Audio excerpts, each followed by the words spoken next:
Oh, I'm in a singing mood tonight. Good evening, everyone. We've got college football. We've got 5 straight days of streams coming up. This is insane. Starting tonight, going into tomorrow, going into Saturday, going into Sunday, going into Monday, and then next week we've got Saturday, Sunday, and Monday. It's going to be insane. It's going to be insane, but hey, that's what we here do. That's what we do here is what I meant to say. That's what we here do. Lot happening on the coaching front. Wow. This is insane. It's insane. Matt West, the keeper of the belts, is here. Nuka Bat's here. Ashley's here. Thank you, everybody, for showing up, hanging out with me tonight. We've got Ole Miss versus Miami. Let's see what happens here. I know everyone's telling me, keep an eye on this Ole Miss quarterback, Trinidad. He could be a Jet or something, and I don't see it, but, hey, we'll keep an eye on him. We'll see what's going on. Time to make some college belts. I haven't done that yet. I might have to make that maybe at halftime or something. We'll mess around. We'll play with some college belts. I do have the Ohio State belt though. Do you remember the Ohio State belt? Let me see if I can get that up here. We had the winner's title. Well, they didn't win when they played Indiana, but we had the belt here just in case we needed it. And there it was. I don't know how it happened like this. It just happened this way. They were trying to rip off the Miami Dolphins logo. The Jacksonville Jaguars belt is what I meant to say. And no, it says this shouldn't have happened. Well, it shouldn't have. If they would have won, if they would have beaten Fernando Mendoza, then yes, it shouldn't have happened. But it didn't happen because Fernando Mendoza is the GOAT. Sean Cantrell's here. Thought I'd check in before I have to leave. Sean Cantrell, it's always good to see you. Let me get your title on screen so everybody can see it. Your Demon Lord champion is right there. There's Rowdy Eggplan's belt right there. I don't know if he's here yet, though. If he's not here, we're going to get his belt off screen until he shows up because, that's what happens. Yeah, this is going to be interesting. But something that I want to talk about is this whole John Harbaugh situation. The whole Melissa Klein's here. Wait a minute, we have to call people out as they come in. We got Ashley here. She's your number 1 contender. Melissa Klein's your number 2 contender. Samuel Miller's here. He's your number 3 contender. And then we got Mike Causey and Dude rounding out the top 5. Top 5 Demonverse offering contenders. Thank you very much. That belt is a thing of beauty, insulting to Ohio State on multiple levels. Well, you know how we do here.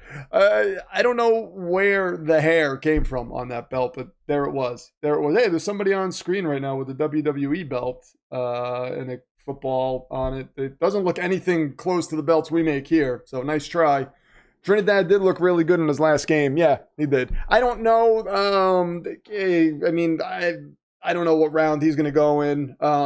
I know everybody likes to talk about Jalen Hurts and, Brock Purdy and Tom Brady, but, Russell Wilson, it's pretty rare for a guy going outside of the first rounder to be a legitimate starter in the NFL. The only 2 guys that are in the playoffs right now that weren't first-round draft picks are Purdy and Jalen Hurts, and they're going up against each other.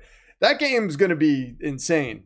I don't know what to make of that game, honestly. I know I did the predictions, NFL high school predictions. Those are Mr. Denver's predictions. They're not technically mine yet. I have score predictions. Speaking of score predictions, let me get the cloak of invisibility up here so you can see the score prediction for tonight's game. And there it is. There it is. What did I have? Oh, wait a minute. I forgot. Oh, I have Miami winning. There's my head. 30-24. I was going back and forth. I honestly, I don't know a ton about these teams. I tried to do a little bit of research, and this is what I came up with. So, there we go. Melissa Klein comes in with a 20 spot, says Kevin Stefanski unemployment appreciation post. Oh, man, I would love Stefanski. I got to be honest, Melissa Klein, but I am not. I get the Stefanski thing with the Cleveland Browns. I get it. I don't so much get the John Harbaugh thing. And I'm trying to. Now, here's something that occurred to me after listening to some people talk about all this stuff. I think it was Brandon Tierney, formerly of WFAN, who was talking about John Harbaugh going to New York. Everybody making a big deal about it, making it seem like this is a Parcells type candidate that's out there. And I mean, I get that. I think John Harbaugh is a phenomenal coach. You guys know that. But how different is he than Mike McCarthy, really, in terms of what he's done? Not much. Mike McCarthy went to Dallas, which was as ridiculously unstable a situation as you could imagine, because of Jerry Jones, and won 12 games, then won 7 games, and mutually agreed to part ways. But how different is he from John Harbaugh? Now, John Harbaugh, man, look, I know. Look, PFA's here. Hold on, as we're talking about John Harbaugh and company. Hi, PFA. Let me get her image there on screen. What is going on? Hi, she's looking beautiful as always. There she is. Brian Duesenberry, the Horror Kings here. FPD is going to get me going on Aaron Glenn again. I was so happy to watch college football. No, I'm not going to talk about Aaron Glenn. I'm talking about John Harbaugh. Forget about Aaron Glenn. We've got Aaron Glenn with us. It is what it is. I mean, whatever.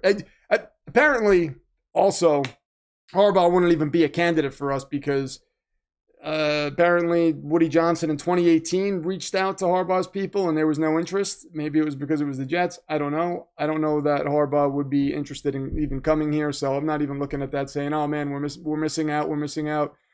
No, I mean, the roster, players on this team seem like they like Aaron Glenn. I mean, Garrett, I don't know if you saw the recent post that I think it was the Jets put up of Garrett Wilson talking about how different it is with him, how they're buying into it. They're backing him up on multiple levels. So, we have to look at that. I'm trying to get Melissa Klein's name up on screen, by the way, after that generous $20 donation. I'm trying to find out the right place where I have all this stuff. Everything's all switched around since I changed rooms here. So just bear with me.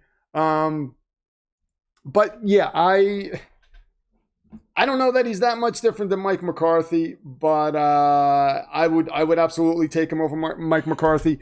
Melissa Klein, by the way, welcome to the $1,000 club. Wow, there she is. She just broke the $1,000 club. We're already setting records tonight as the game hasn't even started yet, and we're already setting records. This is insane. I would want John Harbaugh over McCarthy if it was me, but there's in terms of what they've done, they're not very different. So there we go, Melissa Klein, number 2 contender. Thank you so much. I really appreciate it. But yeah, that's just he wouldn't be a Jet. He wouldn't be a Jet. But is he going to be a Miami Dolphin? That's the problem I have. Another problem I have is he said he's going to wait. He's going to wait until next week. Is he waiting for a team like the Buffalo Bills to see what they're going to do?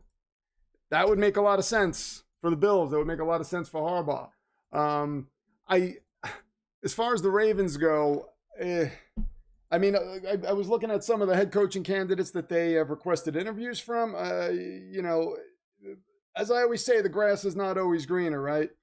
Who are some of the guys here?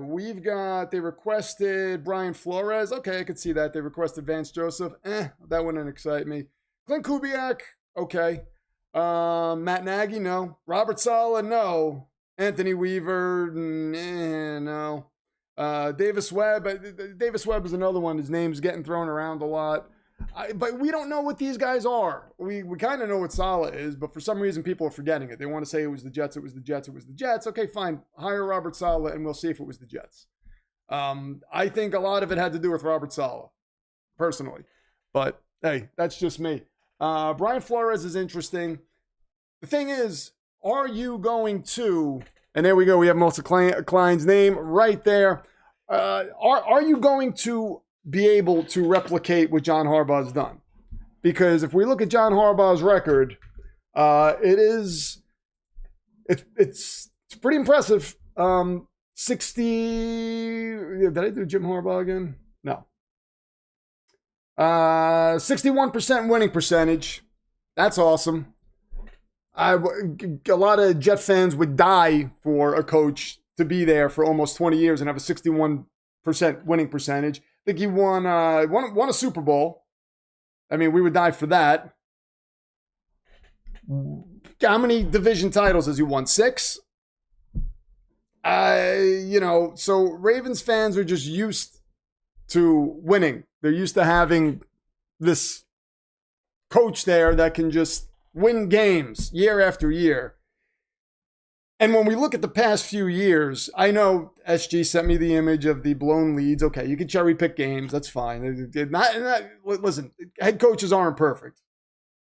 Bill Parcells went to Rick Meyer when Vinny Testaverde went down, which was a massive mistake. He should have went to Ray Lucas, because once he went to Ray Lucas, who he was hesitant to go to, they started winning games, but they ended up with an 8-win season. They probably could have had more wins and went into the playoffs and done something.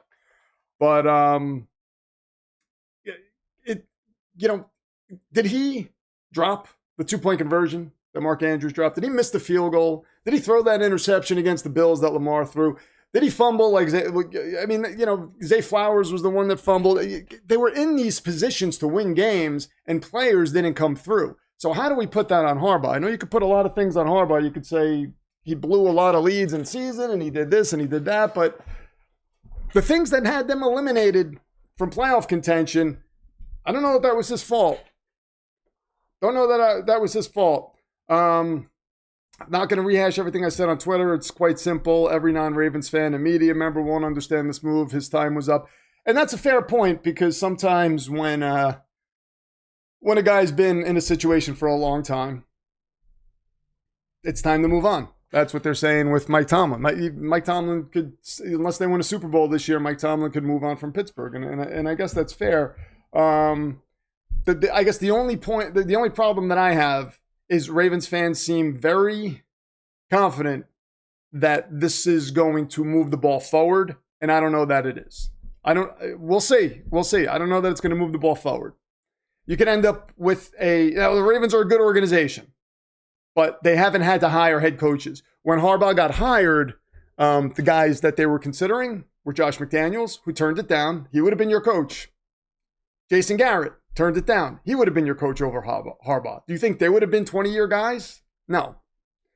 So it's not easy. Coming from a fan of a team who has been through this crazy head coaching carousel over and over and over again, it is not easy. That's all I'm saying. I wish you guys the best. I really do. I hope you guys land a coach, and I hope everything works out. But it's going to be hard. It's going to be hard. What's up, Loco? What's going on? Supposedly there was a huge conflict in the Ravens locker room, and the GM wanted to keep Lamar from. So now that Ian Rappaport saying that the players were out on Harbaugh, and then you have who's the other guy? Not Ian Schefter. Adam Schefter was saying that's absolutely false. That guys were going into the room crying, going into his office crying when he got fired. So, we have these two conflicting stories. I guess you don't know unless you're in the building. I find it hard to believe, though, that teams that the players were out on them. It doesn't seem to jive. But maybe they were. Who knows? We don't need someone better than Harbaugh. We just need someone to relight the fire in this locker room. That's fair. That's fair. Can they do that, though? I guess we're gonna find out. It's fair, though, SG. I mean, you know what it feels like to me sometimes. Why I go at teams, fans of teams in situations like this, because it's like you have everything we want, and then you're just letting it walk out the door. You know what I mean? Matt West will pound the table for me here. I would love to be relevant every year. The Ravens are always relevant, and he's a big part of it, I think. Anyway. Unless you just think, well, they've just had a good roster year after year. But I think Harbaugh was a big part of that. And we're going to see where he goes, if he can turn things around. I'm hearing Miami's ready to throw a bag at him. Will he go to Miami? They don't have a quarterback. That's going to be a rough situation. I think he's going to go to the Giants. That would be a good situation for him. He seems like a Giants head coach to me. So, hey, send him over to the NFC so you don't have to worry about him. That's fine. I don't want him coming to the AFC East, though. I don't want him ending up in Buffalo. I don't want him ending up in Miami. just because I think he's going to turn those Buffalo, I mean, I feel like Buffalo's window is closing, and if he goes there, it'll be kicked open again. I don't know. I talked to a Ravens season ticket holder the day after.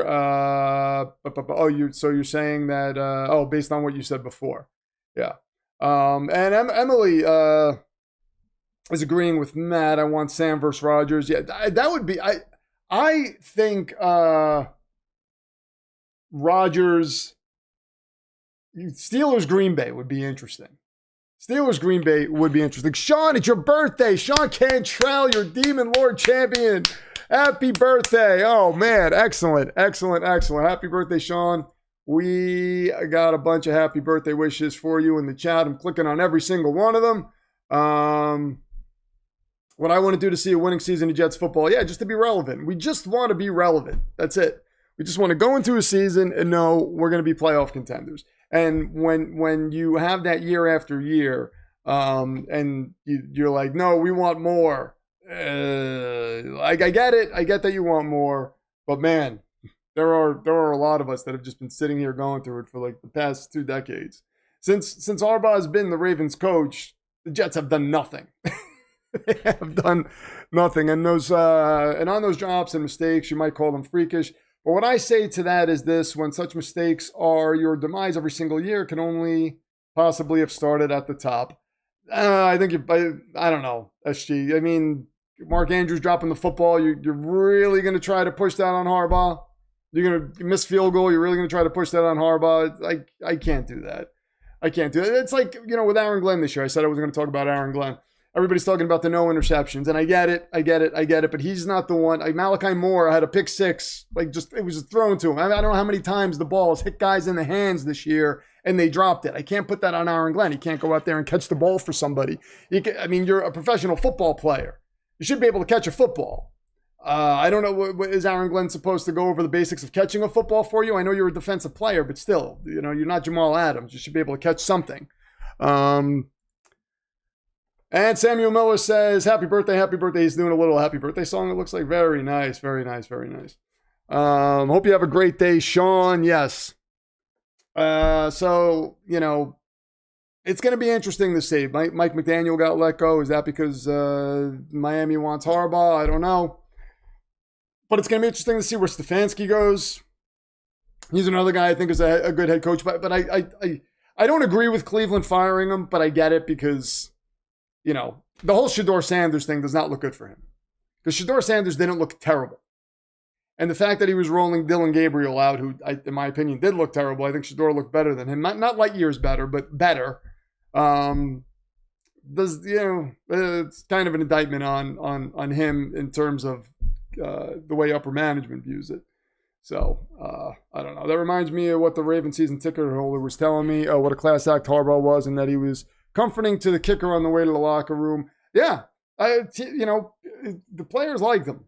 From what I understand, the players liked him. I don't know, people like to create stories. There's the story that he might have wanted to move on from Lamar, and the owner was like, no, we're not doing that. Who knows if any of that's true? I can't imagine Harbaugh coming in saying Lamar's the problem. We need to move on from him. From the one thing that I heard that made sense was they wanted to move on from Monken, and Harbaugh wasn't okay with that. I'll tell you one thing, though. As much as I like Harbaugh, it would concern me if the Jets were to... It would concern me and excite me, because if he were coming into the New York Jets, which isn't going to happen, but let's just say hypothetically, he would want to bring in his own GM. He would want to bring in everybody. He would want to run the show. And rightfully so. He's got the pedigree to do that. But I would have such a problem with pulling the rug out from under Darren Muji with what he's setting up. I like what he's doing. And, maybe Aaron Glenn is a good talent evaluator. The draft was good. Guys they brought in mid-season, free agency, turned out to be, most of them turned out to be pretty good. Let's see how it goes again this year. But anyway, would you take, Emily wants to know, would you take the Miami quarterback He's high on draft stock, and analysts say he's not as good as Mendoza, but high on boards. So what I want to happen, Emily, is I think the best scenario, if Dante Moore comes out, I want Cliff Kingsbury to be the Raiders head coach because I think he'll take Dante Moore just because he's more mobile. I think that'll happen. If that's not going to happen, I would rather Moore stay in college. The Jets just take best player available with all four of their top, the 2 firsts, 2 seconds, all 4 of those, I think it's like top 44 picks. Best player available. Kick the can down the road to next season. And take the best quarterback in that draft. Because there might be 7 quarterbacks in that draft. And there's a possibility the Jets are going to be bad. A really good possibility they're going to be bad again. A really good possibility they're going to be in the number 1 overall pick conversation again next season. So, I don't know. I don't know that I'm concerned with the whole the Jets can't develop a quarterback thing. Because I sat here and I thought about it. The one guy I could really point to and say they did him wrong was Sam Darnold. That's really it. Because they brought in Adam Gase, who didn't know anything. He couldn't develop Sam. He was a mess. And then the new regime that came in gave up on him. They didn't put anything around him. They had the opportunity, they had the draft capital to say, you know what, Sam, we're going to build around you. And they didn't do that. Zach Wilson is a bad quarterback. The Jets didn't fail him. Geno Smith was a bad quarterback for a long time. I don't think the Jets failed him. Who else did they fail to develop? This whole thing that the Jets destroy quarterbacks, it's nonsense. It's nonsense. They brought in a guy who Peyton Manning recommended, by the way. Everybody loves Peyton Manning.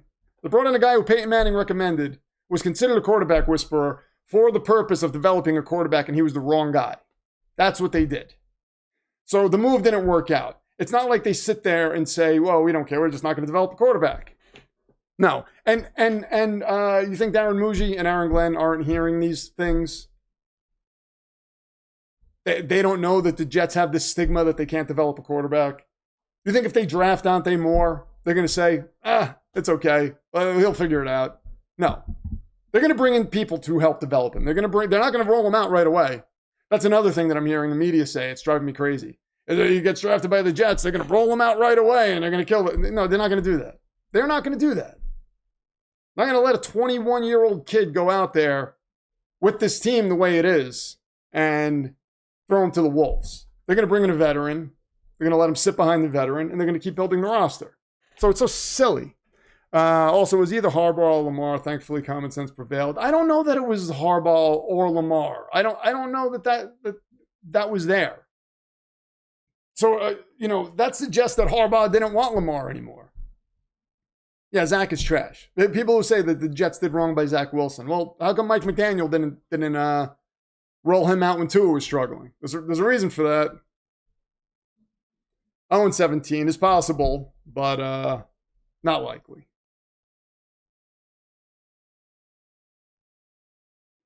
It's funny because I think a team will take Vance Joseph on as HC, and he's one of those guys that's a better coordinator. I agree with that. That's when I saw they interviewed Vance Joseph. I don't think they're going to hire him, but I was like, same thing with Saleh. Saleh's a better coordinator.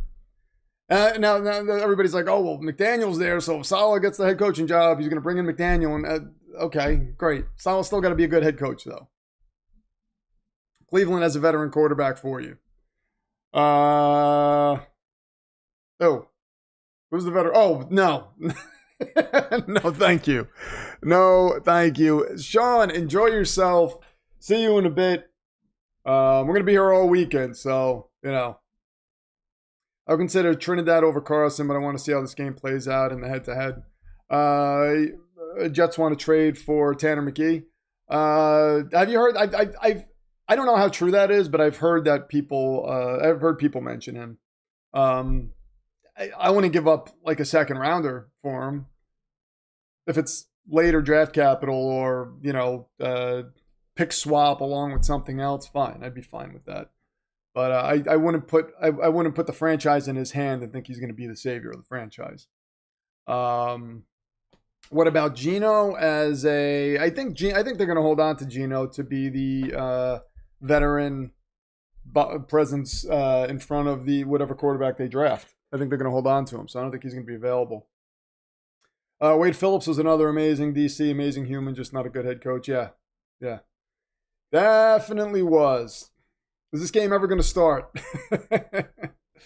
Yeah, I know. It's supposed to start. They had a little clock at the top there, and it hasn't.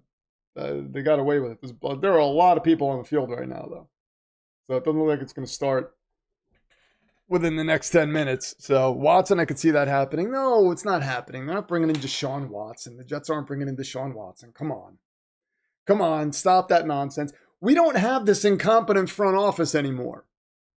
This is a new day. It's not an incompetent front office. They're not sitting there twiddling their thumbs like they don't know what they're doing. So that narrative that they're gonna mess things up and make stupid moves, I don't see that happening. I mean, look what they did this year. I think that was a brilliant move, getting rid of Sauce Gardner, getting rid of Quinnen Williams. Sauce Gardner got hurt. We got 2 picks for him. Quinnen Williams wasn't doing anything for us. He's going to be 30 soon. I think at the end of next season, he's going to be 30. We got 2 high picks for him. So I think this front office knows exactly what they're doing. And as far, Javon Briggs, Harrison Phillips, I mean, they brought in some pretty good talent. The wide receiver room, I mean, we draft, let's say, like a Mekhi Lemon or something. Cornell Tate in this draft. You got Garrett Wilson, you got Cornell Tate, and then you have A.D. Mitchell and John Mechie as your wide receivers 3 and 4. Suddenly that's there's Eli on the field, former Ole Miss quarterback, Eli Manning. Suddenly the wide receiver position is much stronger than it's been in a long time. I'll take either McDaniel or Dable as my next OC. Yeah, I would do that if I were Philadelphia. People are saying that Sirianni's job is absolutely safe. I don't know. They lose to San Francisco. I think Sirianni could be out. Especially, remember, Harbaugh is not going to take interviews for another week. So we're going to see this whole wild card round play out. A team like Buffalo could lose. A team like Philadelphia could lose. 6 head coach openings right now, but apparently he's gotten contacted by other teams. So at least 7 or 8, I think it was. It's going to be interesting. They don't have to sprinkle holy water on the field, do they? Watch that get outlawed. Watch that get outlawed.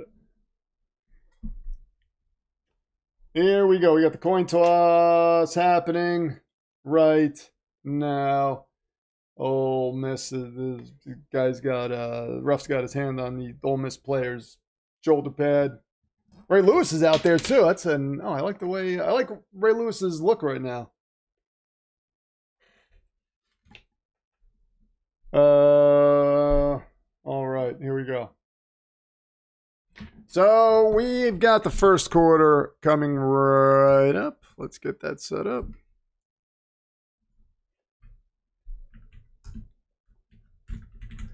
There we go. First quarter is upon us. Remember when people outside of Seattle were surprised when they let Pete Carroll go? The Harbaugh firing is just that all over again. It made sense for both parties to move on, plain and simple. Well, now there are 8 head coaching jobs available. Yeah, at the time there were 6, and they were saying 7 teams were interested in Harbaugh. I don't know. Actually, I'm going to respectfully disagree with you. I don't know if it was the same as Pete, because Pete was getting a little long in the tooth. I mean, 73 years old. You can make an argument that the game's passed him by. Harbaugh's not there yet, So the Bills move on from McDermott if they lose this weekend. They could. I think that's very likely. And, if I'm Buffalo, I'm looking at Brian Dable and saying, let's say Stefanski's gone, let's say Harbaugh's gone. You're looking at these coaching candidates. I'm looking at Dable and saying, why don't we just bring him back? Josh Allen worked well with him. Let him be head coach. Oh, Cam Ward is there. Oh, nice. So that might not be popular with Buffalo fans. I don't know why it wouldn't be. But I would absolutely look at that. He didn't take the Penn State job, right? I don't know. I don't know what's going on with college coaching movement and whatnot. Okay, here we go. Looks like Ole Miss is going to get the ball first. Baal is going to make an appearance on screen. And there we go. Baal is on screen. The ball is kicked off. And this is going to go out of the end zone. Remember, I'm an NFL guy. So if I start saying something stupid that's NFL related and you're like, hey, just let me know that the college rules are a little different. Ashley comes in with a 20 spot. Thank you very much. Your number one contender says an offering to the college football overlords on behalf of the last SEC team in the playoffs. Very nice. Thank you very much, Ashley. Really appreciate it. Oh, man. All right. As long as Cliff Kingsbury doesn't go back to KC with Patrick Mahomes in Detroit, I'll be happy. Kingsbury's interesting, too. That's interesting. I heard his name mentioned for Baltimore as well. SG, would you like that? Would you be happy with Kingsbury, or do you have your heart set on one guy? Catch is made by Harrison Wallace III. Got second down and short coming up. I'm watching it on ESPN. Michael Irvin sightings.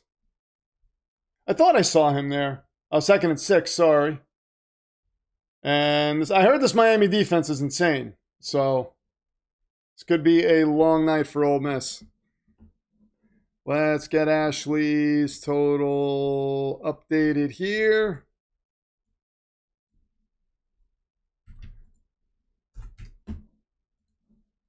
There's a player hurt already. God damn it, sprain. Sprain the bone breaker. He's coming after these college kids now. He's a menace. An absolute menace. Okay, let's get Ashley's name up on screen. There it is, your number one contender, Bengals fan.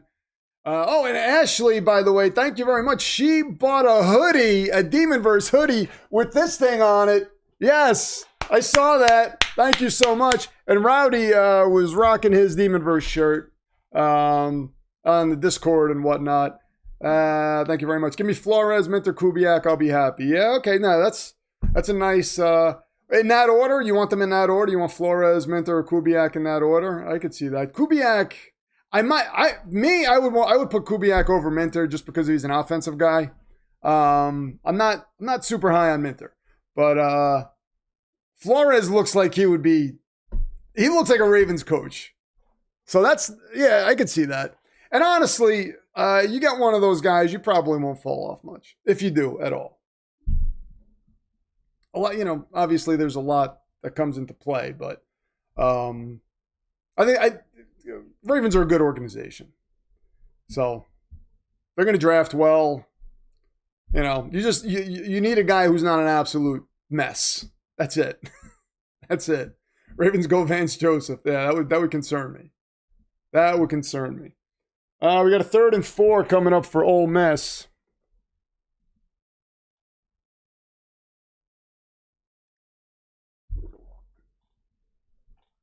And there is the snap. Chambliss got pressured. He had to get rid of the football. Wow, he got pressured quickly. They're going to have to punt. It's going to be Miami's ball. This game has all the makings of a blowout right now. Miami's defense has been smothering, yeah. I think it's going to be interesting. If it's Miami and Indiana, interesting to see how Mendoza does. Or Dante Moore, but more so Mendoza because, he's the more NFL-ready quarterback. How he does in that situation, especially Since the Raiders have no offensive line to speak of. But again, depending on who the Raiders coach is. So I heard Dable was a possibility over there and that Dable loves Dante Moore. And again, I don't know that any of this is true. This is just, I scroll on Twitter, you listen to a lot of talk shows, and these are the things that come out. But I actually think Dante Moore is going to go back to school. Now, the more I think about it, there's the punt. Miami will take over at their own 36-yard line. Here comes Carson Beck. Not to avoid the Jets, not because of any of that nonsense. Maybe to get more starts under his belt. He's only got 19, I think. Still young. He could make a ton of money as the number 2 overall pick, but still, like, what's he gonna make? What's he gonna make in college? Between 4 and 10 mil? He might be like, yeah, I'm okay with that. But then obviously there is the possibility he can get hurt. That could significantly hurt his draft stock. So I don't know.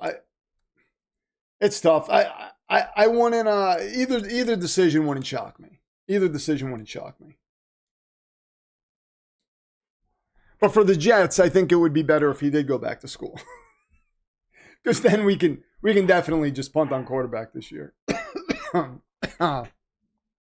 He would make $12 million a year at number 2. And right. So, but what would his guarantee be? He'd be guaranteed about 40 mil, I think, throughout his rookie contract, wouldn't he? So you'd be talking about anywhere between 4 mil and 40 mil. Yeah, I don't know.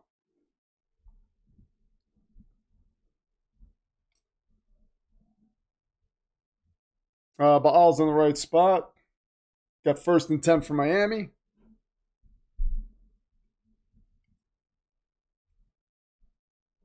Go Canes. One and only ACC team in the tournament. All right, so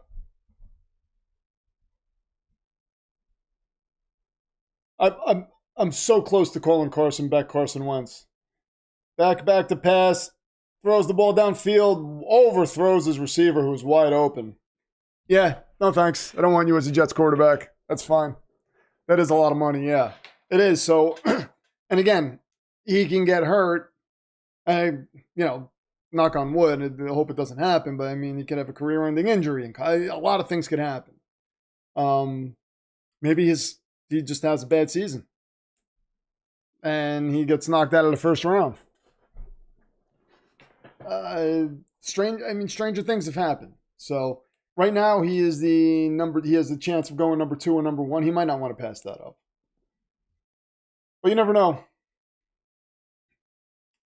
Gain of 4 on the ground for Miami.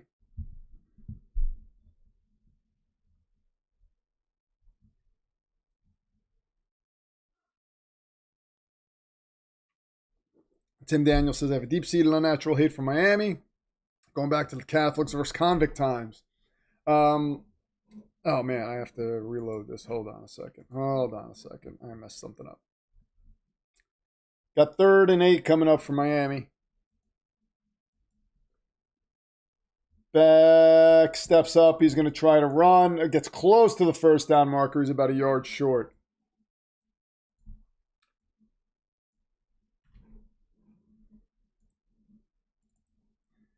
I don't know, man. Carson Beck does not look like...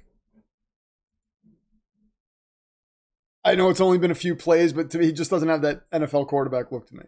I don't know. Trinidad is probably the better quarterback. Got to see more of him. I'll make an assessment by looking at him.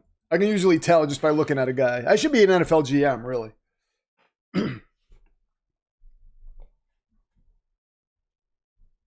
And Miami's going to go for this. They run up the middle out of the shotgun, and they get the first down. Hated the play call, but they got it. That's a 1st and 10. My throat is going to be done by Monday night. It's going to be done.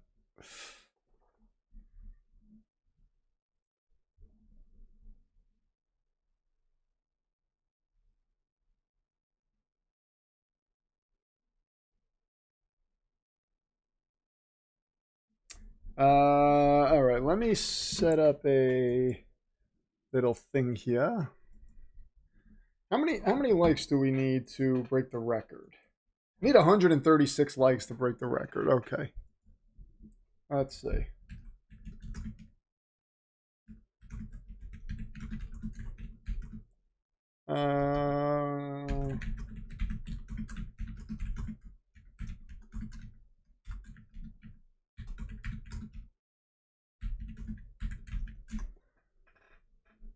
All right.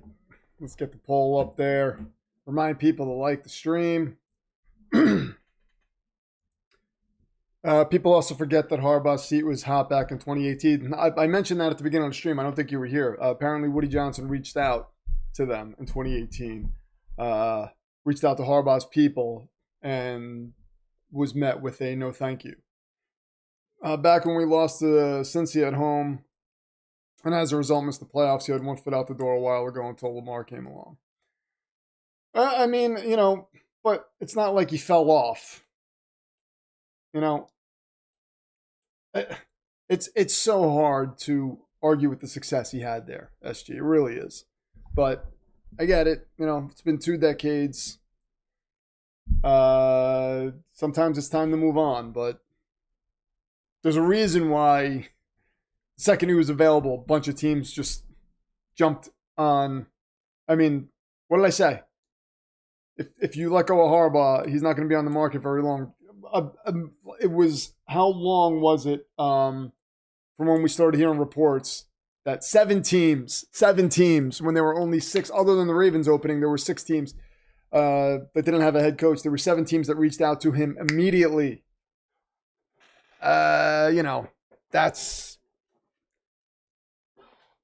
That's the caliber of coach he is. I think whatever team he goes to, he's going to turn him around.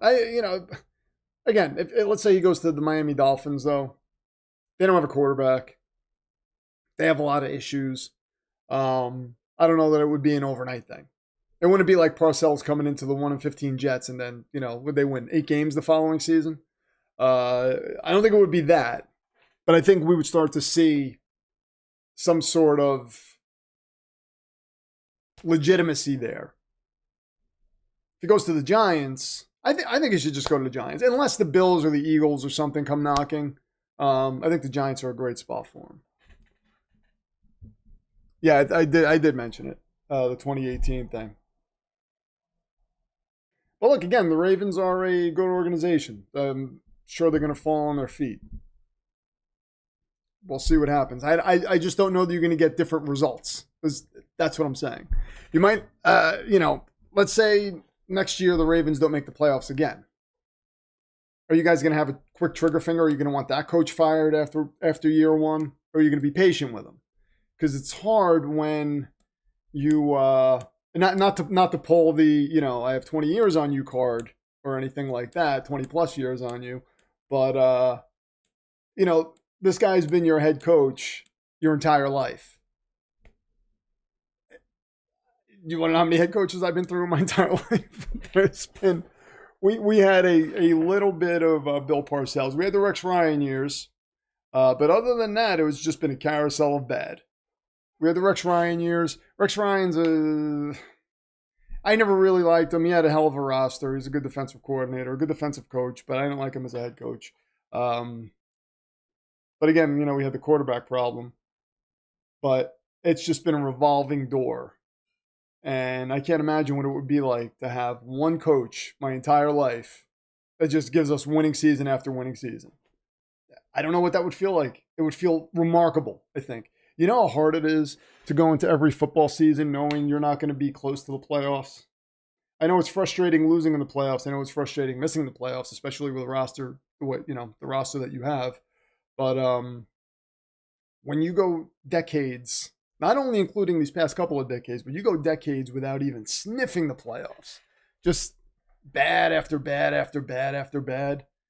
You wish you had something like that. Because at least the season's exciting for you. Football season is just depression. The depression for us Jets fans. I saw someone I talked to blame Lamar for lack of Raven success. Charismatic Barista, if I did not say hello to you before, I apologize. Hello. Good to see you here. Yeah, I mean, everybody's got different takes. But there are people blaming Lamar. There are people saying Lamar is not the same anymore. He's not as quick as he used to be. I think Lamar is a fine quarterback. That being said, as a team, like, you know, there was a rumor floated out there, you know, should the Jets trade some draft capital, try to get Lamar Jackson? At this point, no. Not with the type of roster we have. But if you're a team, if we're talking about the Jets team that was good and had a good defense, weapons, and all we lacked was a quarterback, then yeah, that's a situation I would be all in on bringing Lamar into.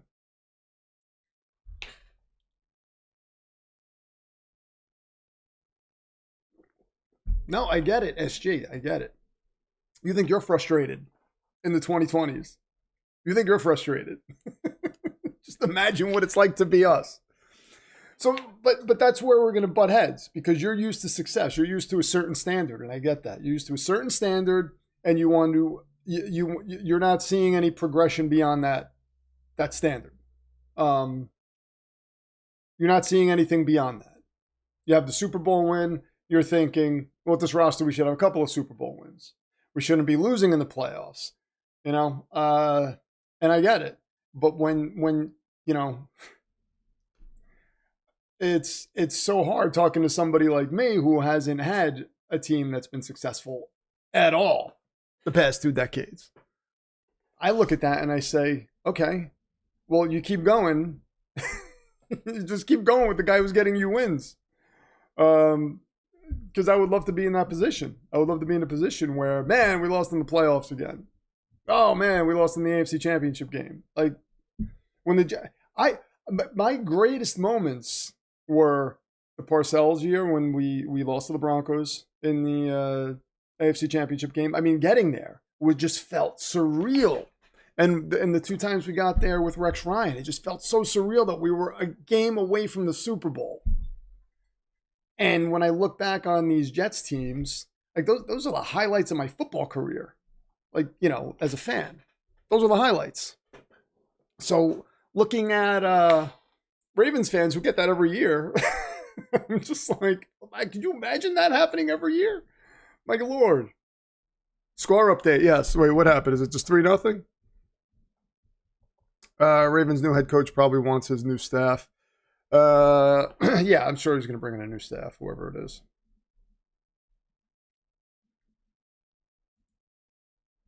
Is it 3-0? I'm sitting here talking about John Harbaugh, and we got score updates happening. There we go. Doing college games too. Yes. Doing college games too. We'll probably be doing more college games next year too, during the season. Bedtime routine for the little one. He's going to be 3 months old tomorrow. So how many years do we have for him to go to the NFL? We got a while. All right. We got to figure out how do we want to groom this kid? What positions do we need? Do you think we're going to need? It'll be, okay, so we got Mendoza. That'll be around the time he's retiring. Is there a way you can groom this kid to be a quarterback? Because that would be excellent. Imagine that. Somebody's child from the Demonverse just becomes the Jets quarterback and wins a bunch of Super Bowls. That would be something. That would be awesome. All I'm going to say is if Trey Lance played, Black Purdy's here. What's up, man? I haven't seen you in a while. You may as well move Baal too. Thank you. You guys are awesome. Like just keeping me up to date on what has to be done on screen.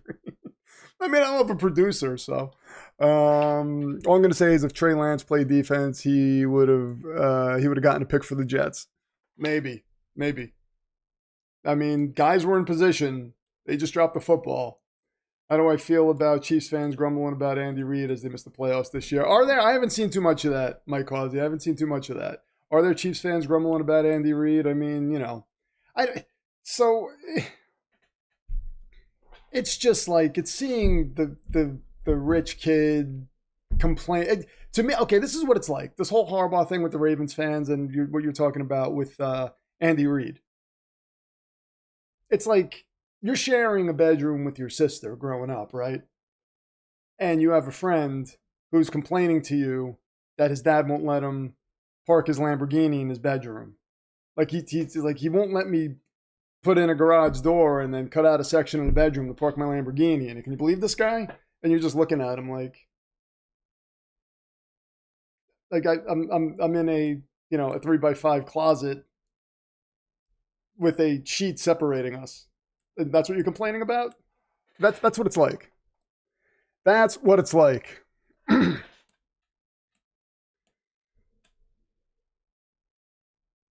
Harbaugh's now available, and Woody Johnson's doubling down on Glenn. To be fair, Elmo, Harbaugh wouldn't be coming here. That Woody reached out to him in 2018 when he was available. Apparently, there was a report that Woody reached out to his people, and Harbaugh said no. I also wouldn't want to undercut Muji. I don't know. I think if the Aaron Glenn thing doesn't work out, which it might not, if the Aaron Glenn thing doesn't work out,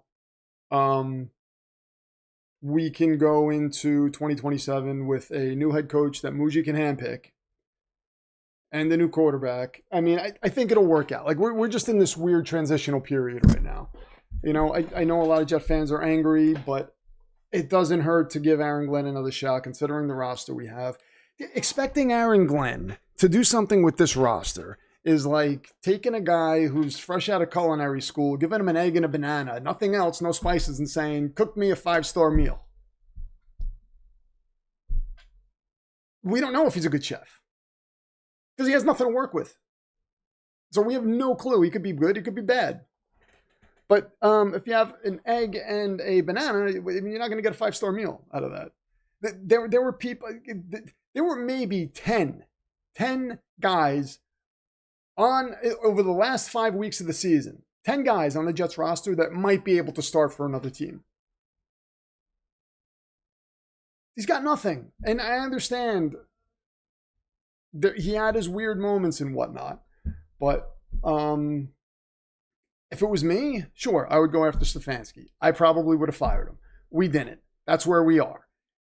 Okay. But I don't have the feeling that I had when I saw Adam Gase and was like, oh, this guy is just not it. Even after year one of Saleh, I felt I was just like, I don't know about this guy. Because they had rosters. There were things there that you can look at and say, okay, you have this, and you're not getting us any sort of result. Aaron Glenn doesn't have that. Teeing up Jets talk serenity now. We want Ole Miss to go in and go to the final, says Dom. I kind of want Miami to win. Just to see what one of these quarterbacks will do against a dominating defense. Mike Causey comes in with a 5 says the Chiefs fans wanting to cut a door in their bedroom and connect it to a garage feels remarkably on brand for those fans. Mike Causey likes the analogy. Yes, love it. Let's see, Mike Causey, where are you now? I have to update all this stuff. Hold on one second.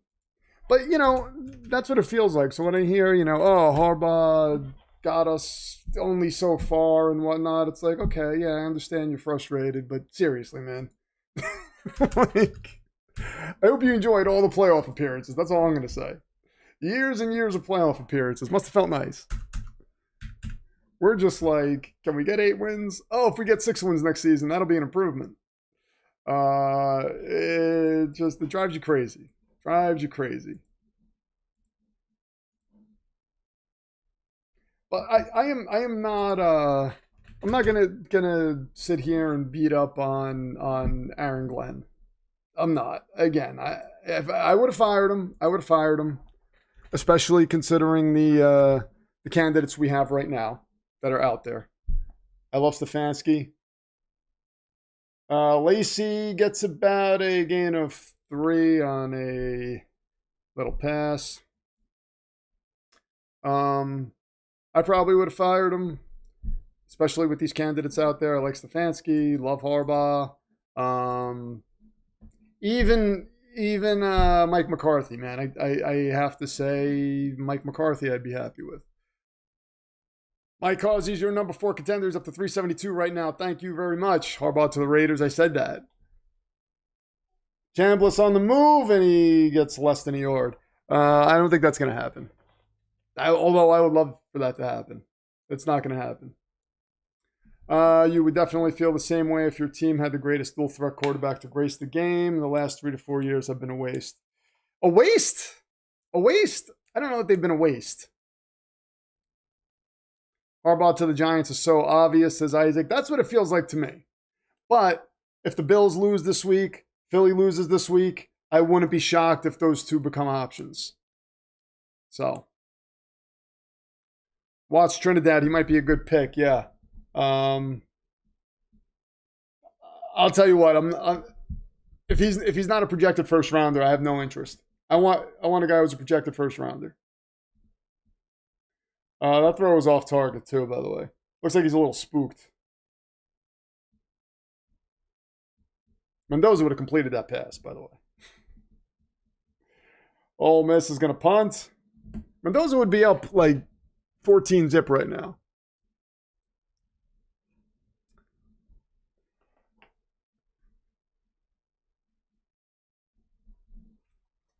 Hurts has been at 2 Super Bowls, but sure, Lamar's the greatest threat quarterback. There goes Tim Daniel.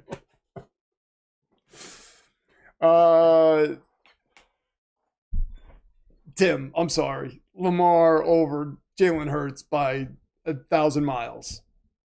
Maybe more. How fun would it be for John? Let's not act like those Super Bowls were Jalen Hurts. He played well, but man, the real star of your team is Howie Roseman. He puts together insane rosters. How fun would it be for John Harbaugh to go to Las Vegas and have to play his brother twice a year? Yeah, I was telling my cousin Kathy that comes in here, who's a Raiders fan. You guys know her. She was texting me like, "Oh my God, Harbaugh's gone," and she hates Harbaugh.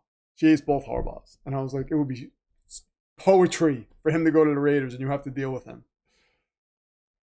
I'm just trolling SG. I was gonna say, Tim. Chambliss wants to return to Ole Miss. He's waiting on a waiver. I heard somebody told me today that he can't return. So I don't know how true that is.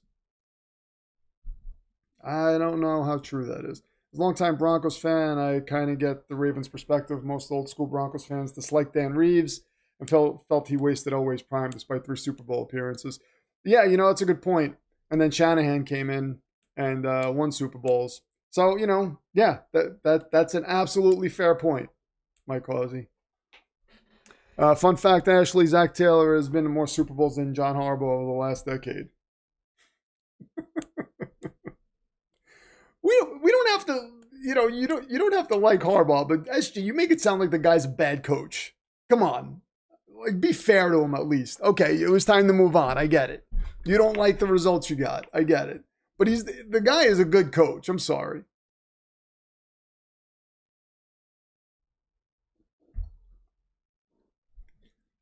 This is what I like. You got Samuel Miller and Ashley in here, even though the Bengals missed the playoffs. They're in here just saying who dey. You see, that's the way we need to be, Matt West.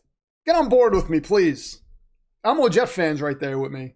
But then he comes in sometimes and I see he's a little dejected. But then I have to pick him up. Do I see the Jets trading with Cincinnati? No. I don't see Cincinnati doing that. And then it would be like, well, so what do we, what would we have to give up? Yeah, because for Burrow, yeah, I would give up quite a bit. But, there is the injury concern, but the Jets do have a good offensive line. We do have the number 1 receiver, but giving up 3 firsts for Burrow, I mean, we just have so many issues. But I can't say I wouldn't want to do that. The whole Andrew Luck thing does scare me, though. But again, the Jets have a young offensive line, one of the better young offensive lines in the game.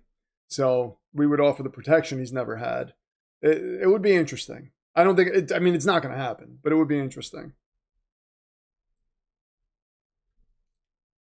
Up the left side, Miami gains about 9 on that run. Mike Brown values loyalty over everything. He won't fire Zach Taylor.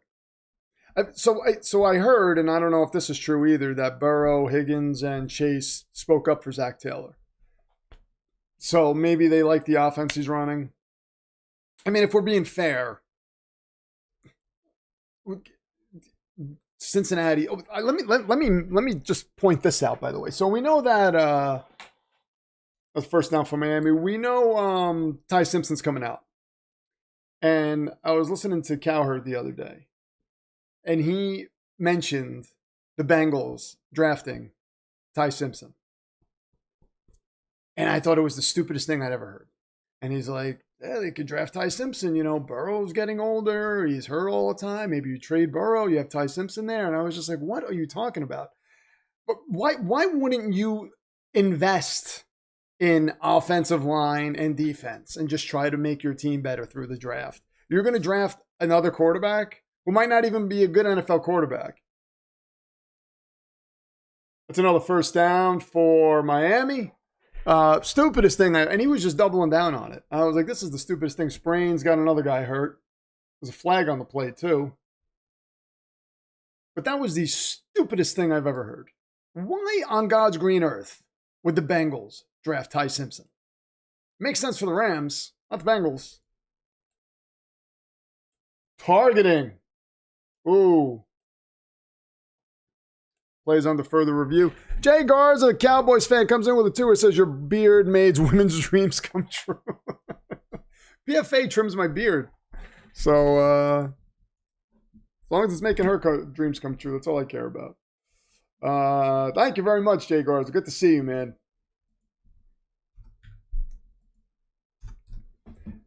I heard the Cowboys reached out to Jeff Ulbrich, too, for their DC opening, and the Falcons said no. Absolutely not. You can't talk to him. That was a hospital ball. Joey B doesn't get injured. They easily win 4 extra games. I agree. And end up 10-7 in the playoffs. Get a front line and secondary. Yeah. I couldn't have said it any better. Samuel. Colin Cowherd does say stupid things on occasion. Oh my God, does he? That was the most... I was just like, what is he talking about? Why would the Bengals draft a quarterback in the first round when you have Joe Burrow and you can't protect them and your defense gives up like countless points? The dude could put up 40 points with his receivers.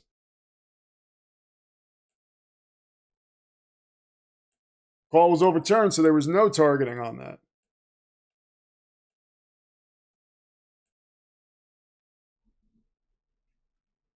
Where is SG's last comment? I'm not saying he's an awful coach. I'm just trying to put into perspective how much he has underachieved in recent times. You might not get that perspective, but I'm sure someone else will. Yeah, another Ravens fan will. I don't think what he's done is underachieving. I wouldn't call it underachieving. He didn't win, but to say it's underachieving, I think that's a stretch.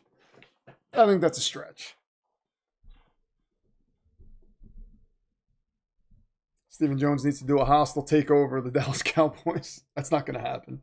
Jerry will have his soul. Another flag. Marty Brown takes us down to the 30. We'll see what the flag is. Looks like there's going to be a hold that's going to come back.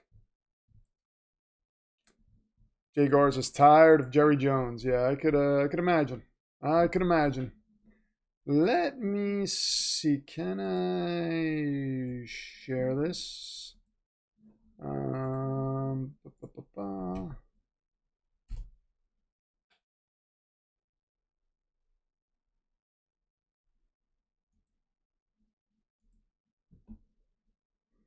All right.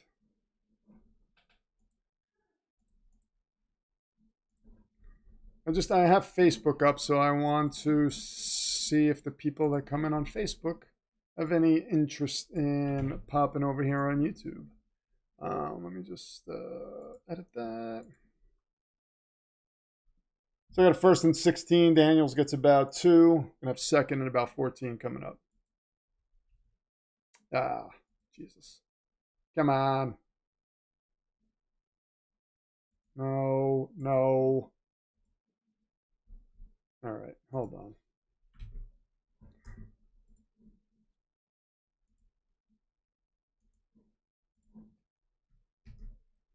All right, there we go. Let me pin this.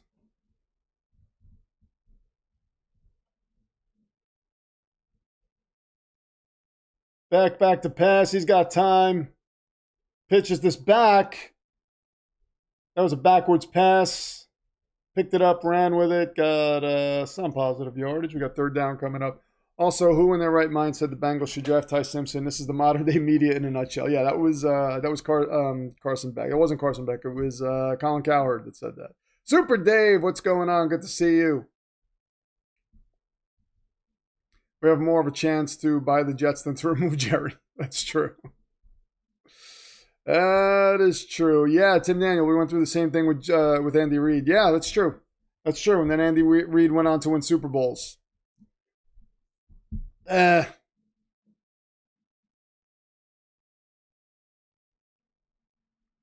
another penalty on Miami. They're going to get pushed back a little bit more. So I was saying, Siri. So Tim, let me know what you think. If Philly loses to San Francisco, do you think Sirianni's job could be on the line? Because I think it could be. And I know a lot of Eagles fans are saying I'm crazy about that. But it's not like the Eagles they're like, he won a Super Bowl. But I mean, it's not like the Eagles aren't like a team that would fire a coach that won a Super Bowl. Right? They wouldn't do that. Especially not a coach that they erected a statue to outside of their stadium. They wouldn't go on and fire that coach shortly afterwards, would they? Yeah, that was Colin Cowherd. It was ridiculous. And Miami tries to run this. They go nowhere, and they're going to have to punt. So Ole Miss is going to get the ball back unless there's some kind of fake, which I doubt is going to happen.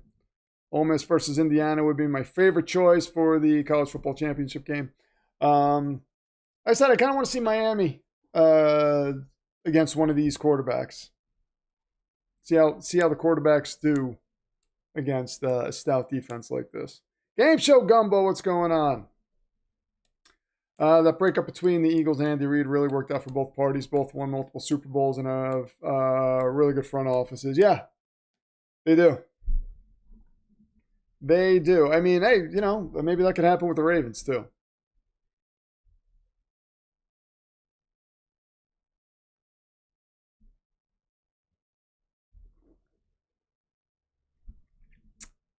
Oh, boy. What are we talking about? Bengals quarterbacks. Is that the end of the first quarter? Palmer to Andy Dalton to Joey B. Bengals have a long history of great quarterbacks, but they never support them. I think Palmer was a great quarterback. I don't know that Andy Dalton was great. I think Andy Dalton was pretty good.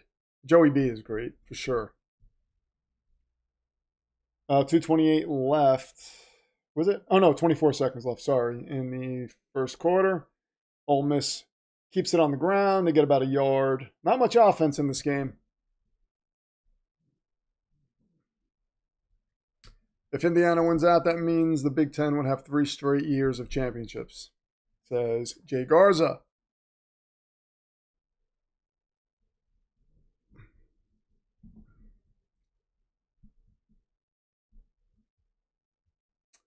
Oh, so Tim Daniel said, I said last stream, if we don't make the NFC Championship game, Sirianni would be gone. Eagles suffer from Sirianni dilemma. You need an OC who won't be poached or too good to take over the job. Another thing that I heard that was interesting was Mike McDaniel to the Lions. Could you imagine Mike McDaniel and Dan Campbell? That would be excellent. That would be excellent. What's going on, Dave Booth? Good to see you.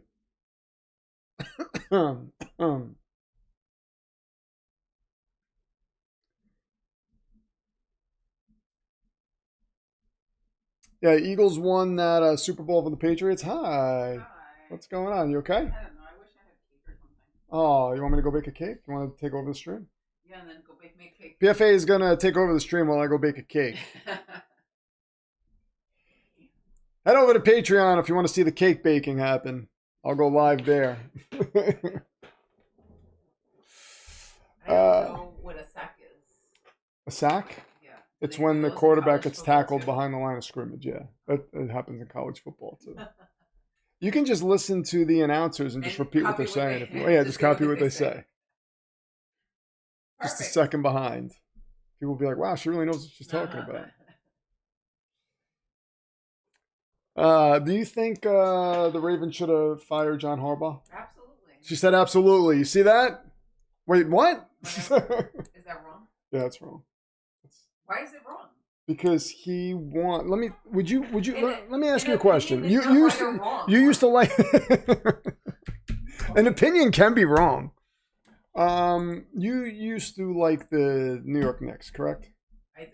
So if they had a head coach that won in 18 years, won a title, won a division 6 times in 18 years, and had a 61% winning percentage, and was 13-11 in the playoffs during that time, would you fire him?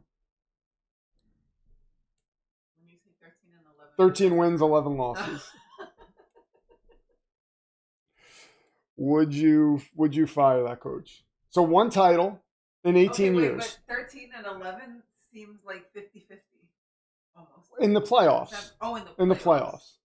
So 61 winning percent during the regular season. 61%?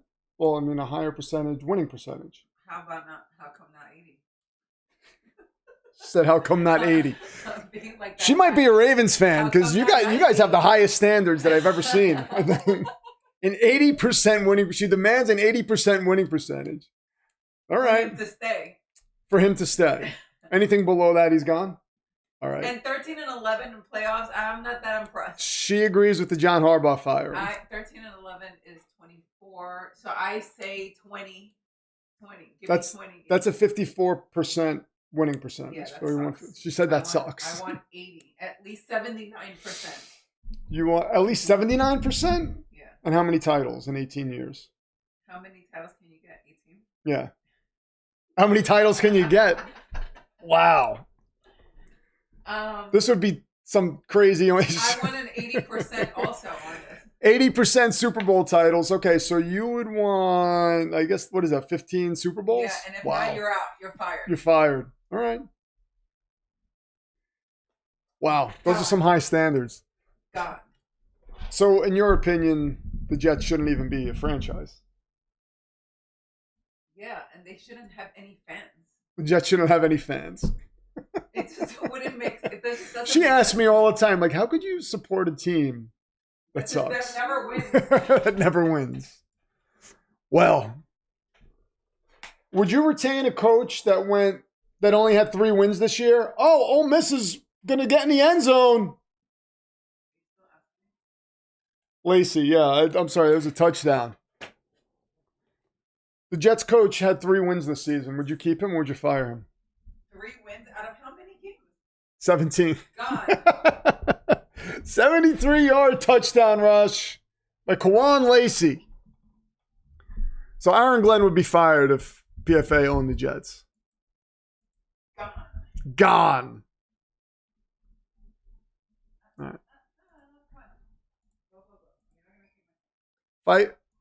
If I ever buy a team, I'm making you the owner. I'm just going to, because this is entertaining. We've got an extra point that's up and it's good. And 7-3, Ole Miss takes the lead.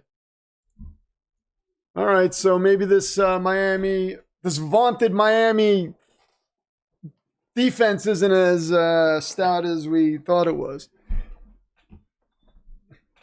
Listen to PFA. Yeah, I know. You know what? Maybe my standards are a little too low. You feel like they are? Yeah, my standards might be a little too low.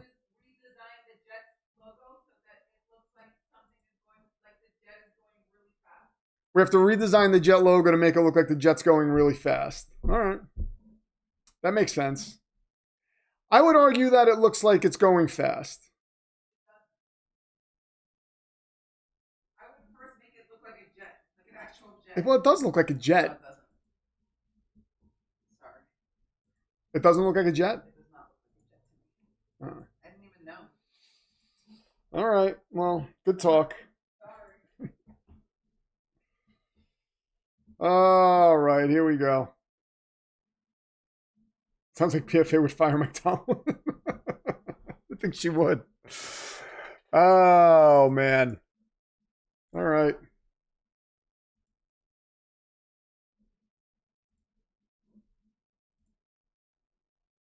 All right, Carson Beck's coming back out.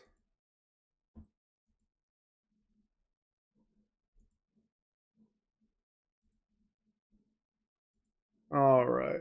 All right. All right, all right, all right. Bill's logo looks fast. It does. Make a PFA approved logo in AI. Let me see. Let me do that.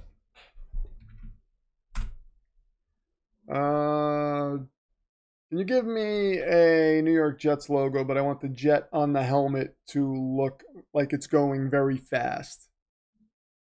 Let's see what this looks like.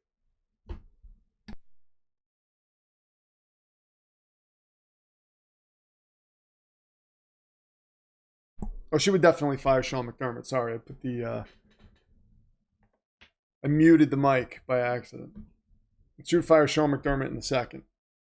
If I start rattling off records, Sean McDermott's done.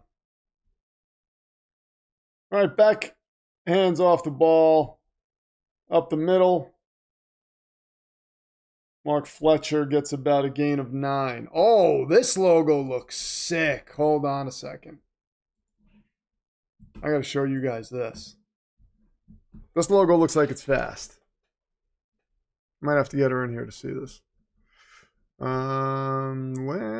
can I... Let me find out where I can... All right, hold on.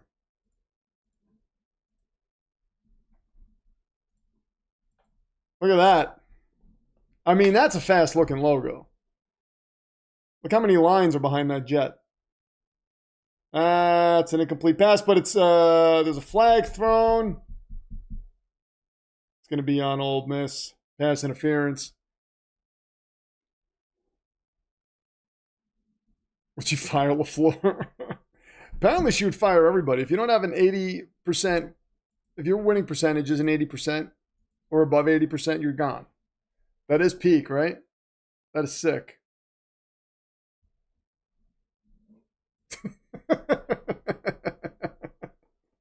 Absolutely. I thought she was agreeing with me for a second. This should be right up there with the Muji oil painting. Tampa changed their logo and won 2 Super Bowls, yeah. Well, we just went back to something similar to our older logo, so. That Jets logo is pretty sweet, right? That's nice. I just put one up. What, you're gonna redesign the Jets? Let me know what you think of this one. Hold on. We had one redesigned really quick. I'm gonna put it back up on screen. Hold on. This is the Jets logo that we just had redesigned. What do you think of that? Does that look like it's going fast enough for you? Do you like that one? Tell AI to put Muji in the cockpit. Back to pass is Carson Beck. His throws are off target. That was still caught, and that's a first down, but I want to know what her take is on this one. And I feel like the silence is telling me that she's examining it closely. But, I mean, that looks like it's going faster than a Buffalo to me. I don't know. I don't think a Buffalo could beat that Jet in a race. Ole Miss is locked in, says Joe Birch. Put Muji in the cockpit. You can't even see who's in the cockpit. It's so small. I don't have the authority to redesign a Jets logo. Oh, okay. All right. I didn't know. I didn't know my authority was limited. Now I do. I'll never do it again. I apologize. Joe Birch says just like SG's Ravens. I thought they were locked in, man. I can't believe my rooting for a football team has caused so much heartbreak in the world. Are we still in the first quarter? I think we're in the second quarter. Yeah, we're in the second quarter. Thank you, Ashley. That looks like a chemtrails jet. It kind of does, actually. Second quarter is where we are.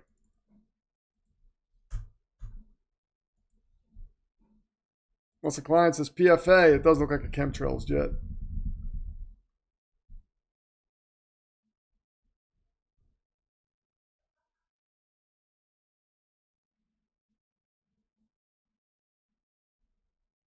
I hear laughter in the other room, so I can only imagine what's going on in there. I just heard it erupt again. I don't know what's happening. Back to pass is Carson Beck. Oh, over the middle. That was a nice throw, but he's going to get his receivers killed, this guy. No, thank you. Anybody who mentions Carson Beck as a Jets quarterback, please stop. What's going on? It totally looks like a chemtrail. It does, yeah. It's going fast.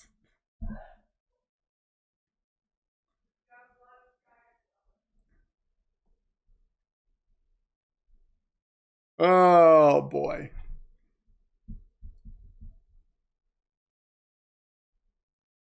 Carson Beck's going to get his receivers killed. That was a terrible hospital ball. Oh, my God, this ball was snapped past him. There's a flag. This is a mistake. That's why I don't stream college games.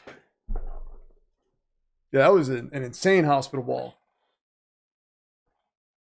He's got Derek Carr raising his eyebrows at some of these passes.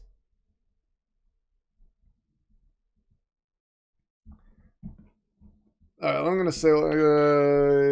How about let's see. Jets logo. Hold on, we're gonna do a. I'm gonna do a different one.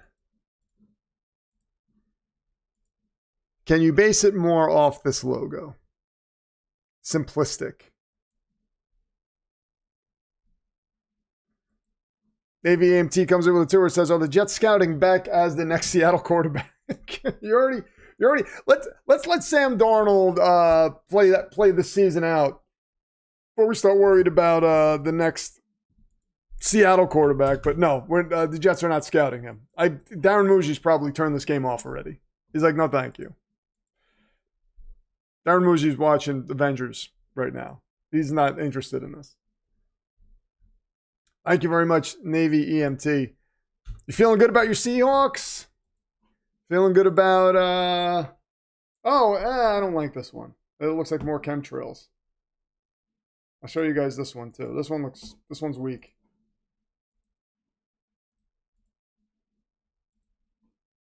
Hold on.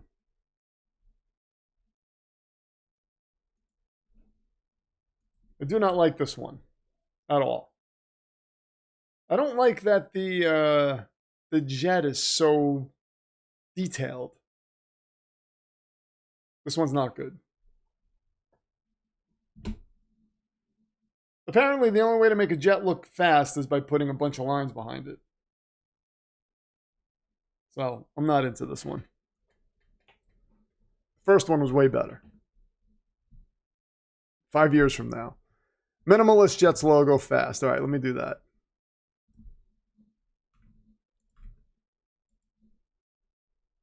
I thought we scouted for Green Bay. Green Bay scouts the quarterbacks. We just take them when they're done with them. Oh, we did not develop Sam Darnold. You need Kevin O'Connell to develop your quarterbacks. Whatever quarterback we have, if he's going to go to Seattle, he's got to make a pit stop at Kevin O'Connell first. If he's going to be worth anything. No, it's still giving me the same design. I think it's tired of the Jets designs right now.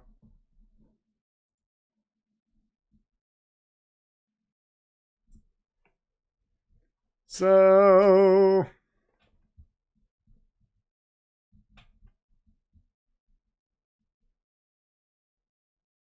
Carson Beck, 1st and 10, 11:23 left in the second quarter. Beck hands the ball off. It's about a 4-yard gain. 11:15 left. Okay. Gase absolutely did nothing for Sam. No, he didn't. So, when people say the Jets ruin quarterbacks, Sam's the only one I can think of that we did wrong by. He really, like the other ones, Sometimes quarterbacks just aren't good. What are you going to do? But Sam was good. Sam was so good that, when we had that number 2 overall pick, hi. Did you design a Jets logo? No, tell Tim Daniels that I don't do shrooms, though. Tim Daniels said you do shrooms? Tim. He was implying I do shrooms. She does not do shrooms, Tim Daniel. That was broken up by Braxton. Sam and Gino, both toys the Jets gave up on. Well, Gino, it took a long time for him to do anything. It took a long time for Gino to become anything, but Sam needed to be developed too.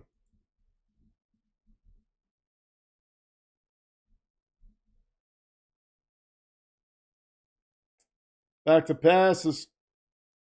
Back, he gets about a game. Oh! Malachi Tony fights for some yardage and gets a first down. Hi. So, do you want to call the next play from where you are? I can't see. You have like a mug. And hold on. Let me move all my stuff out of your way. Oh my God! He grabbed his leg, his ankle. He grabbed his... So here, did you see it? I'll put them. I did see that. I'll put the mic over here so people can hear you. So PFA is going to call the next play. I thought I just did. No, that was a replay. Oh. I'll tell you when it's starting. That's the coach. He doesn't look happy. He said the F word, I think. Oh, no, he does look happy, doesn't he? No. All right, this is starting here. Okay. Okay, so the blue guys are like ducking. The guys are ducking. And how am I supposed to? There's a pile of people. The blue guys are ducking and there's a pile of people. That was the play call. How are you supposed to? What did they say? He handed the ball off. Okay, but what did they say during that? So I'll say Carson Beck gives the ball to whoever the running back is. He goes forward, falls into a pile, pushes forward, and maybe got a few yards. Did the pile fall onto him? A little bit of both. They collided with each other. The pile. So here, this is the way you do it. Perfect. Thank you. Fletcher goes forward, gets about a gain of 3. Green Bay develops the quarterbacks good enough to...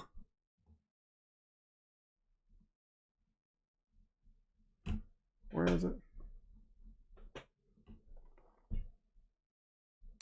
Tom Brady couldn't save the Jets in his heyday. That's not true. Tom Brady definitely would have saved the Jets. Tim Daniels says sorry, PFA. You're not missing anything. Miami's driving downfield.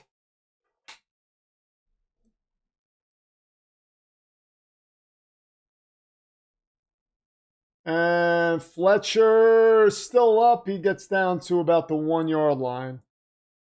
Got a 1st and goal coming up.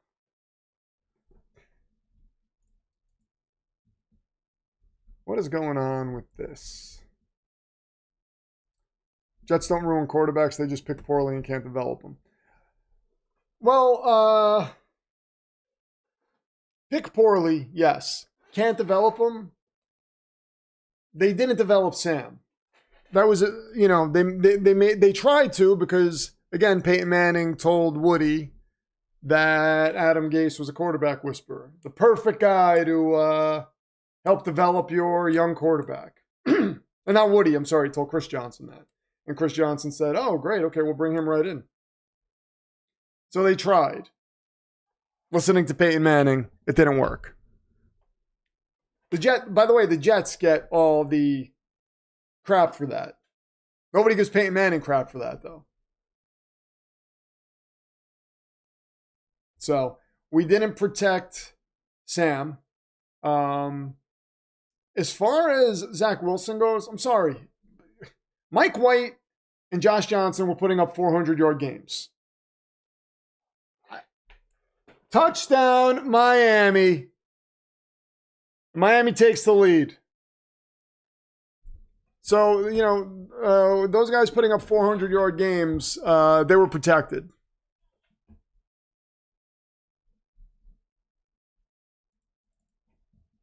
That's a touchdown. All right, so we got a 9-3 game.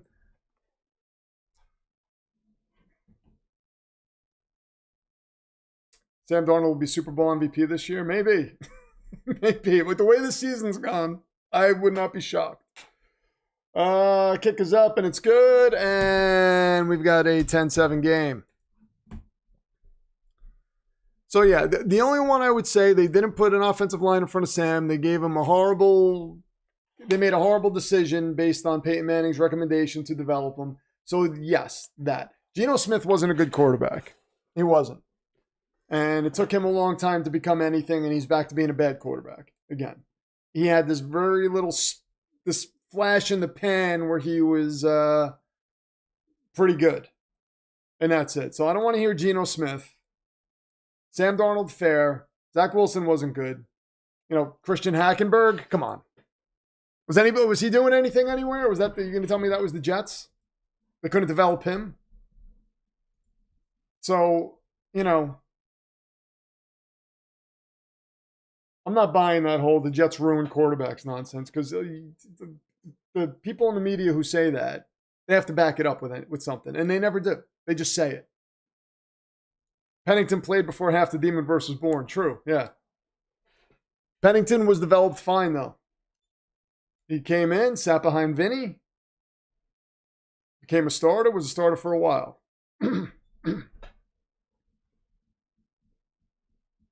Chad Pennington had a good O-line. Chad Pennington had a pretty good O-line. Kevin Mawai was anchoring that line. Problem with Chad was his shoulder was shot. And even when he came out of college, he just did not have zip on his football. He was accurate as all hell, just didn't have zip on the football. And all of his receivers were under 6 feet. So it was, and they still did pretty, you know, I mean, they're great receivers, but they were all small guys, and we had no downfield game. But they were, you know, still moving the football. They were still a good offense, even with all those flaws. And Vinny we trust. Man, I love Vinny. Jets will successfully develop the next quarterback if it's Mendoza or more. Joe Birch, man. Thank you very much. Now, look, I do think they are going to take the steps to develop whoever they bring in.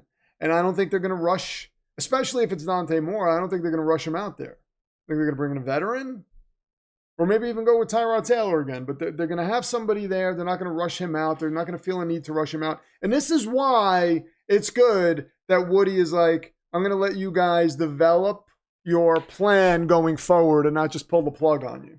Because what's one of the knocks against Woody? He's impulsive. And I would argue to this day, he is not impulsive. If anything, he's a little too loyal. He gives guys time to try to manifest their vision. And that's what he's doing here. He's letting them, you know, hey, okay, you guys have a plan, let's do it. I know it's going to take a second to see this come to fruition or to see it develop. And if it does, it does. If it doesn't, then we move on. But, you know, Jets fans it's so funny with Jet fans. They wanted more interceptions. They also wanted more losses. It's like, so you wanted the team to be better, but you wanted to lose more games. You're driving me crazy. You realize our quarterback coach is a former running back. Okay, but are we developing a quarterback right now? We're not developing a quarterback right now. I don't think they ever brought Justin Fields in with the idea that he was going to. I mean, I think they brought him in like, let's see what he's got, but not bringing him in with the idea that we need to develop him, because he's been in the league for a little while.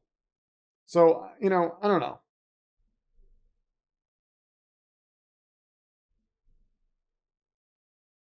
I think the Jets are just end the season until proven otherwise over time. Yeah, I'm not giving up on them though.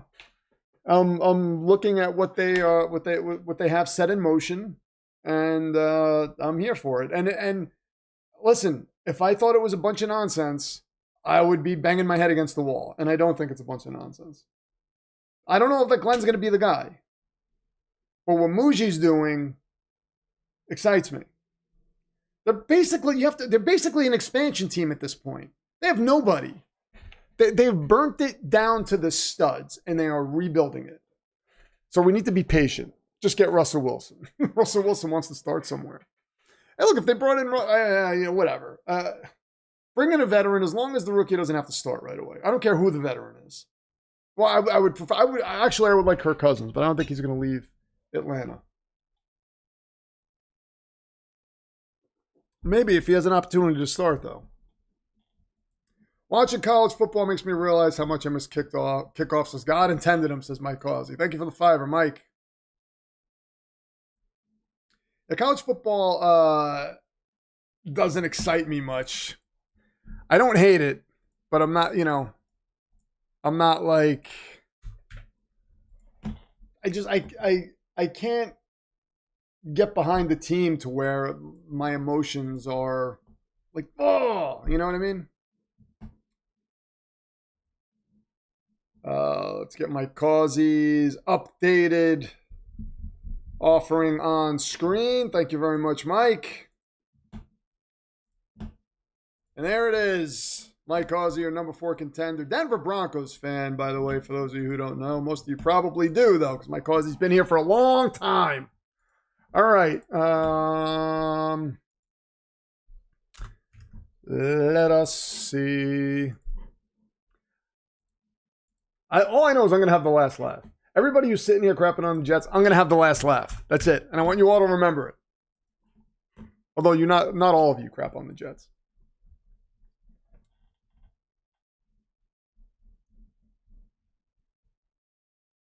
Jameis is always exciting. He is, yeah. That's a completed pass, and Ole Miss moves the ball down to the Miami 27.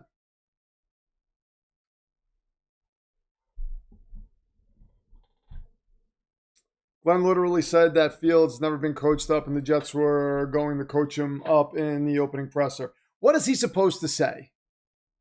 What is he supposed to say? I'm saying I don't think they had the thought that Justin Fields is going to come in and be the savior, and they're going to turn him into something.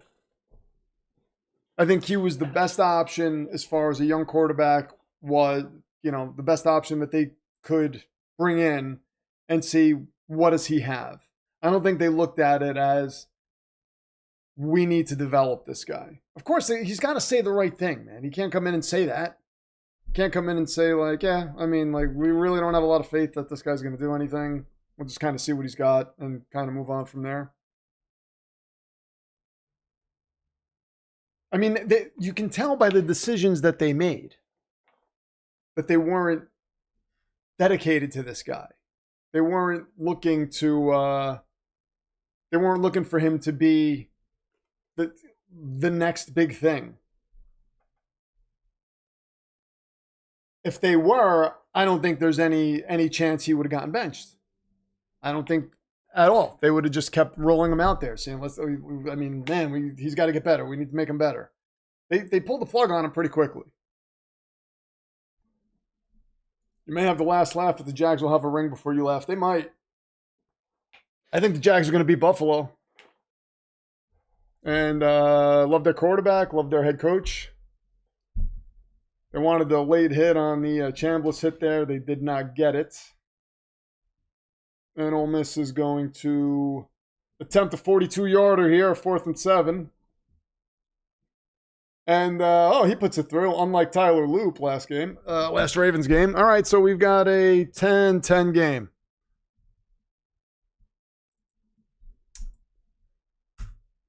There we go, 10-10. Baal will move once again. There we go. You think not firing Tomlin is smart? 13 years of Jeff Fisher or Marvin Lewis isn't enough pain for you? I'll tell you what, if Tomlin, he's another one. If Tomlin gets let go, oof, teams are going to be blowing up his phone. Blowing up his phone.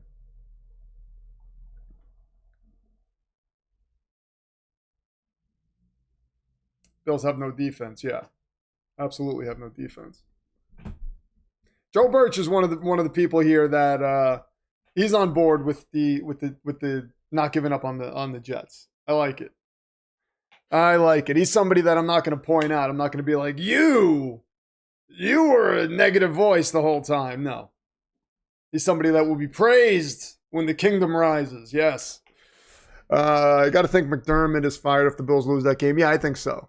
If you can't help out Josh Allen over the hump when you're not against Mahomes, you've lost hope. Yeah, and I think that I think this is one of the reasons why Harbaugh's like, I'm going to wait a week before I take any interviews.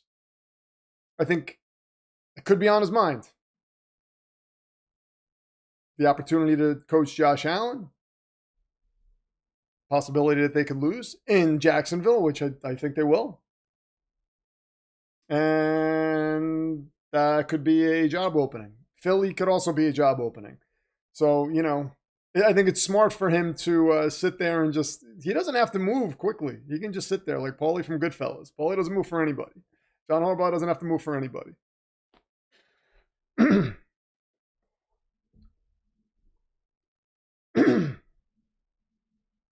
The Aaron Glenn Justin Fields quote is overblown. Consensus in the league was that the Bears hadn't supported him and the Steelers hadn't given him a chance. Yeah, you know, so of course Aaron Glenn's going to come in, say the right thing. Justin Fields, by the way, is a great teammate.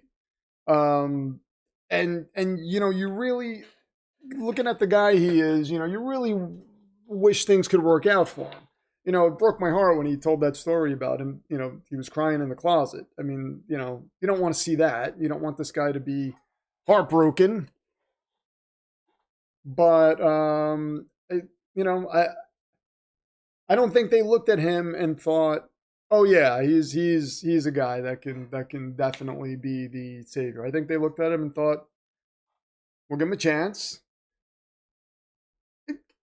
People want to bring up this Aaron Rodgers thing. I don't think Aaron Glenn and Darren Muji came into this season saying, let's put together the best team we can so we can win a lot of games. I think that's why they didn't want Rodgers. They can't say these things out loud. They can't say, well, if we brought in Aaron Rodgers, you know, maybe we're going to win 7 games. And where does that get us? I mean, we kind of need the opportunity to build the team the way we want. And that, I think that's smart.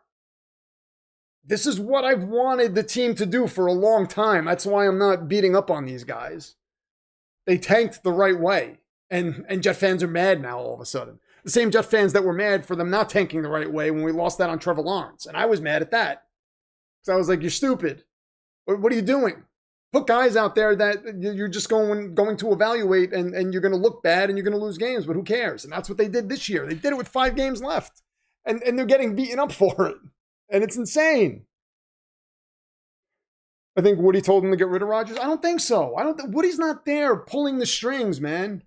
It's obvious Woody's letting them do what they want to do. Hence the Sauce Gardner trade. Hence the Quinnen Williams trade. I don't think Woody's sitting there saying, no, do this, do that, get rid of Rodgers. No. Woody's telling them, hey, do what you think is best to get this team over the hump. That's what Woody's saying. But the media is out there just with this, painting Woody with this brush that he interferes and he meddles. And like, when has he done that? The only time he did it was when Joe Douglas had checked out. That was it.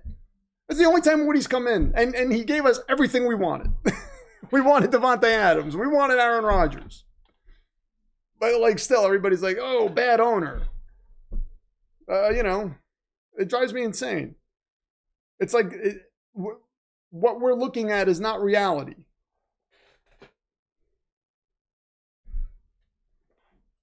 Hi, Tim Daniel apologized. I don't care. Oh, she said she doesn't care. She said, I don't care. Good for him. Damn. Okay. That is a first down for Miami. Media heads, Emily says, media heads said that other coaching candidates had a chance for head coaching gigs once John was fired. Teams realized that John is the best of the available, so John gets to pick his choice. Yeah, unless, you know, teams are afraid of losing out on guys. That's when it's, you know, if he drags this out too long, teams are going to move because they're going to be afraid of losing out on other guys, you know?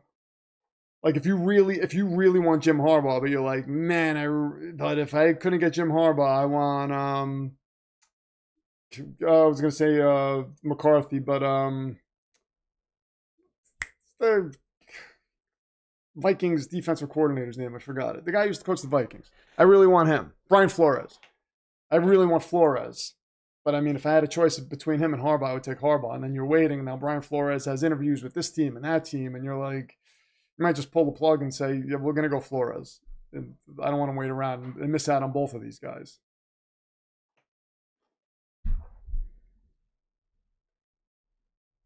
Back throws the ball downfield wide open.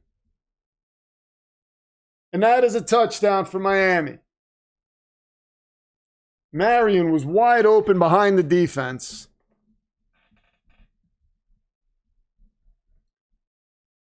And here we go. That is 16-10. Miami takes the lead.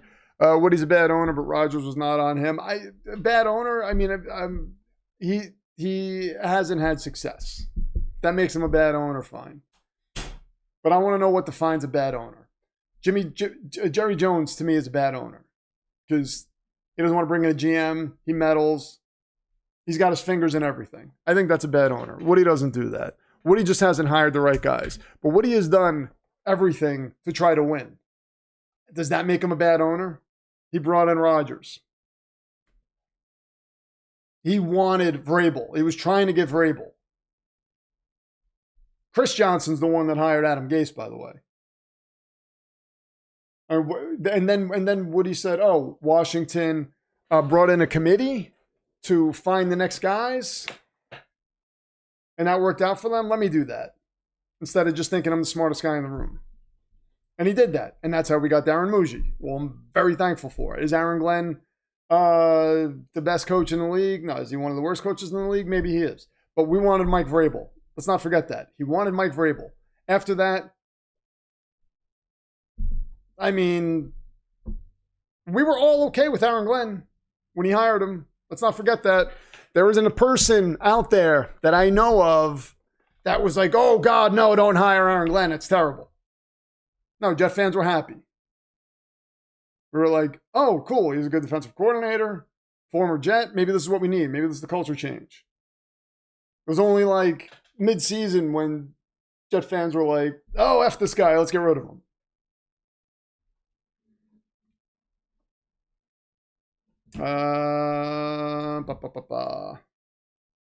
So, you know, I'm not going to do that. I'm not going to sit here and pretend I didn't like Aaron Glenn. I'm not going to pretend Woody's just making bad decisions. He was trying, man. He's trying. Doesn't always work out. We would have Darren Muji and Mike Vrabel right now if it was up to Woody.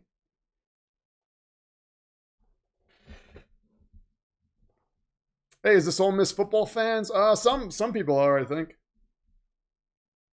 Fire Glenn so we can have him back, says Joe Birch. Look, he wants Aaron Glenn back. Aaron Glenn was a good defensive coordinator. But again, he doesn't have anything to work with. Robert Saleh, when he was in San Francisco first time around, had nothing to work with and didn't become a good defensive coordinator until he had the pieces there.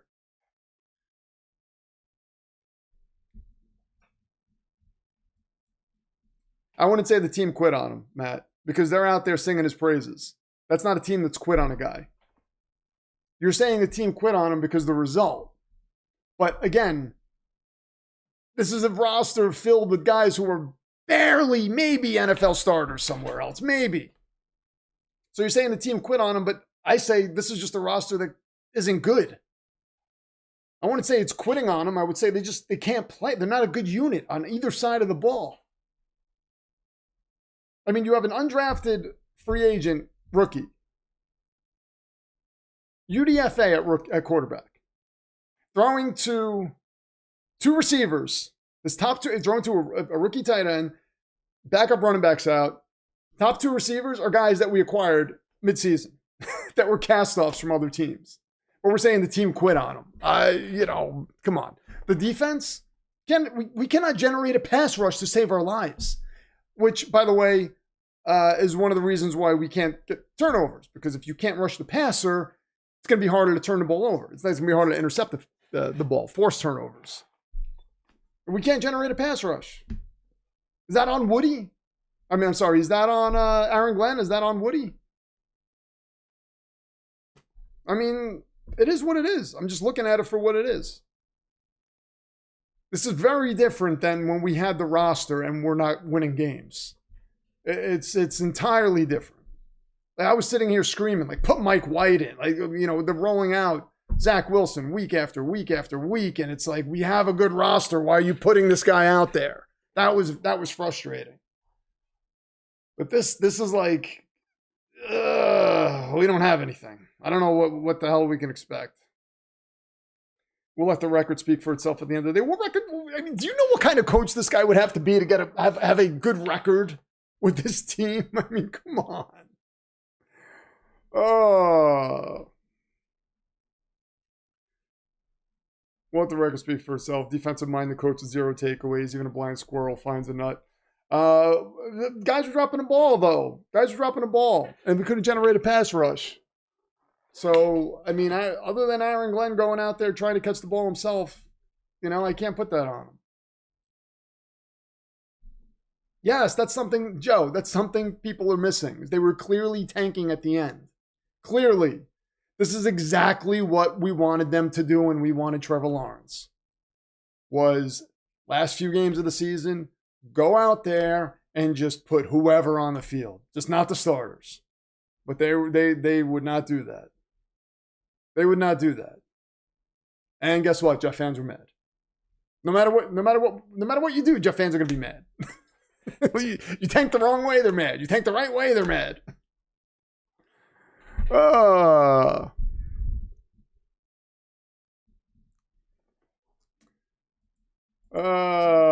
JB, what's going on? Hello, everyone. I still can't believe Harbaugh was fired, but it was probably time to finally move on. It seems like his messaging grew stale. Maybe, JB.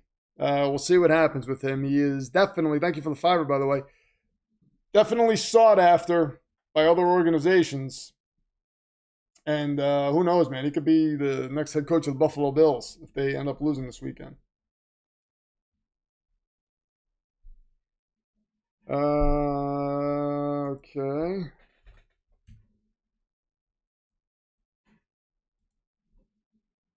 Is it halftime? No, we got 1 minute 38 seconds left till halftime.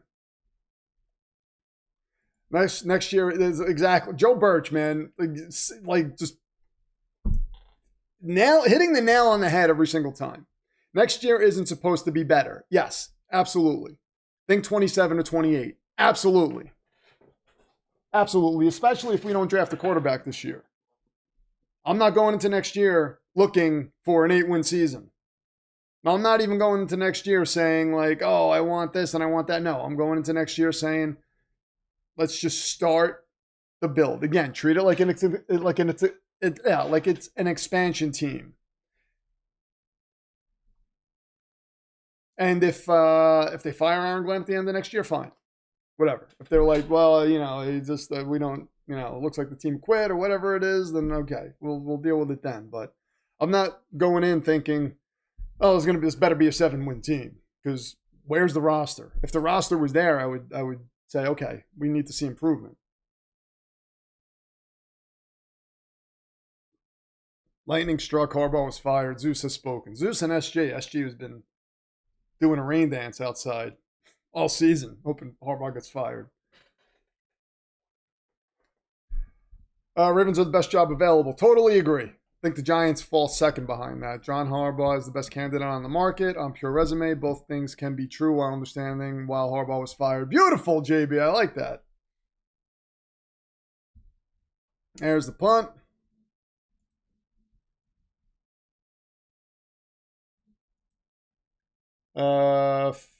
Fair catch at the 26. Miami will take over. Trust the process. Yes. That's legitimately all we could do. It's legit. And again, if we had the roster, if we had the pieces in place, and things were being wasted, I would be pounding my head against the wall. You guys have seen me angry, saying this is a better team than we're seeing. But I can't do that this year. I have to be honest. I can't do that.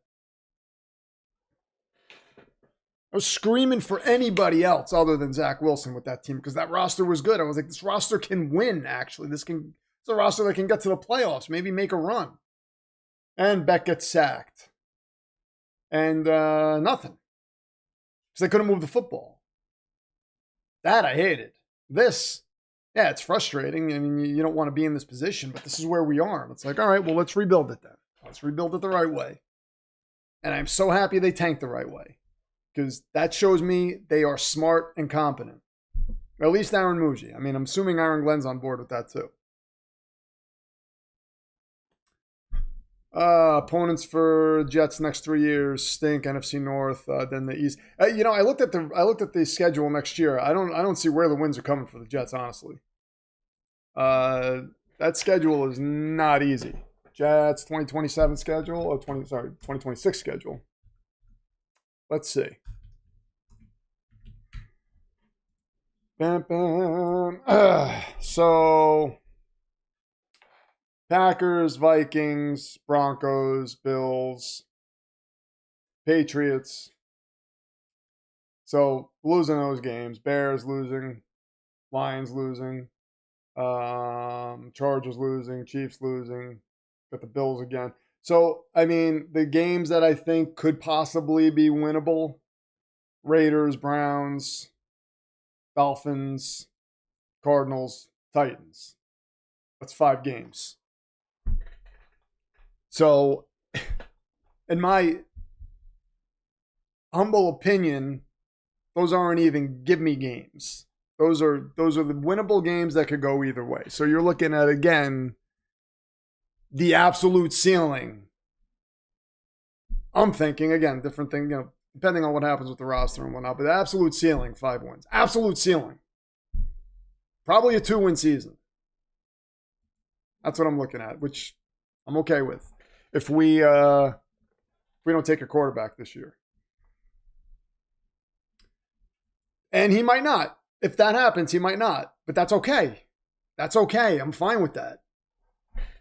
I'm fine with that. If we don't draft a quarterback this year and they win 2 games and they get rid of Aaron Glenn and they're like, okay, well, now we're going to draft a quarterback. Let's bring in a coach that can develop this quarterback. You're going to be happy, Matt West, and you're going to be happy things happen this way. I'm telling you, just patience, man. Patience. Brian Flores would be better if you want to go defense or Vance Joseph. I think, yeah, Brian Flores. I don't like Vance Joseph. Brian Flores, I think, would be good. For, I'm assuming you're talking about the Ravens, right? Yeah, 2-15. That's what I said, Matt. Lukey, what are you doing? Come here. Come here. Chargers defense is so talented, but Minter gets the best out of them. That's why I want him over Flores or Joseph. I would go Flores over Minter. I would go Flores in order. Flores, Kubiak, Minter. That's the way I would look at it. But so we basically agree on the result, yeah. And look, I'm fine with firing Glenn. Just keep Muji and let him see this through. But that could be a best case scenario, honestly, with the way we're trying to build this. They win 2 games. They end up with the first overall pick. They bring in Arch Manning, don't have to give up draft capital. And now we bring in an offensive coach to help develop him. I mean, you're going to be like, you're going to get Darren Muji tattooed somewhere on you if that happens. I promise you that,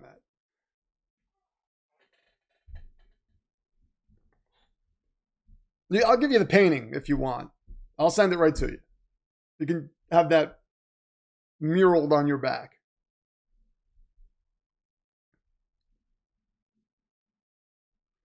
I wasn't alive when Green Bay stunk, but my dad told me when Green Bay stunk from the 70s to the 80s, before Brett Favre. Yeah, I remember Green Bay being a joke when I was a child. Lukey, come here. Come here. Come here. What are you doing, buddy? Come here. Soldier says, okay, I'm back. What did I miss?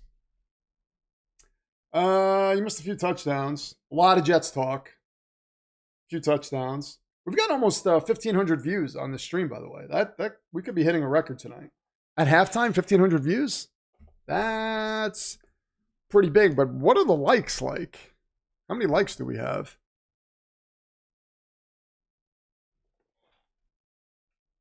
See, I don't like Trinidad looks like he makes the easy stuff look a little hard, in my opinion. Like that pass was off. Running back just made a nice catch. Hey, come here. Stop. Come here, Lucas. Lucas, come here. Bunch of Muji talk. Yeah. Which is always welcome in my world. Come on, buddy. And Ole Miss, 46 seconds left. Trinidad working out of the shotgun. That's a first down. That was a nice pass.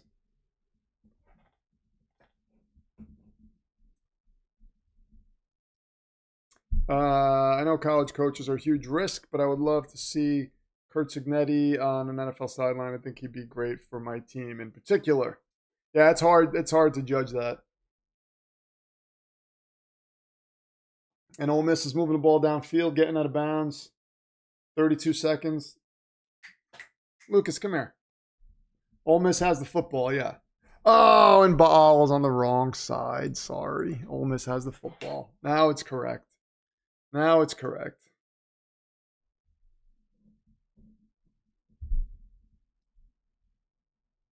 Back to pass.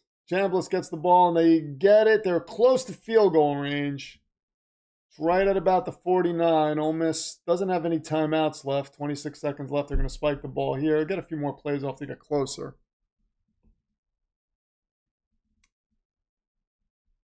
You have to forgive us because we've been in the offseason since September. We've been in the offseason for a long time.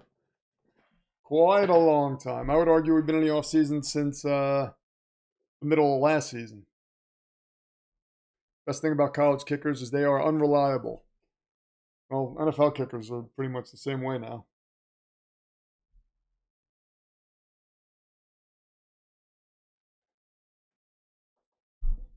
And Miami takes their last time out. A 17-10 game. Let's see how many likes we got so far. Hey, come here. Stop. Come here. Come hither.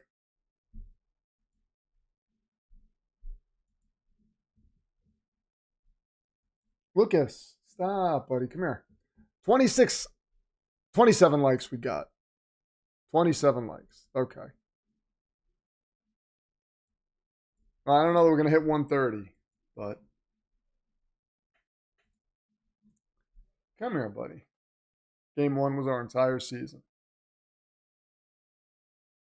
Well, week 1, they looked pretty good. And the preseason, I remember Green Bay, that opening drive. I was like, oh, looks like Justin Fields can move the football. This is interesting. It was nice to see a quarterback that had mobility.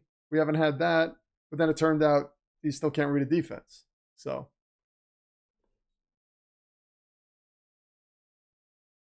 Oh, Chambliss is almost picked off. All right, come here.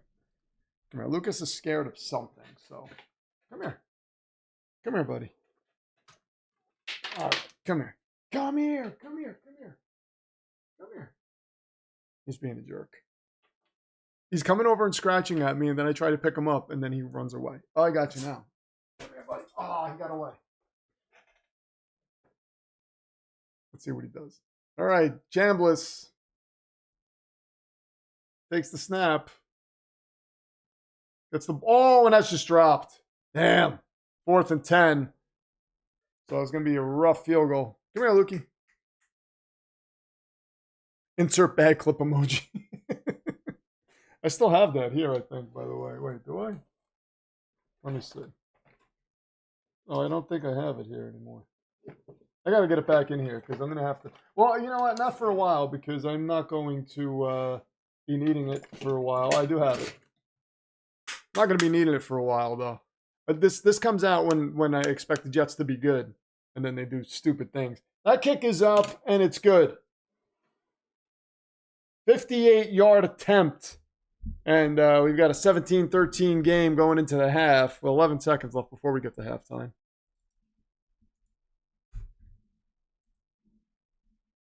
Very good. And here we go. To quote Heath Ledger in The Dark Knight.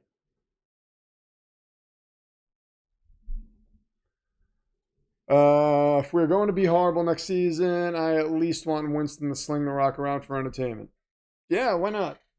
Why not? I want a quarterback there that can help develop a young quarterback if we have a young quarterback there. I don't know if Jameis is that guy. Maybe he is. But I'm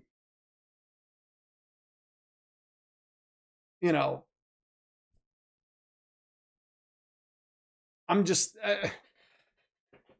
I would rather punt on quarterback until next year, but again, if Dante Moore comes out and they take him at number 2, we get our quarterback, we get a guy that's got some a lot of positive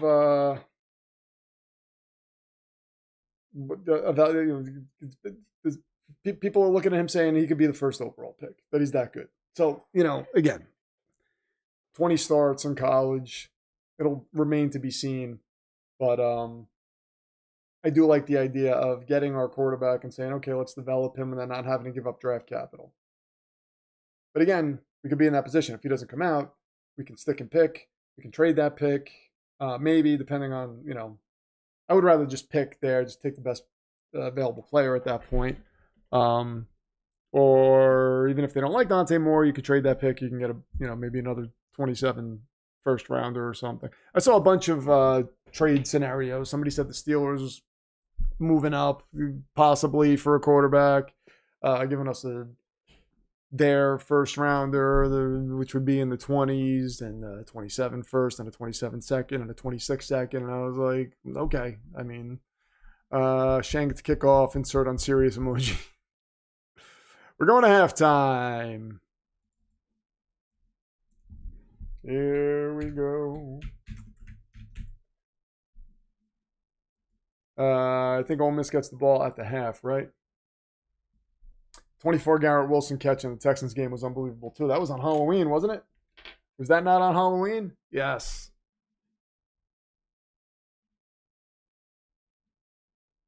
Emily got married in 2023 after 7 years of dating with a 2-year engagement due to COVID. Well, it's very nice that it came through, though. Half face. Oh, yeah. Sorry, SG. Sorry. I was very concerned that SG and I would never mend our friendship here because he was very mad at me. He said the F word. I don't know if any of you saw that. He said the F word several times, directed at me in that Ravens game. And I let it slide. I let him get away with it. Just give the Raiders both your first to get Mendoza. Says Soldier. Look, I'd be okay with that. I honestly would. Because I just think he is... I actually think he's a better fit for us than the Raiders because the Raiders don't have an offensive line. At least we have an offensive line. And again, it depends on who the Raiders head coach is.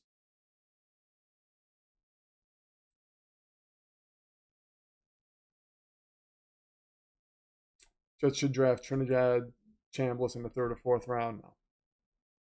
Now we have so many needs. I'm not looking for a guy that the chances of that guy landing, hitting, and being your franchise quarterback are so slim. I would rather just get I'd rather build up the roster with the way Darren Muji has drafted. You can get guys that can start in those rounds. I love the background and need to know what the 2 posters are that are blocked. Okay. So, well, thank you very much. There's Die Hard right there. There's a score prediction, by the way, if you haven't seen it on the television. Just got it up.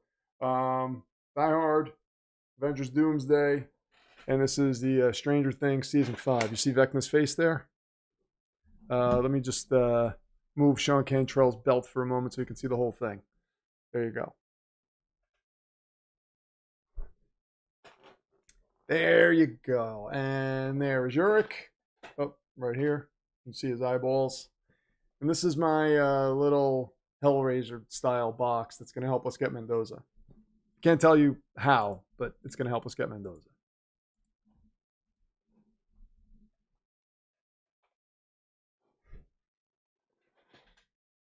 Agreed. He will die at the Raiders. Yeah.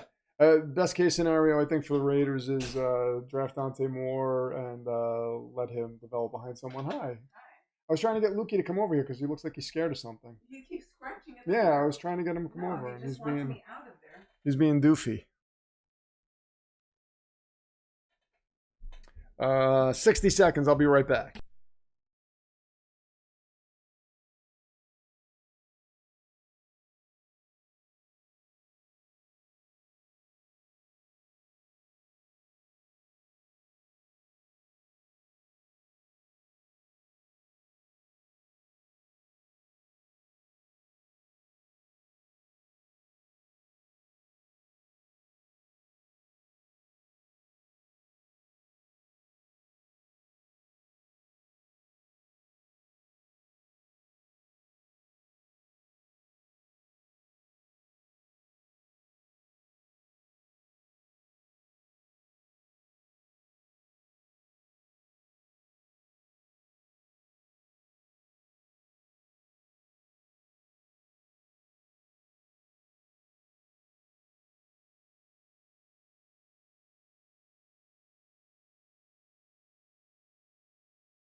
I am back.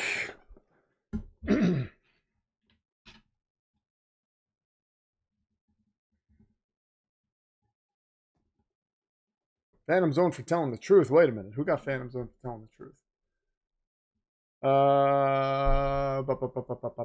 Wasn't it the same conversation we were having when I left 2 hours ago? Yeah, probably. Probably. That's typically what happens here. You didn't like the Stranger Things finale? Is that what you're saying, Soldier? I will Phantom Zone you for that. Lord Chair is directing this conversation.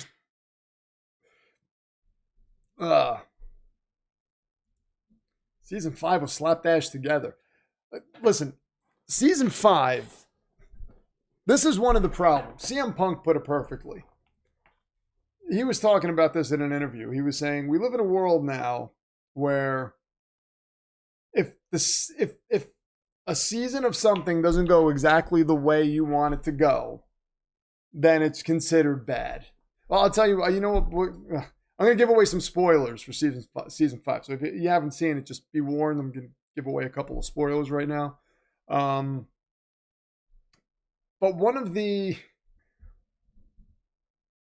questions is, where were the Demogorgons when Vecna was having that final fight? And when all the people from Hawkins went into his little cavern or whatever, where were all the Demogorgons? Where were all the bats? The ones that we saw that killed Eddie Munson. They were nowhere to be found. That was a little bit of a head scratcher. I'm not gonna Phantom Zone you guys for not liking it. Nobody has to like it. CM Punk is an effing idiot, says Loco. Yes, Lord Chair. Drew McIntyre versus Roman Reigns should be the main event of WrestleMania. You know what? I don't disagree with that. I live in a world where I like good writing. I had no preconceived notions. I mean, I'm not going to say it didn't have its problems, but I enjoyed it. I really enjoyed it.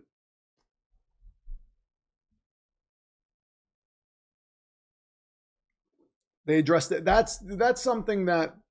So the Broadway play, I read the synopsis of it. I wish they would have, even if it's an animated thing or something, I wish they had something that would show us what happened in the Broadway play so we could actually watch it. Or you got to travel to New York and buy a ticket for it. That's a little nonsense.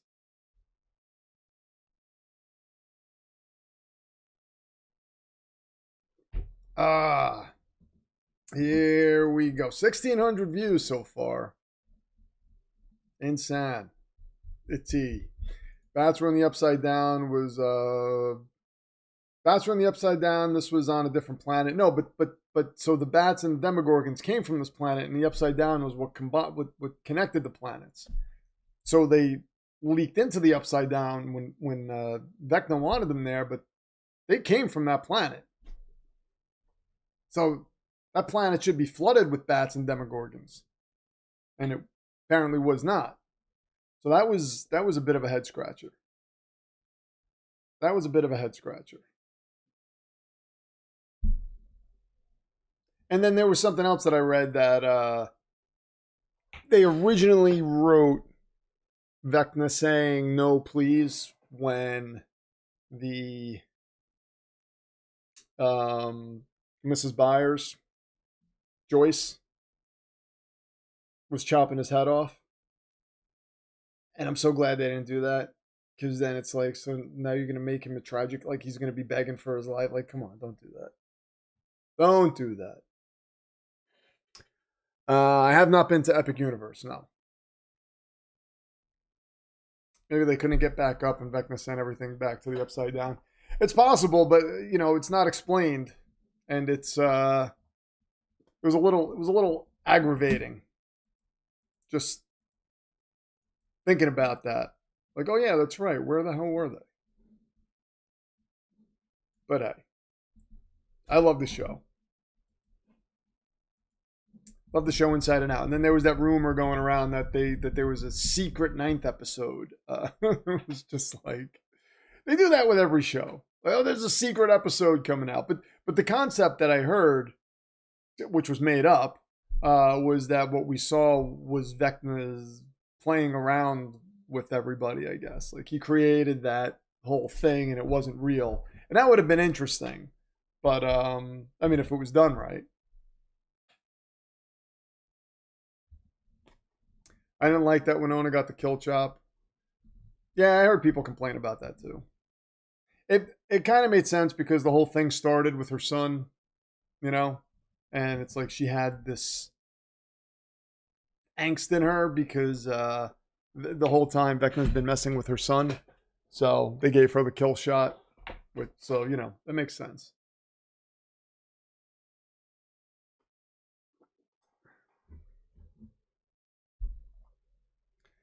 Now we wait for the next great genre TV show. I personally not seen anything that looks interesting. Yeah, me neither. The last show that I was this high on was Breaking Bad. Breaking Bad I thought was phenomenal through and through. There was one episode of Breaking Bad that I wasn't that big on, and that was the Fly episode. That was the only one that I was like, that episode kind of wasn't much of anything, but every other episode I thought was awesome. But they are going to have another Stranger Things live action show. It's not going to be tied to this one. It's going to be in the Stranger Things universe, apparently in a different decade, and it's going to be a different type of story that's in that same universe. So that'll be cool. And then this year we've got the Tales from 1985, the animated version coming out. The show that I'm most excited about now, though, is the next season of X-Men 97. That is awesome. X-Men 97 is so good. I thought Better Call Saul was good. I wasn't, like, in love with it. I thought it was good. I thought it was very slow moving. I like the way they wrapped it up. But it wasn't something that I felt I need. Like, I left episodes like, oh my God, I need to know what happens next. It was like, okay. And then it just kept moving, and I thought it was okay. I wasn't in love with it. I didn't hate it. I thought it advanced the story. It was tied to that universe, and I was like, okay, this is pretty cool. But Breaking Bad, I was like, I didn't want to go to sleep because I wanted to watch the next episode of Breaking Bad.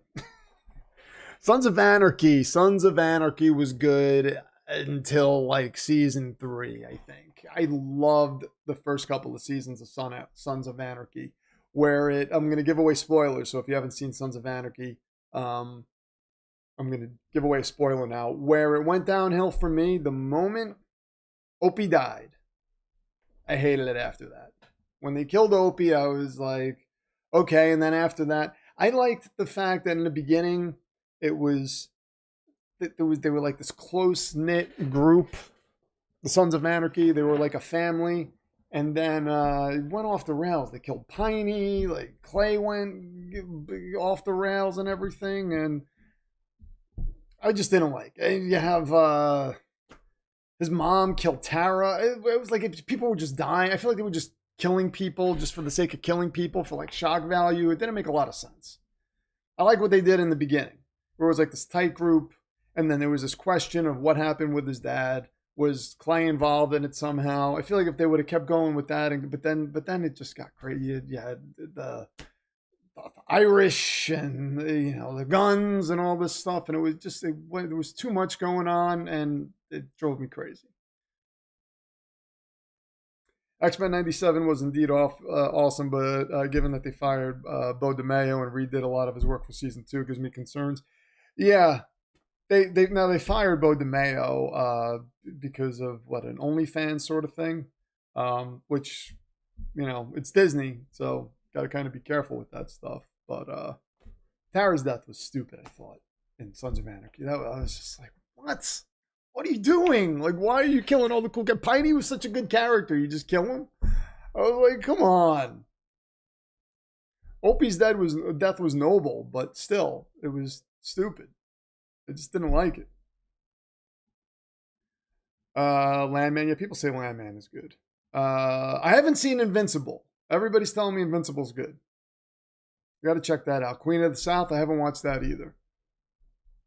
I typically need a show to be like, for me to sit there and watch it, unless it's something that I trust already. But like a new show, people need to be talking about it a lot.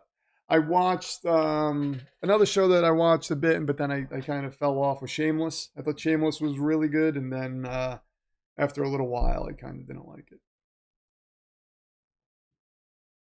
Todd Monken made some interesting remarks on the Rex Ryan show and didn't hold back. Zach Orr posted, looking forward to what's next on Instagram.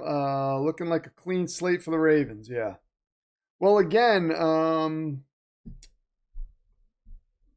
I think that was one of the things that I heard was the Monken was an issue. They wanted ownership wanted to get rid of Monken, and Harbaugh wasn't down with it. So, any thoughts on Fallout? I haven't watched it, but I know the logo creator likes it. He really likes that show. He likes Invincible too.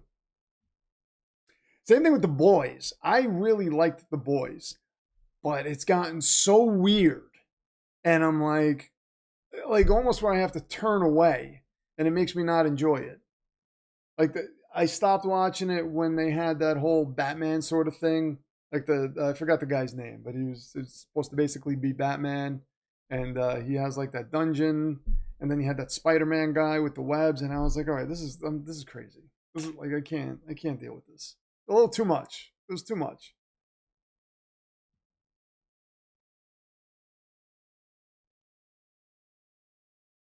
Binged all 3 seasons, and the Adam Eve special. What a writing snob I am. Black Sails and Billions. Black Sails I heard was good. I heard Billions was good too.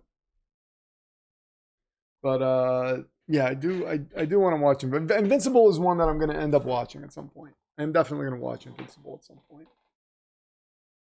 But yeah, The Boys, that was another one, man. I was like, when I first started watching it, I was like, wow, this show is really good. And then last season, I was like, I can't anymore. It's just like, oh man. Yeah, they started. A lot of shows do that with like the political stuff too.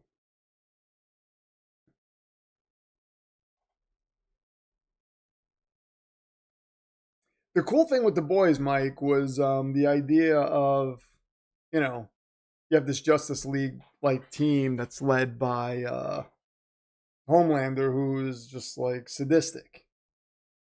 But I really like that aspect of it. But it just started getting weird, man. Like I wasn't down with it. Yellowstone was solid for a few seasons. Yeah, I heard Yellowstone was good. I was a big Buffy fan. I know they're doing another Buffy show too. So I'm gonna be excited about that. But I was a massive Buffy fan. Angel I was like okay with. I didn't love it. But Buffy I loved. Stanky thinks Justin Fields is a good quarterback. We all know Stanky is clinically insane. I think he took umbrage with that, but you go around saying Justin Fields is a good quarterback, like you have to expect some pushback.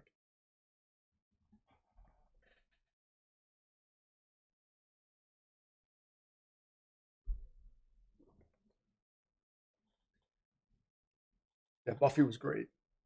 Buffy was great. But Stranger Things, it hurts. I hate when I love a show so much, and when it ends, it just hurts.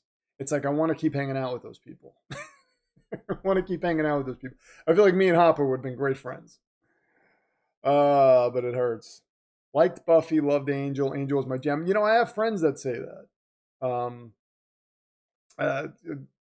Would be like, I really liked Angel, and I wasn't a big fan of Buffy. I just think Buffy was so funny. I love the banter back and forth. There's a movie called, I tweeted about it. They All Want to Kill You. I think it's called something like that. Or they want to kill you or something like that. And it gives me Buffy vibes. And it's coming out in March, I think. I showed PFA the preview to it, and she was into it. So the premise is this girl is hired as a maid for this really uppity high rise. I guess it's in New York City or the city like that. And she's in the building, and then everything locks. And it's like a satanic cult, and this is something that they do every year. They have to sacrifice somebody, but this girl can fight, and she has weapons. And it's just like she starts kicking people's asses, and I was just like, oh, I didn't expect it when I saw the preview. I was like, oh, this looks awesome. I love stories like that. Jeff's party, what's going on? Better quarterback, Captain America or Batman? Well, I'm going Batman. I mean, so to me, this is like the difference between Tom Brady and Josh Allen. Batman's Tom Brady. He's gonna win. He's gonna win. Josh Allen's just got the athletic ability because he got the super soldier serum. And cheating, by the way. That man doesn't have to cheat. He's just smarter than everybody. Thank you very much, Jeff's party. Good to see you again. Jeff, by the way, is a Dallas Cowboys fan, for those of you who don't know.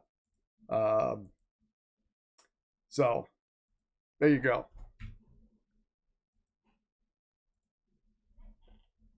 But I would definitely go Batman as my quarterback. Willow was the best. She went to band camp. And then that whole storyline where she went bad. And then, so I don't know if Soldiers, do you have the continuation season 8 in comic book form? It was really good. It was really good. If you could pick up the trade paperbacks or something, do that. But it was good, and it just continued the story. I liked where they went with it. But when Willow went bad, that was insane. And Glory. So PFA, where we said if we ever had kids, we were going to name them Caleb, who was the Nathan Fillion character, the evil priest. His name was Caleb. We were going to name our son after him, and the daughter's name was going to be Glorificus. Glory. That was after the evil goddess. I forgot what season that was. Was that like season 4? And then if we had another daughter, that would be Anyanka. They were all going to be Buffy names. The Flash is just cheating, yeah. Batman obviously cheats. Are you crazy, Mike Causey? You see that as Phantom Zone worthy. You could say Stranger Things didn't have, you don't like the ending of Stranger Things. But you say Batman cheats, that's Phantom Zone worthy. He does have plot armor, though. Honestly, Batman won't be unreal at dissecting defenses. Yeah. Yeah, he wouldn't even need an offensive coordinator. Shane Giggle says, Buffy was my third TV crush growing up as a kid behind Topanga and the Pink Ranger. Oh my God. That's why I like my women short and feisty. Topanga and the Pink Ranger. I loved Power Rangers when that came out. And I didn't even think I was going to like it. But if I remember, it came on right before Batman the Animated Series, when Batman the Animated Series first came out. And so I watched it as a lead up. And I was kind of like, oh, okay, I'm into this. All right, this is kind of Voltron-ish. Cool. And it was a nice I don't know if it came on before or after, but it was like right around there, and I just ended up watching it because it was right there. I love Big Bang Theory. Love Big Bang Theory.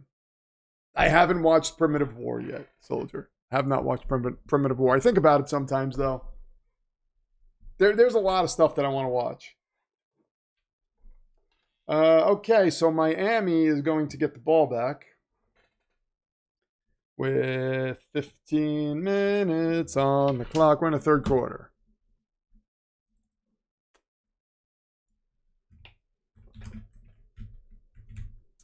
Here we go. All right. Kelly Kapowski and Topanga, says Loco. Was that Saved by the Bell? I know the name Kelly Kapowski. I think, was it Saved by the Bell? There's a documentary about the Power Rangers? Really? I got to see that. I haven't seen that. That whole Green Ranger saga though, was excellent. I was so locked into that.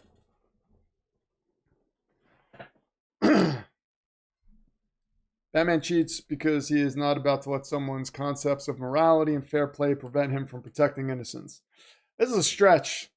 This is a stretch, Mike Causey. You're grasping right now. All right, yeah, that was Saved by the Bell. Okay. Gain of 4 is where Miami goes. Yeah, I used to like Saved by the Bell a lot. But Saved by the Bell was cool. It was the belding.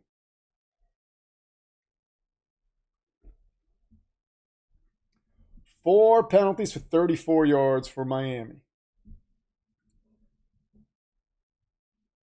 Yeah, these college football halftimes are ridiculous, man. Good God. Incomplete pass. Broken up by Chris Graves. 3rd and 7 coming up. That man doesn't kill. He just puts average henchmen in the ICU. I mean, he's done more than that.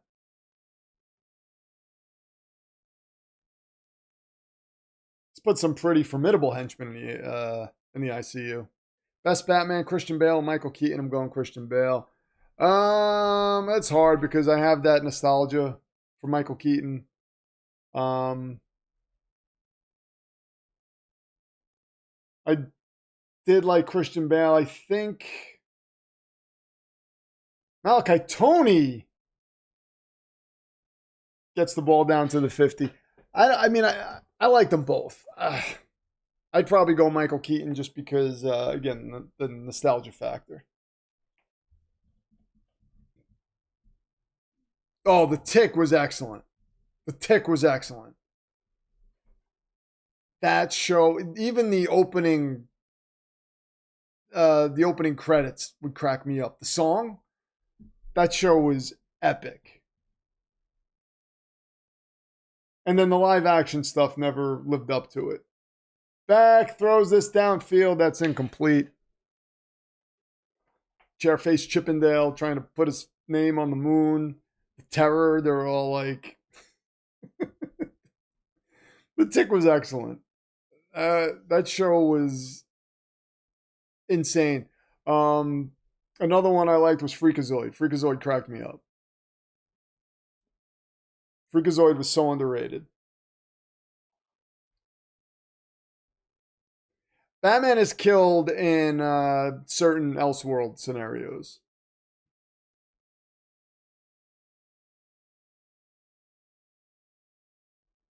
Second and 10. Tony goes up the middle, fighting for yards. He gets a first down, and he's still going forward. Wow, he goes forward for about another 7 or 8 yards. Wow.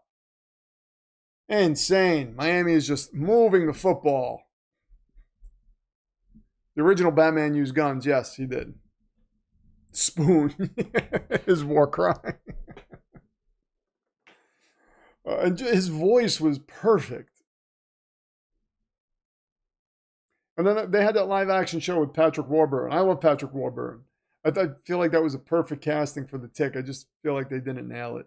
They could have nailed it with that, but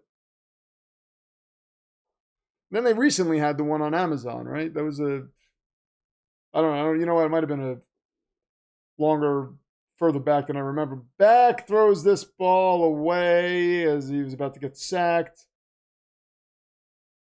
And that might be intentional grounding.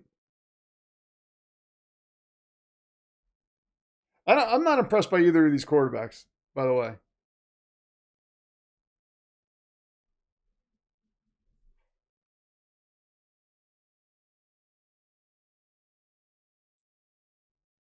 So that was intentional grounding.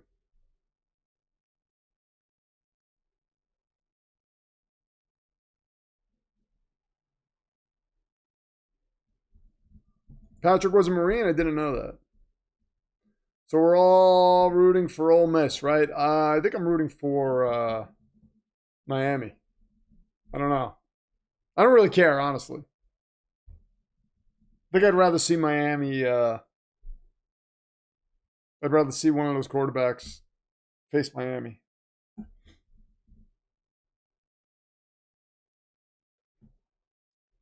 Fletcher breaks free, gets about a gain of 10. So we got a third down, and I think about 6 coming up. This is college ball. Only Mendoza looks truly elite. Yeah. Matt's rooting for the Canes. Yeah, the Amazon show was not quite as good. Didn't keep me engaged. But that original show, man, that was a thing of beauty.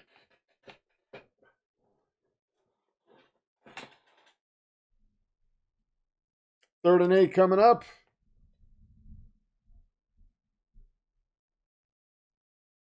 Grossenbeck takes the snap. Gets rid of the ball, and that's incomplete.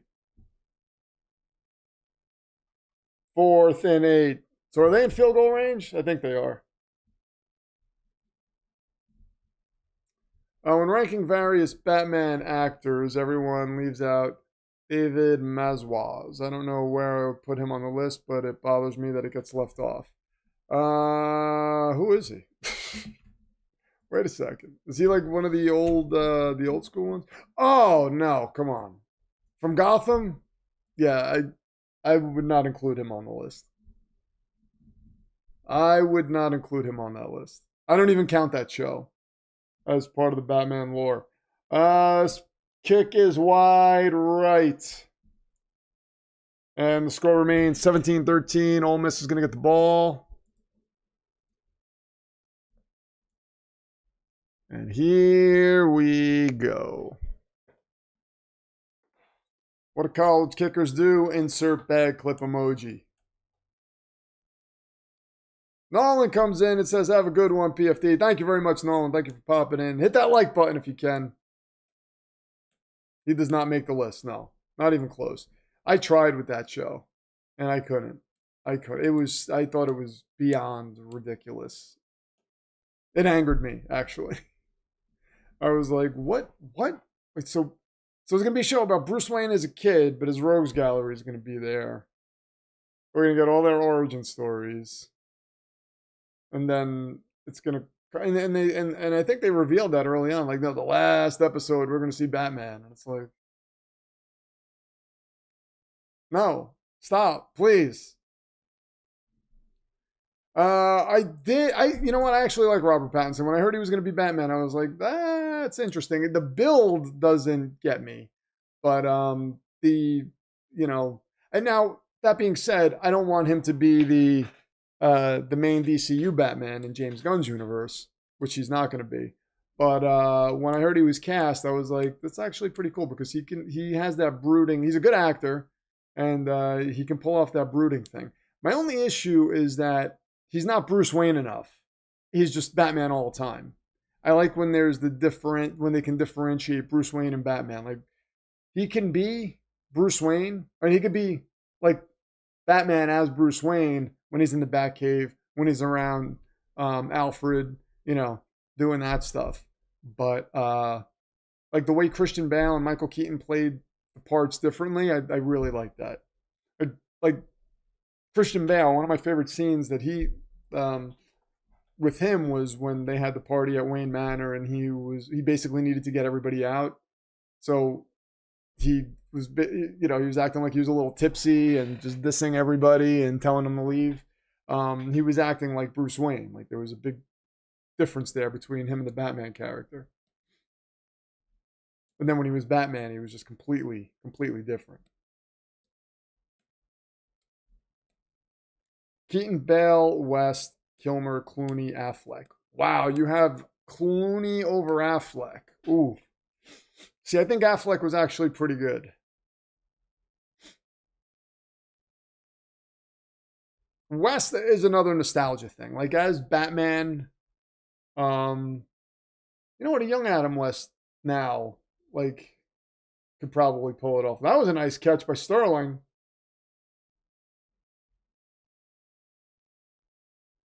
That's a first down for Ole Miss. Bell's an amazing actor. Yeah, he is. You really don't like Affleck's acting. Yeah, I know a lot of people don't. I didn't like that universe at all, though. I tried with the Snyderverse. It was so bad.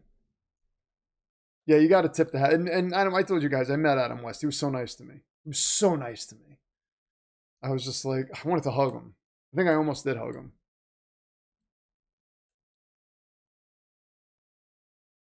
Oh, that's almost picked off. I love that Christian Bale channels a little bit of his Patrick Bateman into his vapid Bruce Wayne portrayal. He does, totally. He does, which was pretty good. Kilmer was a good Bruce, but a bad Batman. I agree with that, Tim. Let's see who else. Clooney. I didn't think Clooney was. I thought Clooney was. He can pull off the billionaire playboy, but he was terrible. He was like too head bobby as Batman. But Affleck. People say Affleck had the best Batman suit, but I kind of don't like it. I thought the logo was cool, but it looked too rubbery for me. Snyder cannot write, no. What's going on, Warhood? Oh, that's right. Warhood is down under. That's right. He's about 8 hours away from Soldier. We are very well represented on the Australian side of the world tonight. 2 straight drop picks. Should we blame Aaron Glenn for that? There's the pass, and that is dropped again. Another pick. Hi. Hi, I had to be a little scared. Oh. Was there like a fly or something? There's no fly in here. Oh. You think we live in like a crack house? Yeah, well, but there was a little fly. No. I don't think so. Did you just turn this thing on before? It's been on since I got in here. Oh, okay. I thought maybe it was like when you turned it on something. Oh. Well. So here we go. There is the kick. Doinked. And it's no good. Second missed field goal back to back. Wow. Father Dismas comes in with 26-24 in payment for services rendered to Steelers Nation. Oh my God. You're a maniac, Father Dismas. Oh, well, I can neither confirm nor deny that was done purposely. But Father Dismas is now your top donator of the evening. Thank you very much. Payment for services rendered. Yeah, that was SG's still going through it, but he's happy that they got rid of Harbaugh, so. There's light on the other end of his tunnel, I guess.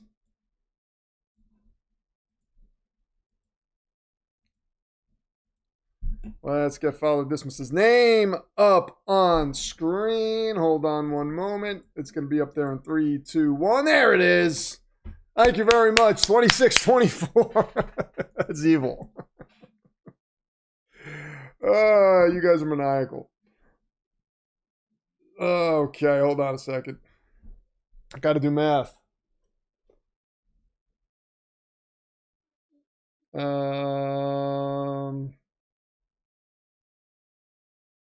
All right. Oh, this is up to 156.53. Thank you so much.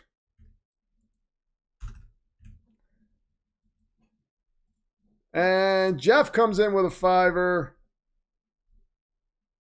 and says, Ben Affleck as Batman is like a middle-aged man trying to recapture his glory years only to have his ass kicked by an alien that's scared of green rocks.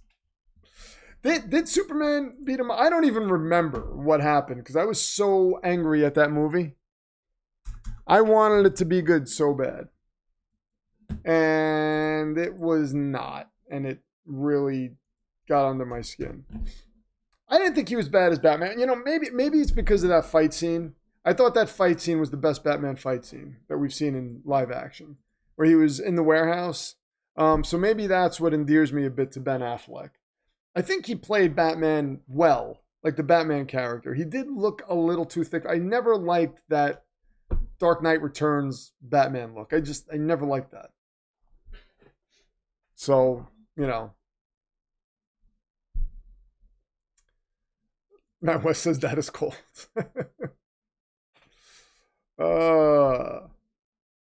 Martha, yeah, I mean, wait a minute. That's my mom's name. Let's stop fighting. If you're ever in a situation where somebody wants to fight you and you don't want to fight them, just ask them what their mom's name is and say your mom's name is the same, and then that'll probably stop that situation. Like when he was writing that, you know, he was like, "Oh, that's deep. That's so good. That's so good." Yeah, we're definitely going with that. But I mean, come on. Oh God.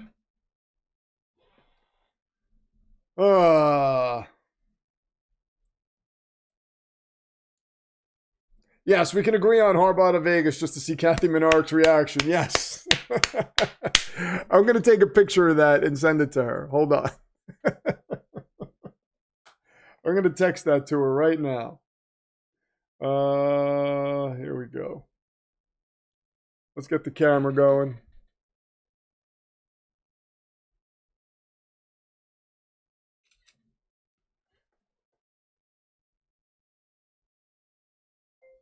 This is what's happening on the live stream right now. You're being mentioned. Haha.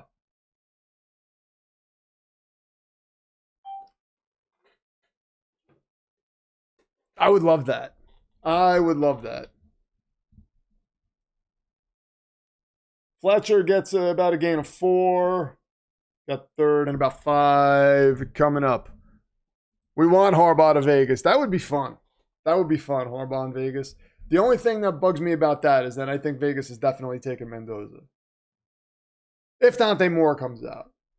I kind of want Kingsbury to go there because I think Kingsbury would go Dante Moore. That line killed the movie. I got to sneeze. Hold on one second, guys.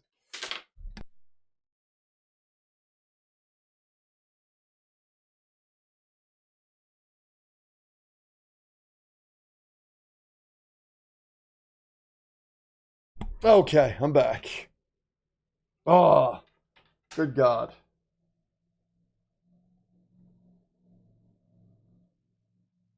This sickness I had still, it lingers. But, I mean, I don't feel weird, but every now and then, like a sneeze comes up or coughing starts or something. So, and then my headphones get tangled because of the sickness. So, yeah. All right. Jeff's party with a fiver says, or you could humiliate the other guy for years by taking the other guy's mom out on a date. Who would then be his daddy technically? Not if you take him out on a date. Not if you take her out on a date. If you marry the woman, then you would be his stepdad. So there's that. But I don't think you get that title just for a date. Thank you very much, Jeff. Appreciate it, man.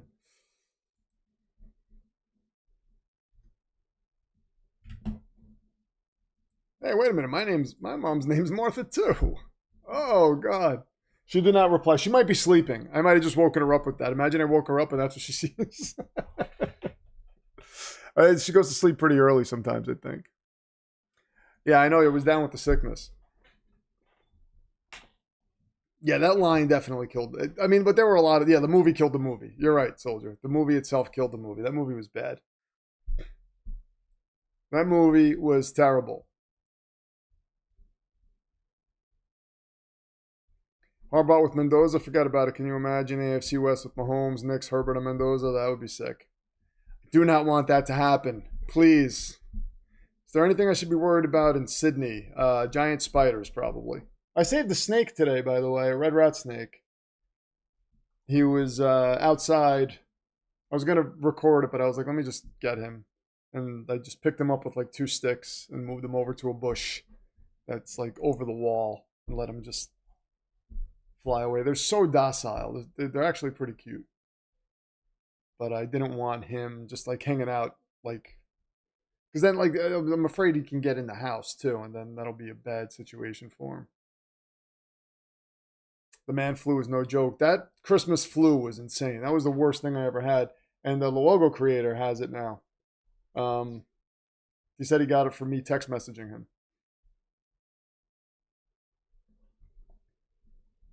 Gain of 3 from Miami. We got second down coming up. Just the giant spiders that fly in your mouth while you sleep. Oof. I'm not going to be able to sleep tonight. Well, I'm not over in Australia. Soldier. Not Soldier. Warhood. Oh, we got Soldier and Warhood in Australia. Look at those names. I don't think that's a coincidence. Sleep with tape on your mouth so the giant spiders don't fly in. There's a flag. You know what? I appreciate these college refs. They seem to know what they're doing. They're not pulling a lot of nonsense and just throwing flags left and right. We have 2,000 views, 2,007 views. That's the most we've ever gotten, I think. That is the most we've ever gotten, I believe. On a college game. That's crazy. Miami has to run the ball to win this game. I feel like I'm going to say this again in the near future. Okay, Beck is back to pass. He takes the snap. Gets rid of the football, and that is dropped. Wow, these teams are not good. Mendoza's going to carve these teams up like it's nothing. My God.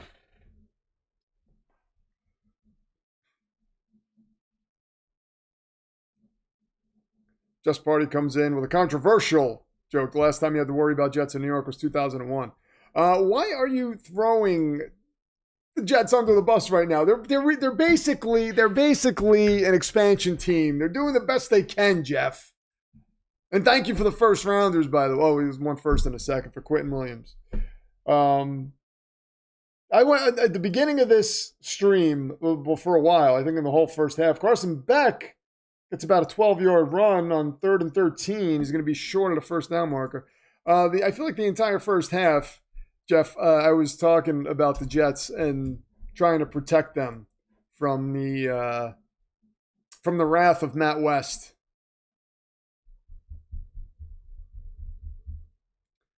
Man. If you want bad reffing, go watch the bad teams mid-season.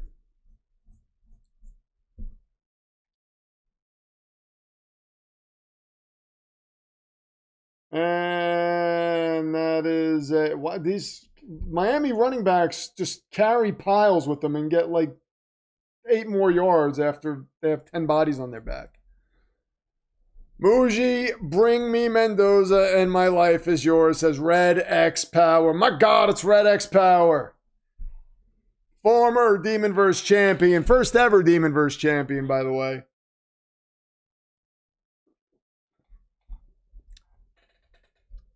You're not there for a real vacation. You're there on business, Warhead?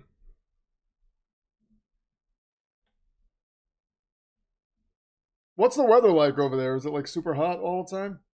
5-yard gain for Miami. 4:50 left on the clock.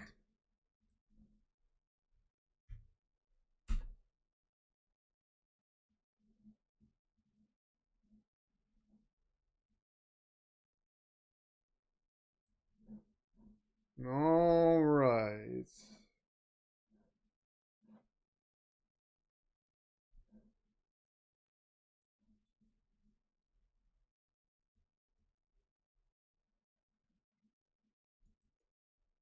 Brown again goes up the middle. He gets stopped at the line of scrimmage right now.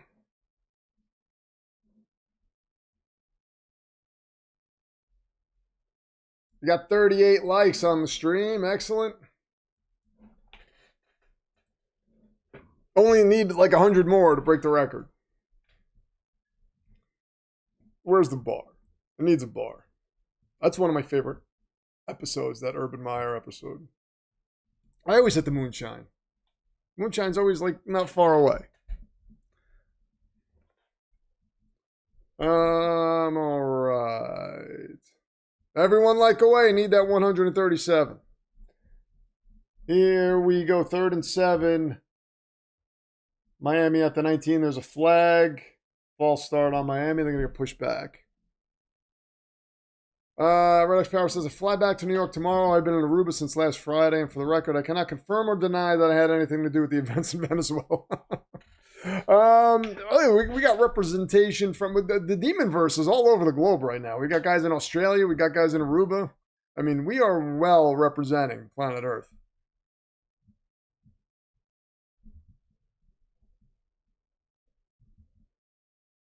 It was 80 in New Mexico on Sunday, and it's supposed to snow tomorrow. Like, that would drive me crazy. That would drive me crazy.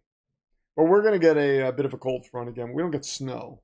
We've gotten frost a couple of times. 3rd and 12. Beck. Ball gets batted away, and that is picked off. Ole Miss is going to get the ball back. Wow. Yeah, I don't like what I'm seeing from either of these quarterbacks. Tip drill pick.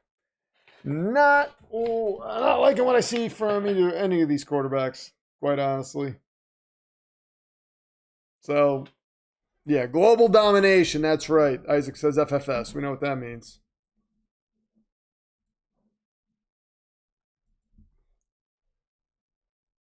So Miami had an opportunity to put more points on the board, and that was that's how you intercept the pass, by the way, New York Jets, just so you know. That's why all the booze is going to be top shelf.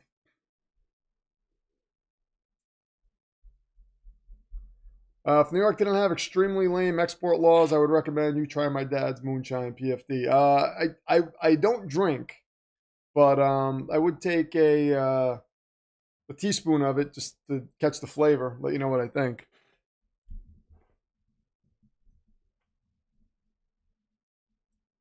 What PFD is saying is the Jets needed an already developed franchise quarterback in his prime. Is that so much to ask for? I mean, come on. That's basically Mendoza. You just basically described Fernando Mendoza. So, yes, that's exactly what we need. Thank you. I don't know how to better describe Fernando Mendoza than by what you just said.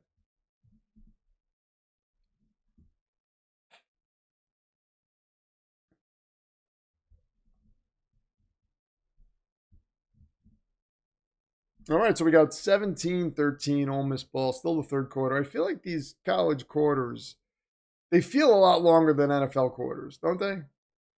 Like, what time is it? It's 10:14? I guess maybe not, but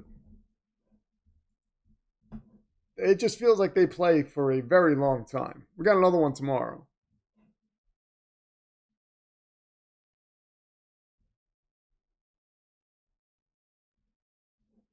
All right. Mendoza definitely isn't that. Oh, please. Oh, please.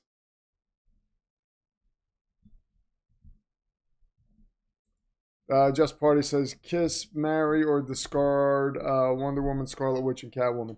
I'm married already, so I don't play this game. But we could put this up there for the people in the chat who would like to answer that. But it depends on depends on who the artist is, I guess, or if you're talking about the movies or whatnot. They would have to base their answers on that. Thank you for the $5, Just Party.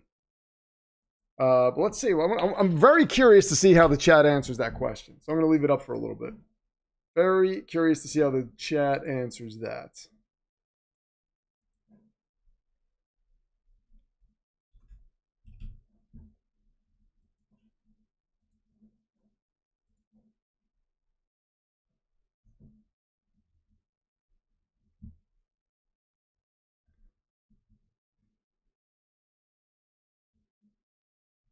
Charlie Walker says, Jets 0 interceptions and only 4 forced turnovers. Glenn is defensive mind, LOL. So can Mines intercept passes? Scarlet Witch all day, Linda Carter all day. Chambliss over the middle. It's a first down. Ball gets to the 30-yard line. Tim Daniel says Linda Carter. Warhood says Scarlet Witch all day. Mike Causey says definitely discard Scarlet Witch. One moment she's normal, the next moment she's murdering. Catwoman is fun, but Wonder Woman is the keeper. So Mike Causey goes Wonder Woman. Yeah, Scarlet Witch tried to murder herself too, didn't she? Harbaugh doesn't want to come to the Jets. And then you would have... See, this is the problem. And this is why I'm so glad Charlie Walker is not the Jets general manager or the Jets owner. Because he would undercut Darren Muji right now. That is picked. Oh, look at that. Now, Miami dropped another interception. Is that Aaron Glenn's fault? Is that Aaron Glenn's fault? Should we fire the coach because these guys can't grab the football when it's thrown to them? Right in their hands. Is this the coach's fault? I'm so glad this is happening. Yes, another dropped pick. Totally Aaron Glenn's fault. Does The Long Kiss Goodnight count as a Christmas movie? Sean Cantrell wants to know. I don't know. I've never seen it. I've never seen it. I'm putting Jeff's Party's quote back up. So you guys are blaming Aaron Glenn for this. Oh my God. You guys are insane.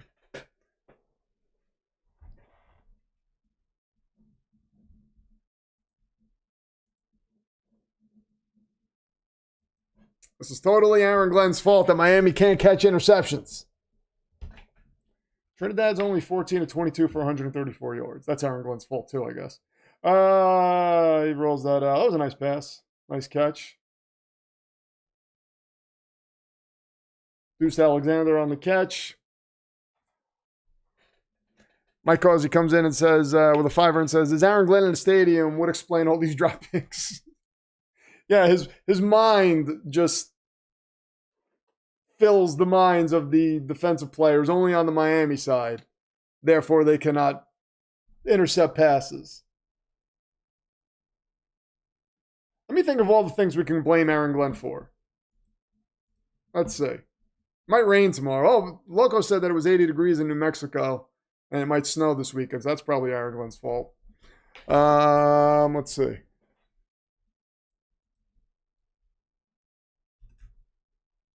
Mike Causey's up to 382. Thank you so much, my friend. Get your name back up on screen. Hold on. What else can we blame Aaron Glenn for? This is fun.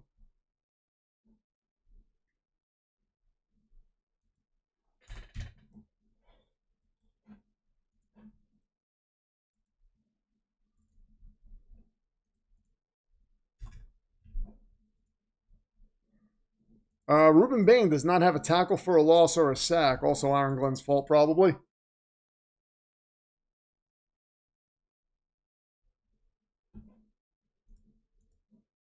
So does Ruben Bain continue to be up there? There's Mike Causey as your number 4 contender. This ball is thrown deep, and that is incomplete. Intended for Deuce Alexander.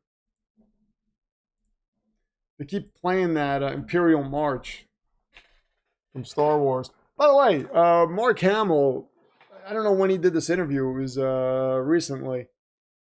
He was talking to J.J. Abrams when they were doing that Star Wars Episode 4 movie. Oh, wait, no. Episode 7. Right? Yeah, Episode 7. Chambliss is going to scramble and gets taken down at the line of scrimmage again. And said he asked J.J. Abrams, hey, so since, we have Carrie Fisher, Harrison Ford, it's going to be Han Solo, Leia, and Luke, are we going to do a scene where we're all on screen together? And J.J. Abrams' response to that was, well, no, this isn't Luke's story. And it's like, what? You telling me that Mark Hamill, Luke Skywalker himself, was asking you to put a scene in the movie. This is why those movies were garbage. Put a scene in the movie. Oh, this one's doinked, but it's good. So we've got a 1-point game, 17-16. And you turned him down, J.J. Abrams. You said, no, we're not going to do that. I mean, it could just be a quick scene, couple lines. People would have loved it. And no, they didn't do that.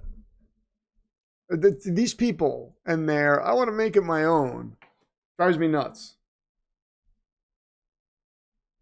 Aaron Glenn stopped George R.R. Martin from finishing Game of Thrones. Fire him.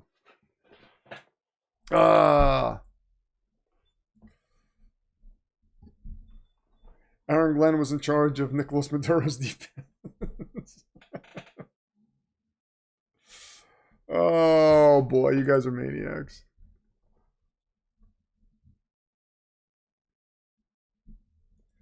Since you're on the topic, The Last Jedi is definitely Aaron Glenn's fault.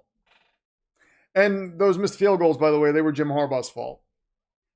So, NFL coaches are really going through the ringer in this game. Correct order to watch Star Wars. 7, 8, 9 don't count. Go. Yeah, I don't count 7, 8, 9. A New Hope. For me, it's A New Hope, Empire, Jedi. You can stop right there. That's it. That's the order. You could stop there. I did not like any of those other movies.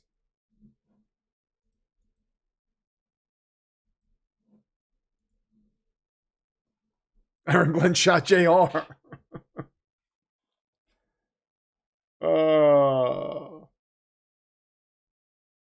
I'm ignoring all of you trying to drag me into the Glenn talk. This was our plan. Before the stream, we had a private stream where we were like, let's see what we could do to get Matt West into a Glenn talk. I heard Rogue One was pretty good. Or okay. But still. You're talking about epic movies, and it's like, well, this one was okay. I might have to watch it at one point, but I don't know that I'll accept it. It was acceptable to Matt West. I still haven't made a belt for either of these teams. So we're going to have to do that at some point. Let me see. I'll do that a little later. 60-second break. I'll be right back.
I am back. Just in time for the kickoff. Ole Miss trails 17-16 with 22 seconds left in the third quarter.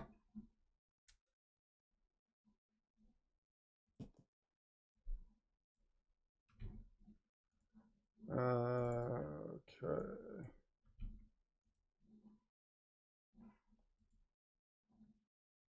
Just Party comes in with a $5. Says, imagine a Dallas defense with Jim Leonard, Quinnen Williams, DeMarvion Overshawn, Kenny Clark, Osa, Donovan Ezekuri. I don't know how to say his last name. They are going to have a pretty damn good defense. We got to see who your defensive coordinator is, because if you have a guy who can't get the most, like another Matt Eberflus on your hands, man, that's going to be tragic.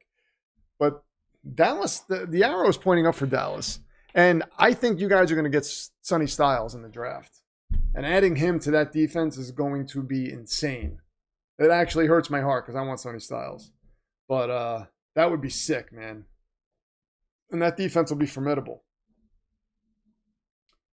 Thank you so much, Jeff's Party, who is now your stream's top donator. Thank you so much. It's $27. And we are going to the fourth quarter, ladies and gentlemen. So we're going to get Jeff's Party's name on screen. Hold on one moment. As he gets closer and closer.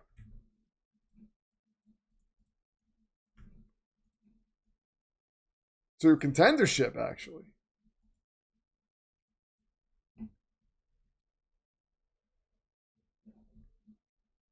Here we go. 3, 2, 1. There it is. Jeff's Party, the stream's top donator. Thank you very much. We are in the fourth quarter. Let's change that. There we go. Fourth quarter. Aaron Glenn put Snyder in charge of the DC. This man is a menace. He must be stopped.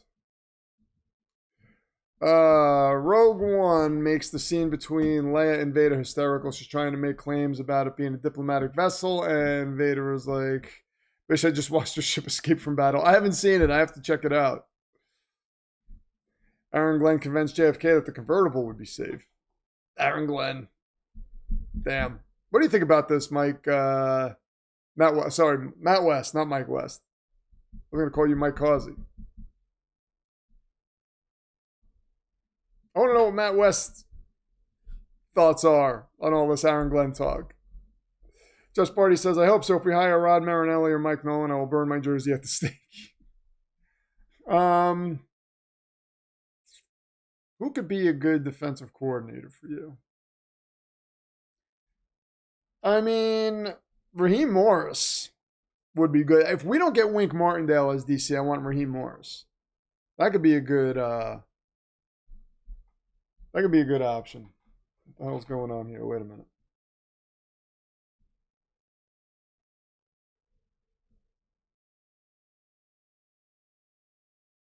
I got a notification from YouTube.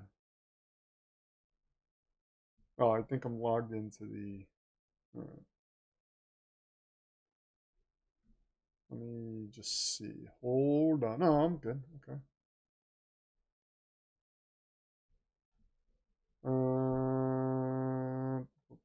Okay. All right. Cowboys will screw up the DC hire. Eberflus, no. Aaron Glenn killed Franz Ferdinand.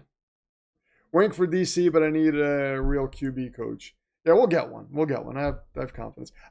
Honestly, if it's not Wink and Jim Schwartz for me, or like, I would Wink, Jim Schwartz, Raheem Morris in that order. Schwartz, I think, is probably, I'm thinking he's going to be the next head coach of Cleveland. I think they're just going to promote him because what he's done with that defense is pretty remarkable. So I don't know that they're going to want to just let him walk. What about Mike McDaniel as OC for the Jets? We're not changing OCs.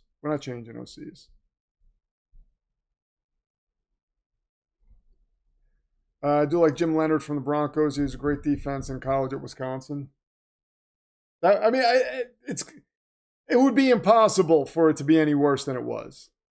McDaniel OC in Detroit. That would be interesting. That would be very interesting.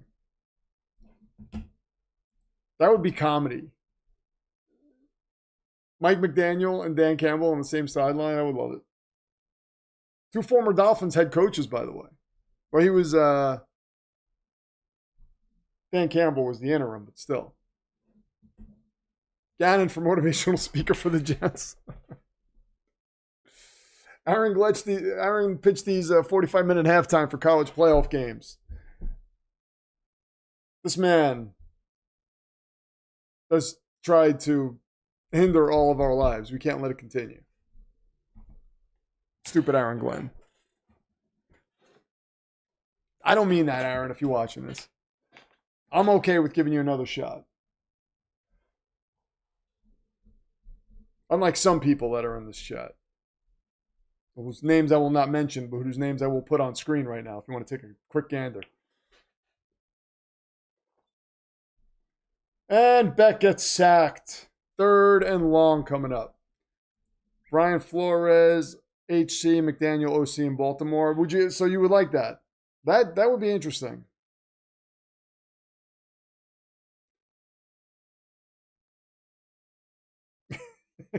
Aaron PFD means it. You've lost all credibility with Aaron Glenn. If he's in here, he's definitely not listening to anything you say, Matt West. And you brought it on yourself. You brought it on yourself. I hope you're happy. Yeah, Flores, HC, McDaniel, OC would definitely be interesting for Baltimore. 3rd and 16. Back to pass. He gets pressured. He gets taken down again. Get this guy off my screen. I never want to see him in a Jets uniform.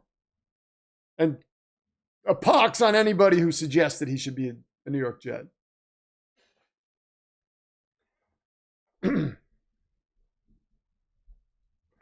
McDaniel sitting on Campbell's shoulders, running around like Master Blaster. It's not like Aaron Glenn could intercept our messages. Oh, he's definitely not going to intercept this transmission. He had interceptions, by the way, as a player. As a coach, the guys on his roster couldn't seem to come up with interceptions, but somehow that's his fault. Malachi Moore dropping a football that hit him right here in his hands. That was Aaron Glenn. He called Malachi's name out the second the ball came. He's like, Malachi!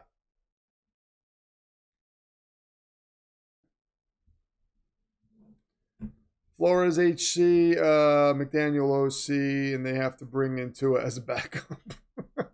Money Mike Madness is here. What's going on, Money Mike? Give us an update. Give us an update. Hope it's good news.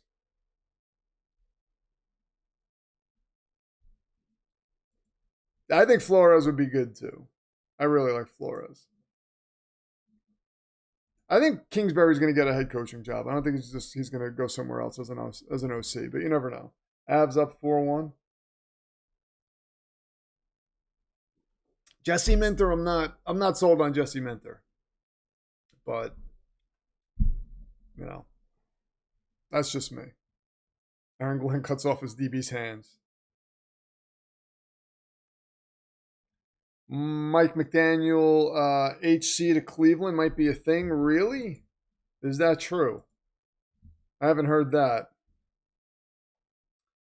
Kingsbury as your OC definitely wouldn't be terrible. He likes mobile quarterbacks. He would work great with Lamar. I just don't think he's going to be an OC. I think he's going to be a head coach somewhere. Mike Vrabel, Just Party comes on the Fiverr and says, Mike Vrabel and Aaron Donald versus Dan Campbell and DK Metcalf. Who would win in a fight? Ooh. I'm going, oh man.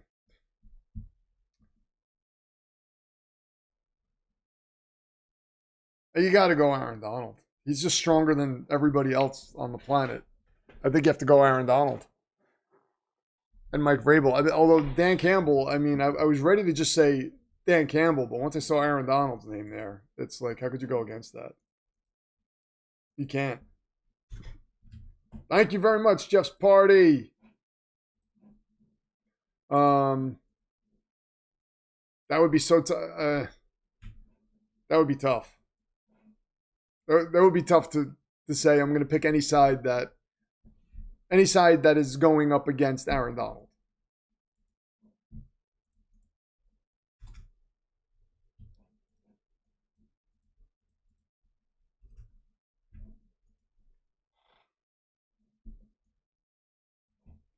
And Just Party is getting an update on screen. Oh man, my voice is cracking. This is only day one of many days to come of football. Beck didn't see a wide open receiver. Tisk, tisk.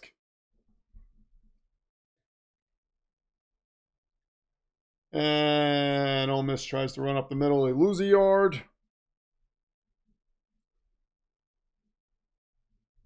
Mike McDaniel and Shedeur Sanders would probably get along very well. Mike McDaniel seems like he gets along with everybody. He just looks like a fun guy to be around.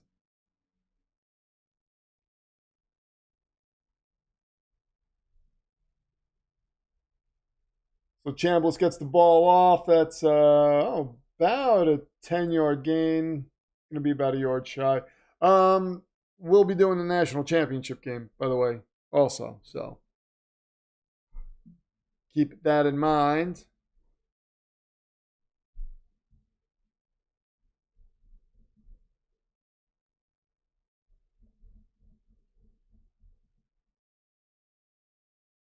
And there's a snap.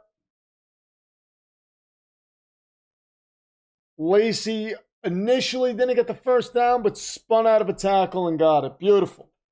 Beautiful. I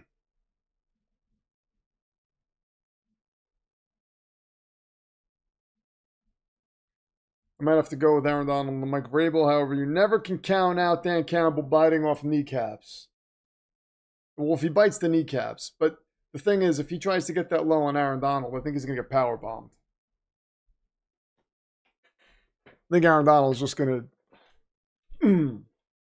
Who has the best power bomb in wrestling, by the way? I'm going to say Sid Vicious's power bomb was the cleanest. Lacey goes up the middle for about a gain of 4.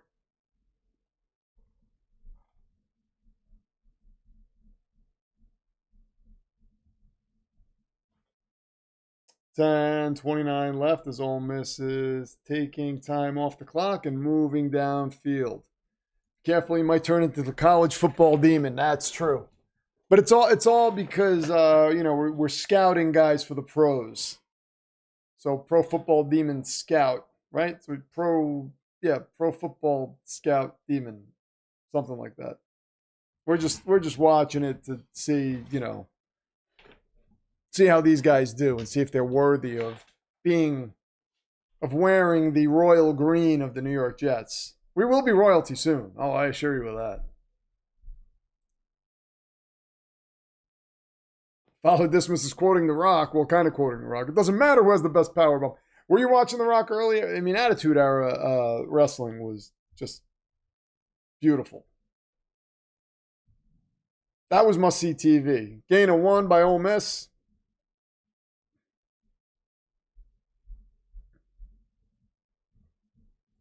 McDaniel should be the Packers OC. Hafley should be our DC, and Harbaugh should be our special teams coach. Oh yeah, that sounds about right. Sounds about right.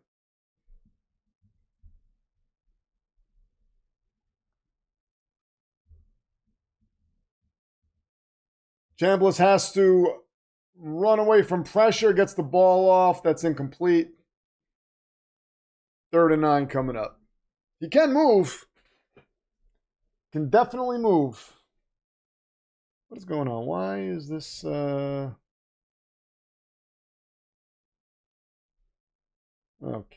All right. Well, that was incomplete.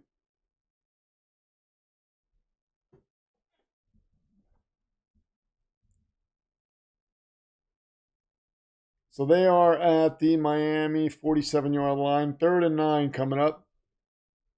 Chambliss back to pass. There's a blitz coming. He gets the ball off, and that is complete over the middle, and that's a first down. They take it down to the 36. 8:55 left on the clock.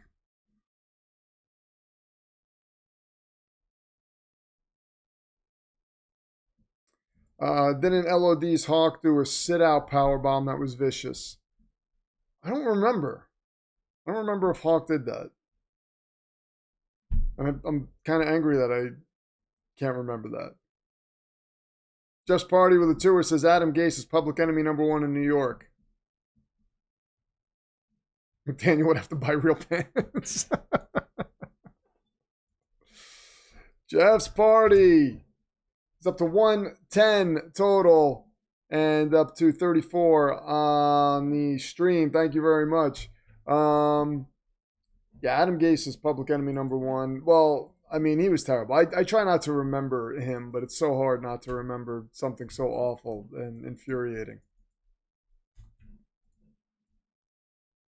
When he was fired, that was one of the happiest days of my football life. I was like, oh, thank God. Does he even do anything anymore? Is he anywhere? Is he in college anywhere? Or is he coaching a high school team to losses? Like, what is he doing right now? See if Adam Gase...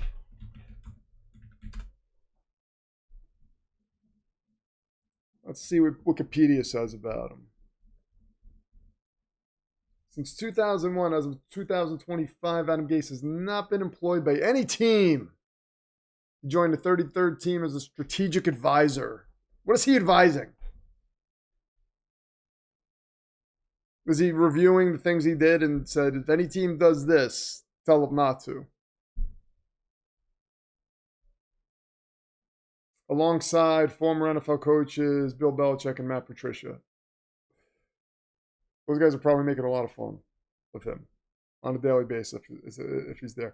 Occasionally visits the Broncos facility where his father-in-law, Joe Vitt, works as a defense. Oh, he's Joe Vitt's son-in-law? There you go.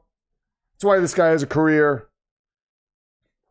Sean Payton calls Gase a good resource who is welcome to come out and hang out in Denver, even though he is not formally part of the staff. Yeah. And never will be, is what they should say. Because no one's ever going to hire him to do anything ever again. So we go 1st and 10. Clock continues to tick.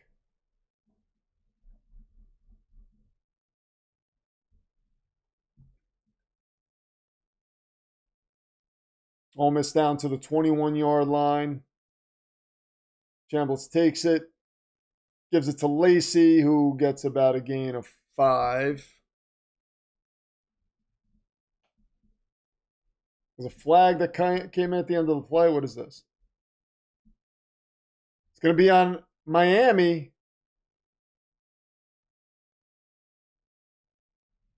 Late hit on Blay on Miami. Oh, boy. Miami is falling apart. Arafir. He shows what he would do, and they do the opposite. That's exactly what would happen. Adam Gase has a Pop Warner team in rural Alaska. What's the team's record? I need to know.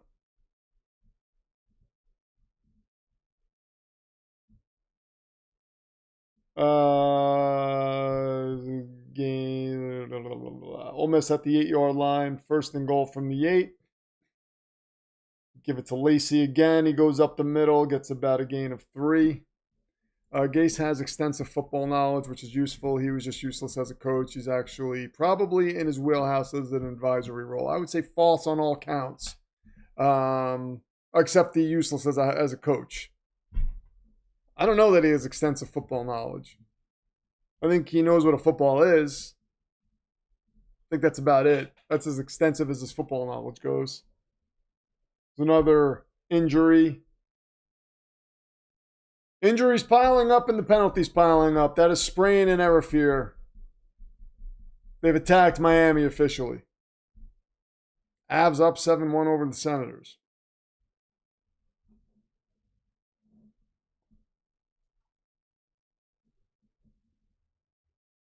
And there's Nick Saban on my screen in a commercial.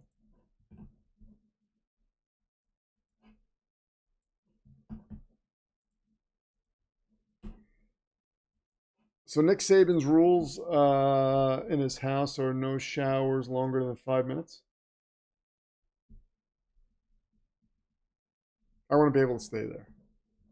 I like long showers.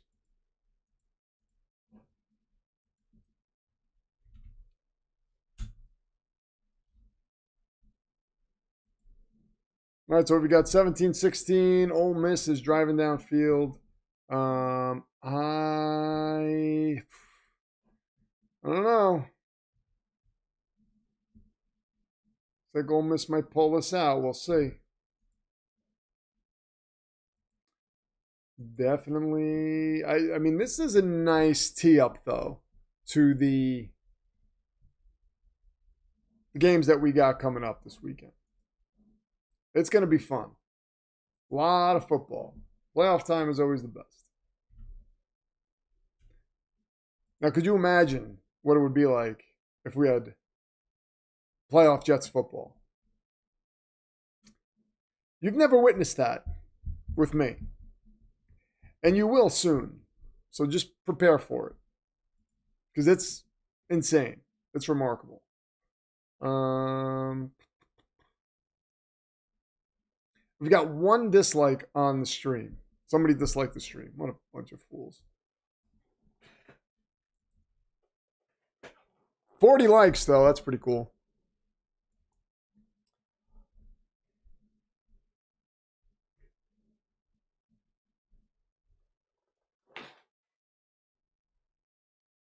Eight one abs. Wow. A lot of scoring in a hockey game.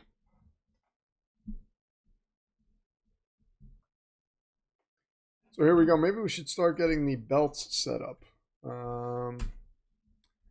Let's see. Ole Miss down 1.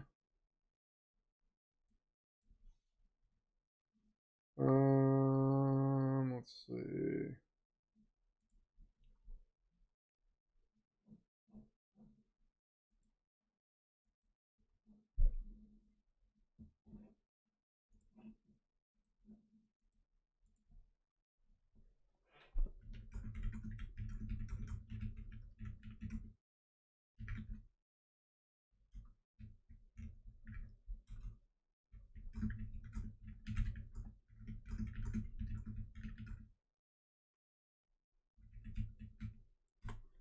All right, here we go. Chambliss is in shotgun position. He's going to run to his right. He's going to get inside the 5 and get pushed out of bounds. Second and goal from about the 4 coming up. Aaron Glenn disliked the stream. He might have. After he saw what Matt West said.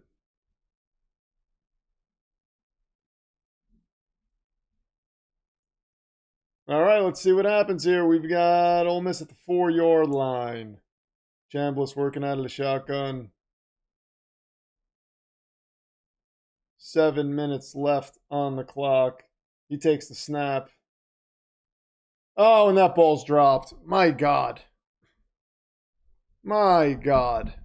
That game's only in the second period? What? Good Lord.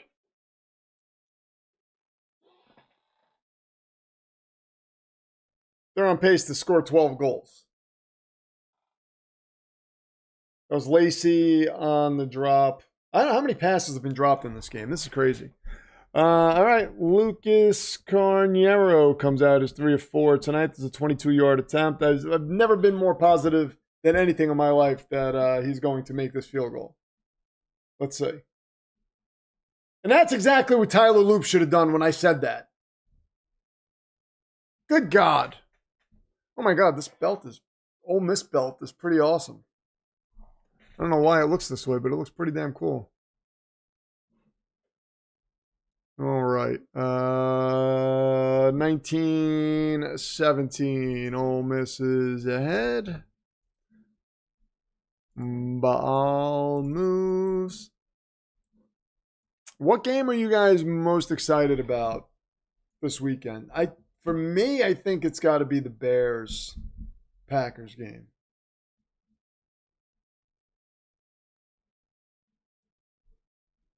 I think it's got to be the Bears-Packers game.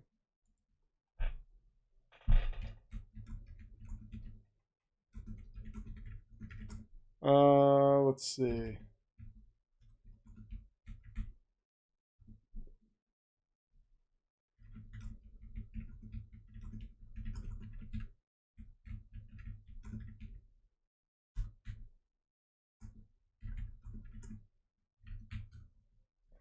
All right, here we go. Let's get getting the belts designed. Jinxie McRich. I mean, was that so hard? When I say when I give a kicker confidence, he should just take that confidence and run with it, not miss field goals and get coaches fired.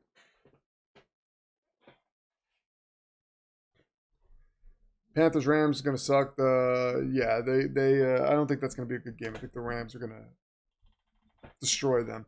I'm very interested in although I think it could be a bad game. Very interested in the San Francisco Eagles game. Although there's a possibility that could be a bad game. That's what I say, Isaac. No such thing. I can't jinx somebody. But SJ was fully convinced that that was entirely my fault. He wanted my head and Jim in front of his house. He would have loved it if he had 2 stakes out there, one with my head and one with John Harbaugh's. Sorry. And he would just be sitting in his house, frowning, with blood on his hands. Jeff's party comes in with a $5 and says the chances of the Jets winning the Super Bowl in the next 5 years is the same as Jalen Hurts winning a football game without the tush push. Wow. Jeff's party's coming in as a Dallas fan, just throwing darts at everybody. He's attacking the Jets, which I don't know why. I mean, we helped your defense, but I mean, do you want to treat us like that? Fine. Gave you Quinn and Williams. We're like, here, take it. Take Quinn and Williams. Help yourself out. Knock yourself out. Just for that, I'm going to hate watch the Cowboys. I've been hate watching the Cowboys anyway. Because I want the higher picks. But I wanted them to beat the Giants. So, Miami's belt looks really good. Ole Miss's belt looks weird. Jeff's Party's up to $39 on the stream. Thank you very much, Jeff's Party.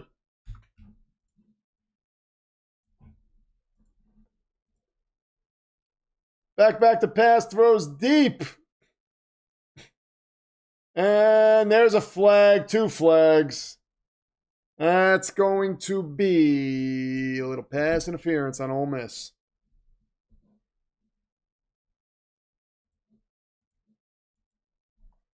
Jeff's Party has been updated below as we do. Bears, Packers, definitely.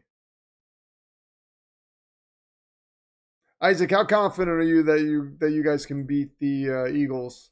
And is Trent Williams going to be back? Is Ricky Pearsall going to be back? I heard Trent Williams is going to be back. I don't know about Pearsall. But I think San Francisco has a much better chance of winning that game than most people are saying.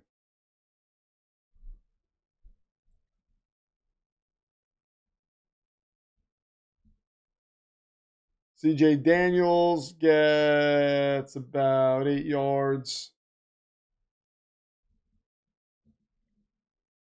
Second down coming up. Jeff comes in with a $5 and says, "It's all love, brother. I just wanted a chance to throw shade at the Eagles." Trust me, I don't really get upset, Jeff. I promise you, it's fine. I am so used to Jet shade, it doesn't even affect me anymore. It's cool, man. Throw as much out as you want. I'm never gonna get upset about it. Never. I mean, I'm not the kind of guy that would throw like the F word out at somebody over a football game. You know what I mean? Like, you don't want to be that guy. You definitely don't want to be that guy.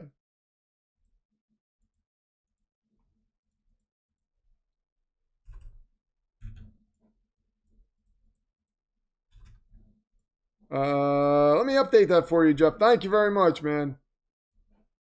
No, I know it's all fun. This is what's fun about football. Is you can like bust each other's chops, and I think people get a little too sensitive over some things sometimes. Like seriously, you know what I mean? Like, we could have disagreements, we could have discussions, heated discussions, but some people get like, they get mad. They get mad. Like, God forbid. You know how many times? You know how many Eagles fans got mad that because Mr. Demers said the Niners were going to win? Like, this idiot. It's just like, calm down. What is your problem? Oh, you're an Eagles fan. That's your problem. Here we go. Oh, my God. What a run. And Miami's in the end zone. Wow. They take the lead again. I thought they were extending the lead.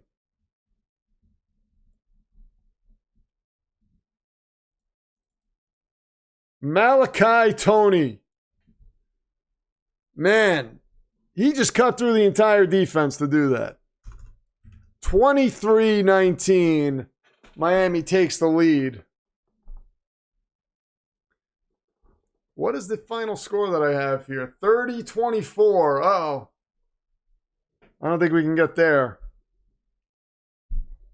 Oh, okay. Extra point is good. 24-19. Would you say that Adam Gase had some glaring issues? I see what you did there. Oh boy, Adam. I'm so glad we're talking about Adam Gase. I'm so glad that his name keeps coming up. Then admit you love Drake May as a quarterback. No, you see, that's maniacal. That's crazy. There's no way. Drake May is a menace and he must be stopped. Him and Josh Allen are enemies of the state, along with Jackson Dart, by the way. Jackson Dart is now an enemy of the state because he did not let the Raiders beat him. He went out there and won a meaningless game and danced about it. It was the dancing that really got under my skin. I hated it. SG Cop and Strains.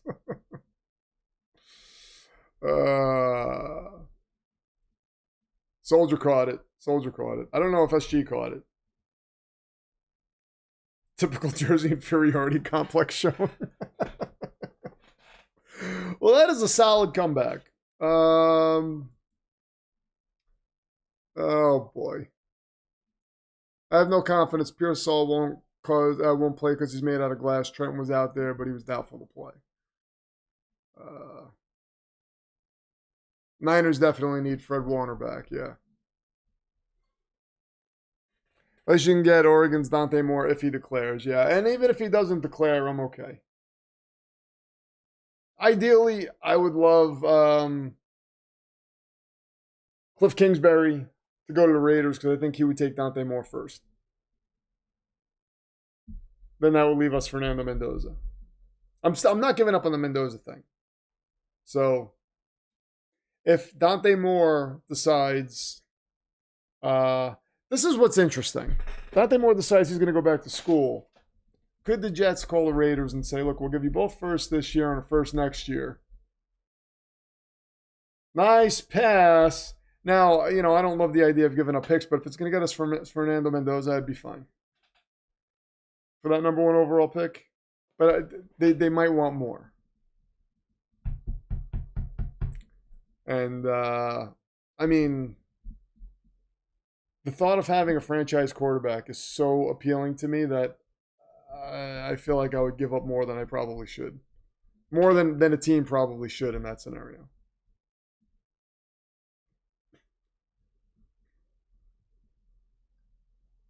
Ole Miss driving downfield, 4:53 left. Lacey gets about 2 yards. These running backs are running hard in this game. Love it. What's the better situation, Las Vegas or the Jets? Jets have a good young offensive line, and Garrett Wilson, and Breece Hall, and Mason Taylor. Now I know the Raiders have Brock Bowers and Ashton Genty, but that's it. They don't have an offensive line to speak of. Whatever quarterback gets put back there is going to get murdered unless they could revamp the offensive line. So I would say that ball's incomplete. I would say for Dante Moore, it would be a better situation for him to go to Vegas with a Cliff Kingsbury because he likes the mobile quarterback. Dante Moore's not like super mobile. I mean, he's not like Lamar Jackson, Jaden Daniels, but he's more mobile than Mendoza is. And then letting him sit while they try to build things. So, I think that would make sense for Vegas. Okay, give us some assets. We can try to put an offensive line together, grab our quarterback at 2, use other picks to try to help fix the offensive line or get him a weapon or something like that, another weapon. Mendoza makes more sense for the Jets, but they have an offensive line, they have a receiver in place, and I just think he would work better with that offense. So, I don't know. That's just my take.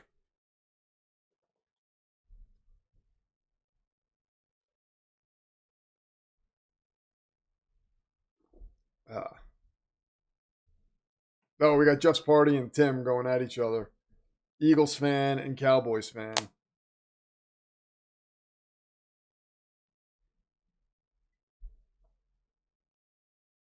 (24-19). Tomorrow we've got Oregon, Indiana. That's going to be the Chick-fil-A Peach Bowl.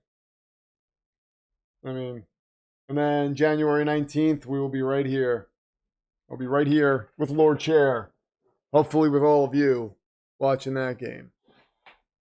Watching future Jets quarterback Fernando Mendoza just win himself a natty.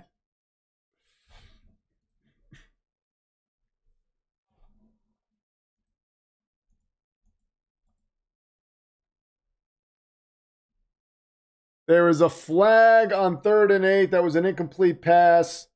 Oh, man, Miami is getting flagged left and right.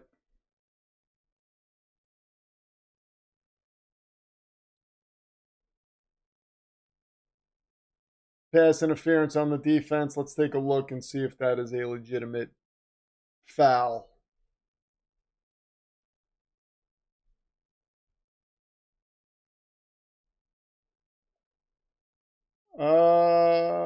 Yeah, he grabbed his jersey. That's a penalty. That's a penalty.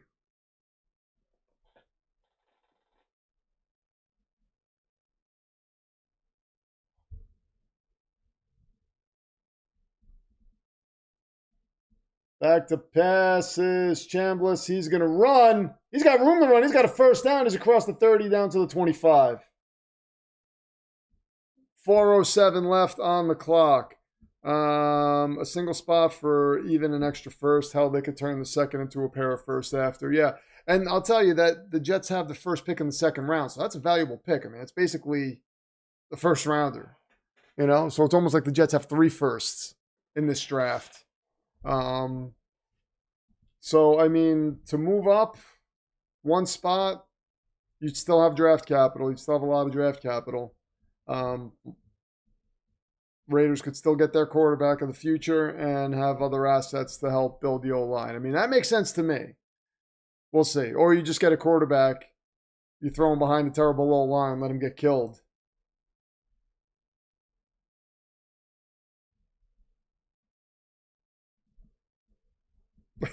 Look at Soldier quick. Attack each other. What a pass by Chambliss, and now Ole Miss takes the lead. With 3:13 left, they are up 25-24. Wow. What a game. And you would think they're going to go for 2 here. Have I looked at any other quarterbacks beside the chosen one? Let me ask you this question, Father Dismas. If you knew the Messiah was coming, would you look at anybody else and try to get them to be the Messiah? Does that make sense? No, I haven't. I don't think there's a need to. I'm going to be looking at Dante Moore tomorrow, just for the hell of it.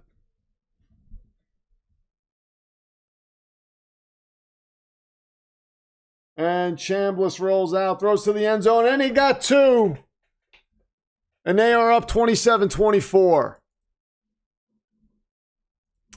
Wow. I know, so, you know, people are saying next year's draft is supposed to be, the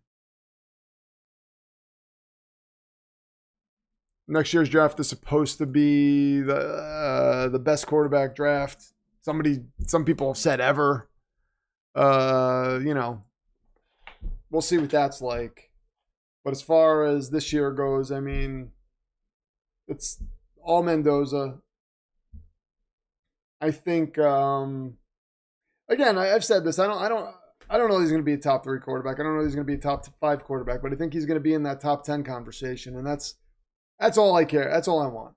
A guy who's a franchise quarterback who's in that top 10 conversation and can win games for you and be competent. We've never had that.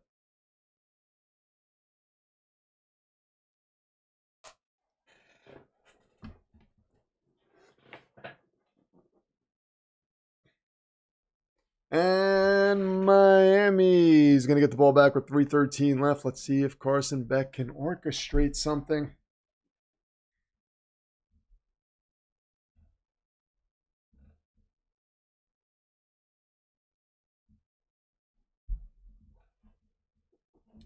All right.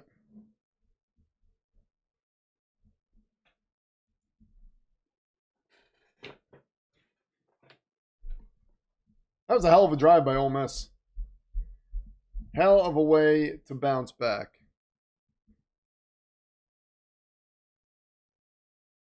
2,554 views on this stream. That's crazy. Beck throws downfield, and that is short. I tell you, I'm not too impressed with this Carson Beck guy. Not at all. Probably this one's got the popcorn ready. 3 buckets. Got quite an appetite.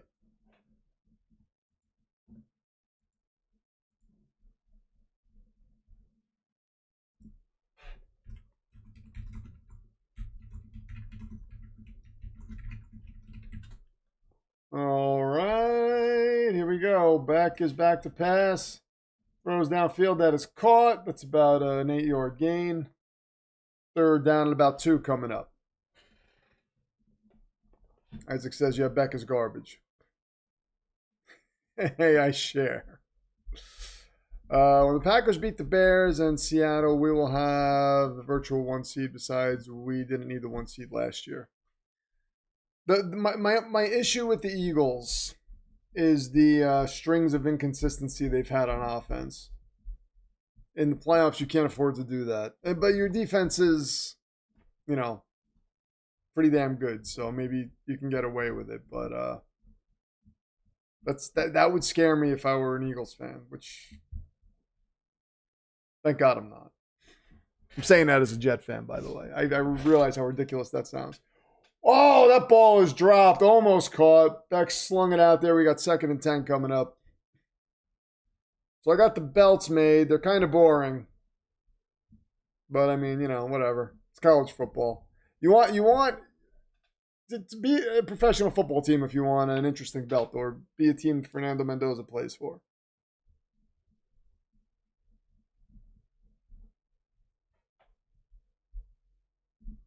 The Ole Miss one actually is pretty funny. I hope they win so you can say it. I don't know why this happens, but it doesn't have hair. But still. 2nd down is a check down.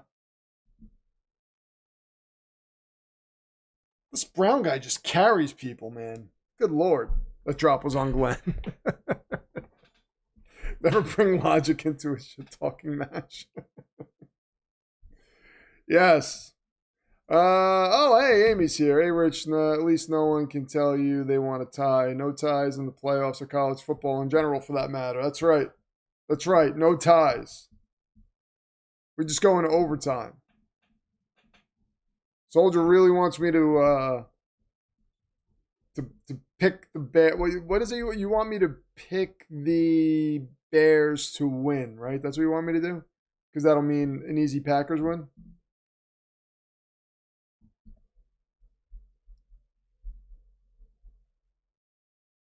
I should just preview them both, otherwise they go to waste. That's fine if they go to waste. There's I'll show you the Ole Miss one if Miami wins, because that one's funny. But the Miami one is pretty straightforward. It's just like their logo on a belt. But let me save them so I can pull them up whenever they're ready.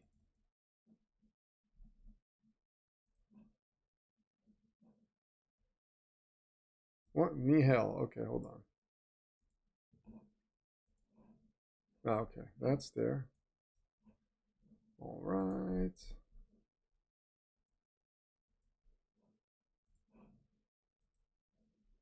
All right, so we got the belts ready.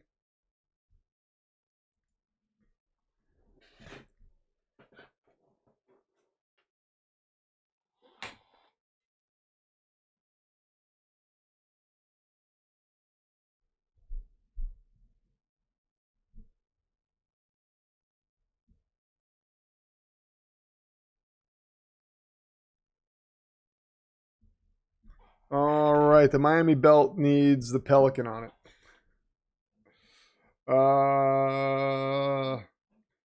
Let's see if they win.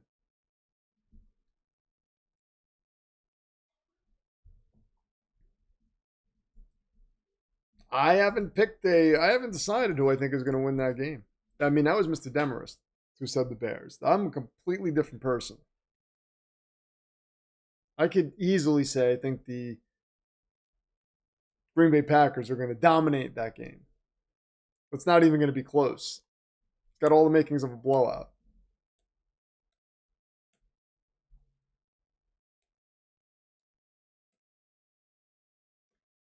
Yeah, I will. Looking past the Niners, so Jeff's, and I'm sorry to bring logic into this again, but looking past the Niners, if you're the Eagles, would be a mistake. I don't think they're. I mean, I don't think they're doing that. But I think this game's going to be closer than people think. I mean, I know a lot of Eagles fans out there think this is going to be a cakewalk, but I don't think it's going to be. That is incomplete on 3rd and 8, and there's a flag. Oh, man. But Isaac, the Niners fan, says you can when we have no wide receivers in defense. You're still well coached. You're still well coached. You're better coached than the Eagles are, and I think you have a better quarterback than the Eagles do. So, and that's controversial, I know. But I'm just calling it as I see it.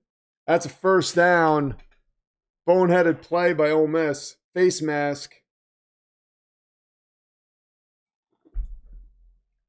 Face mask. Terrible. Soldier, you're asking for it. You play with fire. That fire can grow into a fireball and chase you around.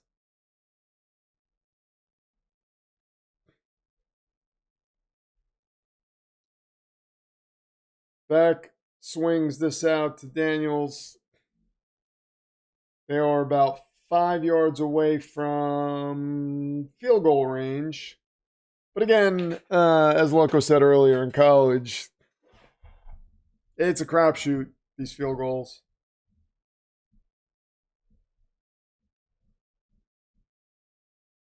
Beck avoids pressure. Eyes downfield. He lets go. And that ball is caught.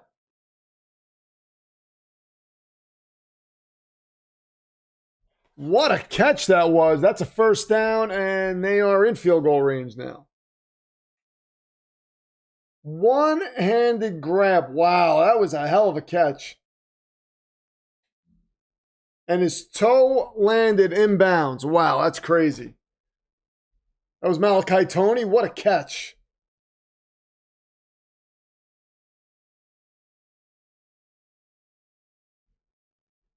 So it's under review because the heel.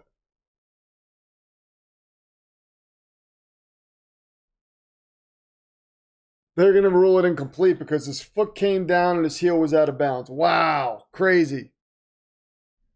Man.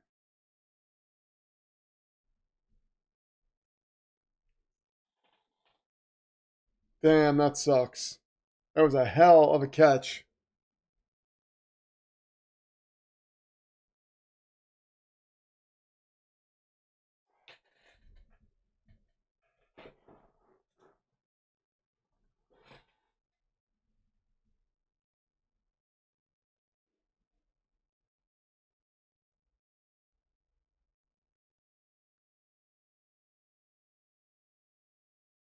My Lord, that was a hell of a catch. Incomplete pass. Wow. Damn. Urban Meyer is Johnny Cage. That would be a hell of a casting. Yeah, that heel was barely out. 126 left. College OT rules. Each team gets the ball on the opponent's 25-yard line. No game clock in the event of a tie. Second OT will be enforced. Game continues until either one team scores unanswered. So they're still a little bit out of what is considered acceptable field goal range. 3rd and 6. Back to pass. Gets rid of the ball. That is caught. That's a first down. Let's see where they spot it. They're going to give them the first down, and now they are in field goal range.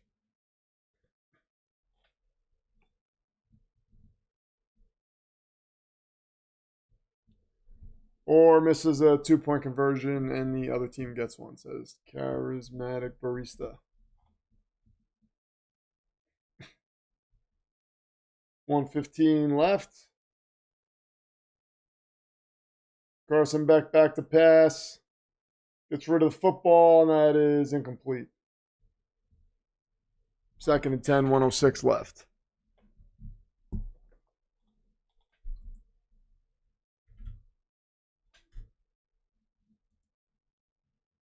What a game.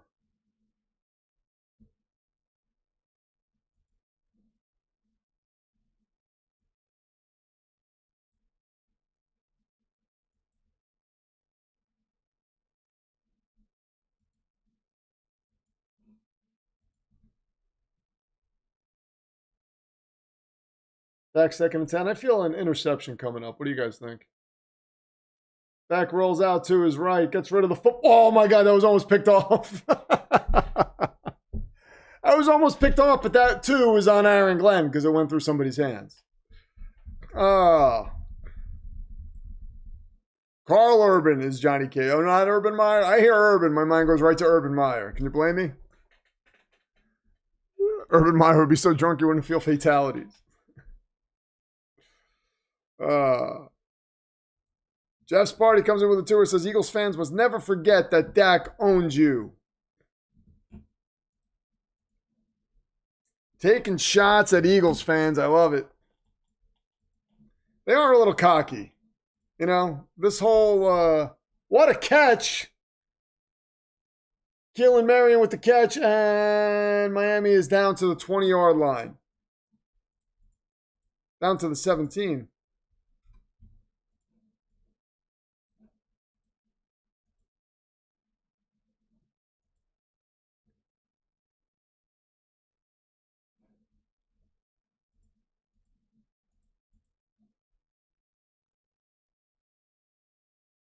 Back on the keeper, bounced off his own line and lost about a yard. Okay. Thank you very much, Jeff's party. Appreciate it, man.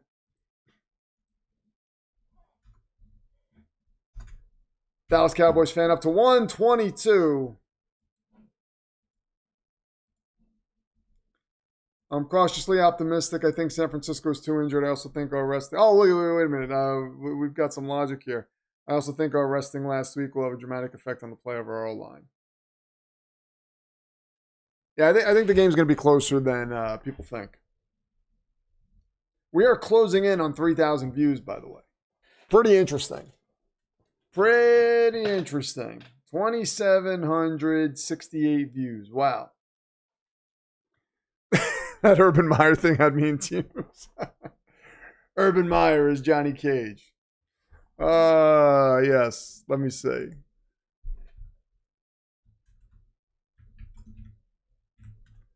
Okay.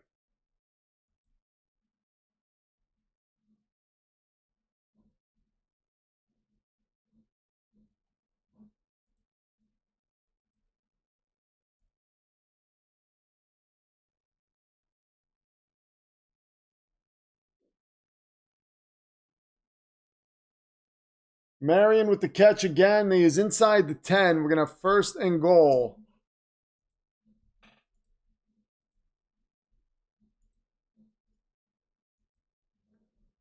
All right.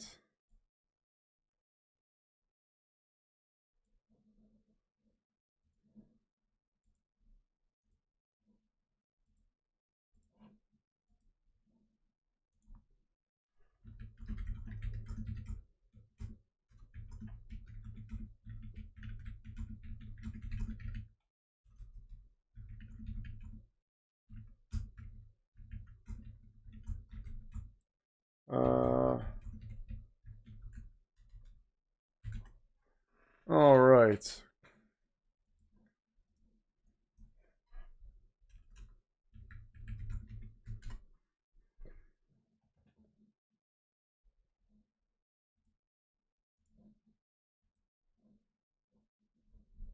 And here we go.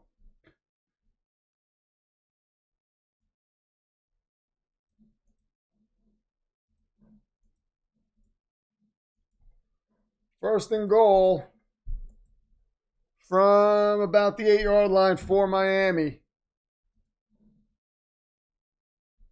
Brown goes forward, gets a few yards.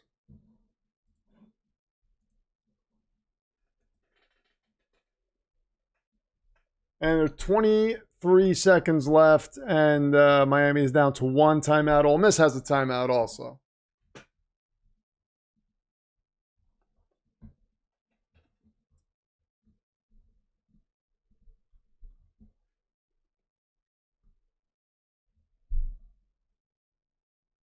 So let's see. I'm telling you, I still feel like there's a pick coming up. 2,800 views. Can we get to 3,000? Let's see. Let's see. Charismatic Barista is a Steelers fan.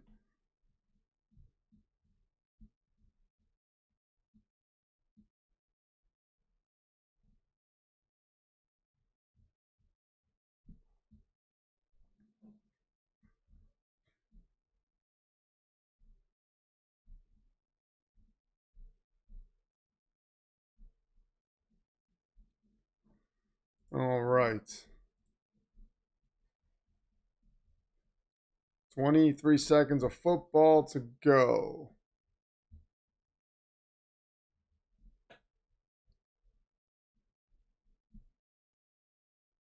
Carson Beck working out of the shotgun. 24 seconds left on the clock. 10 on the play clock. He takes the snap.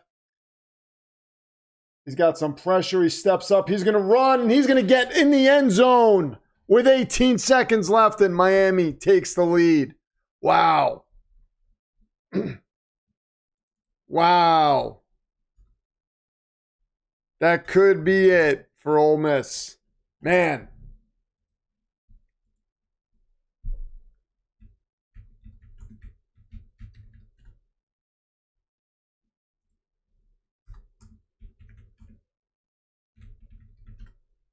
Wow, what a run by Carson Beck.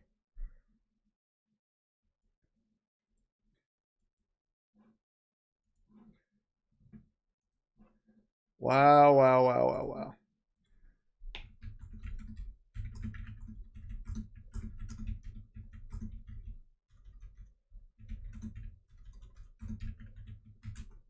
All right, 18 seconds away from no SEC teams in a national championship for a third straight year and with a Big Ten team, says Isaac.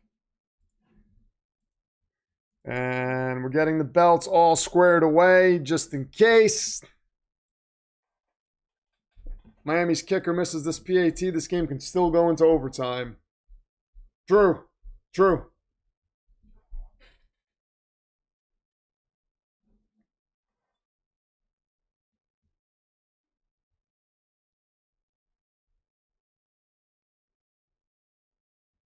All right. That was a hell of a drive.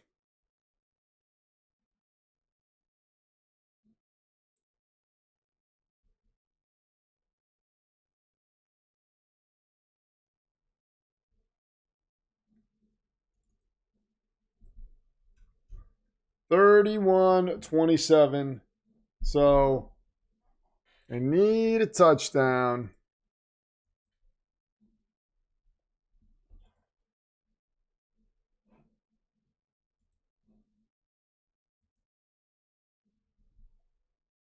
All right. Oh, my contacts are so dry right now.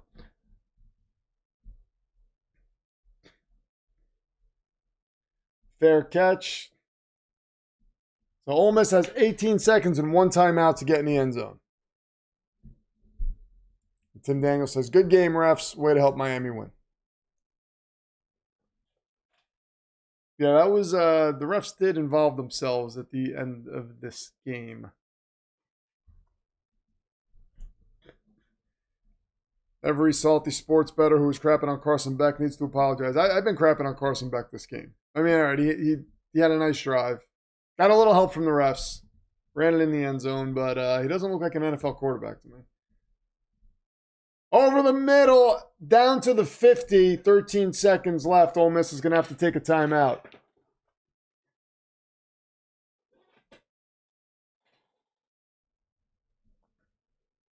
Oh, no, their clock stopped. Sorry, they're going to... All right, 11 seconds. See, that's where I got confused with the NFL rules.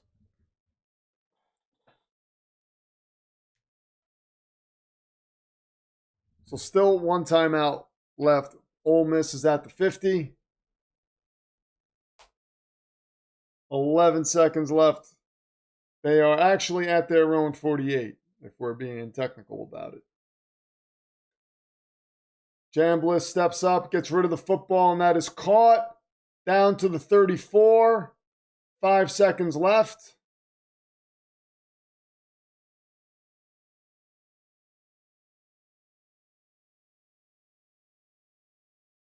And Ole Miss will burn their last time out. So they've got the ball at the 35-yard line. They're going to have to take a shot to the end zone. Going to have to take a shot at the end zone. Matt West has not called for the belt yet, so we will not see it yet. I am going to move Sean Cantrell's title. The Birthday Boys title over here. It is Ole Miss's football, so Baal must move. Jeff's Party comes in and says, pineapple belongs on pizza. I've never had that. But I'll tell you what, I would try it. I actually think PFA's tried it. I don't remember. But it doesn't seem so weird to me. I mean, I remember when I first heard about it, I was like, whoa, people were like, yeah, that's sacrilege. But it really doesn't feel so weird to me. Thank you very much, Jeff. Up to $48 streams, top donator. Really appreciate it. And here we go.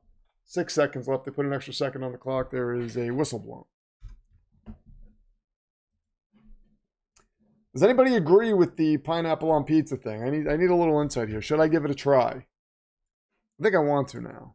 My only problem is, like, if I get a pizza and I get pineapple on it and I don't like it, then I feel like I wasted the pizza. It's so good, says Jeff. Soldier says no. Miami called timeout.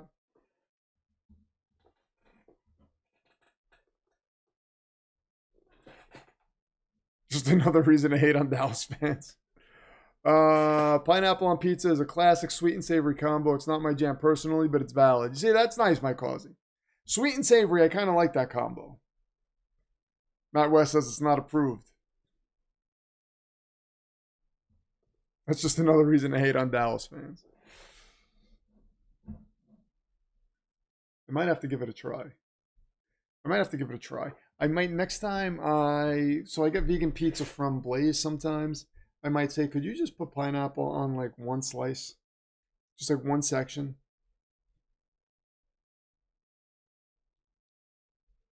And then I will report back to you guys.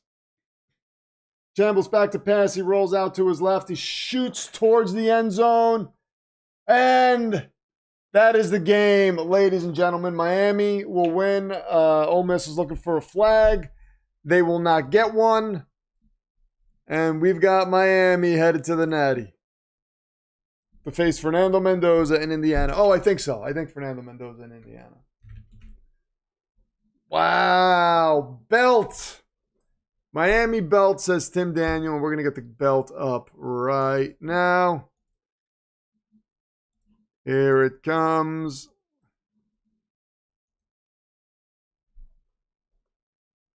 Oh. Well, I don't have the background removed, but, you know, this is college, so it is kind of crazy. 2,900 views on this stream. That's the most I think we've ever had. I think that's the most we've ever had. That was Miami PI too, says Matt West. Ole Miss was looking for the PI. They did not get it. People are going to say Miami was handed this game. But there is your Miami champion. Let me show you what the Ole Miss belt was going to look like. This is what the Ole Miss belt was going to look like. It said Miami on top for some reason. So, I don't know. I don't know. Matt West approves of the belt. Who's the jinx now? Yeah. That was a good game. That was a good game. We're going to be here tomorrow night. Indiana, Fernando Mendoza, Dante Moore.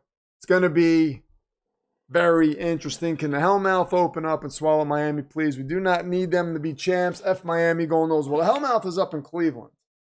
So if it opens up, it's going to swallow up a bunch of states. We got to be careful with that. Got to be careful with what you asked for because there could be consequences. Maybe EMT. Your AI really likes Miami. As evidenced by wait a minute. We have another. Do you remember this? Do you remember this jam? You guys remember this one, right? I mean, what happened here? They even put dolphins on this one. Oh, the hair belts are the best ones. See you tomorrow, says SG. SG didn't curse at me this stream, so that's a good sign.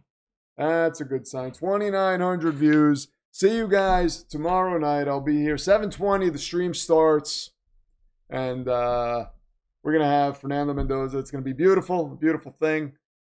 I think Mendoza's gonna win. I mean, that's just the way it is. See you, Jeff. Thank you very much. Jeff was your stream's top offering for Jeff for these Miami people. Carson Beck, I guess, right? For the great state of Miami. It's not a state, it's a city.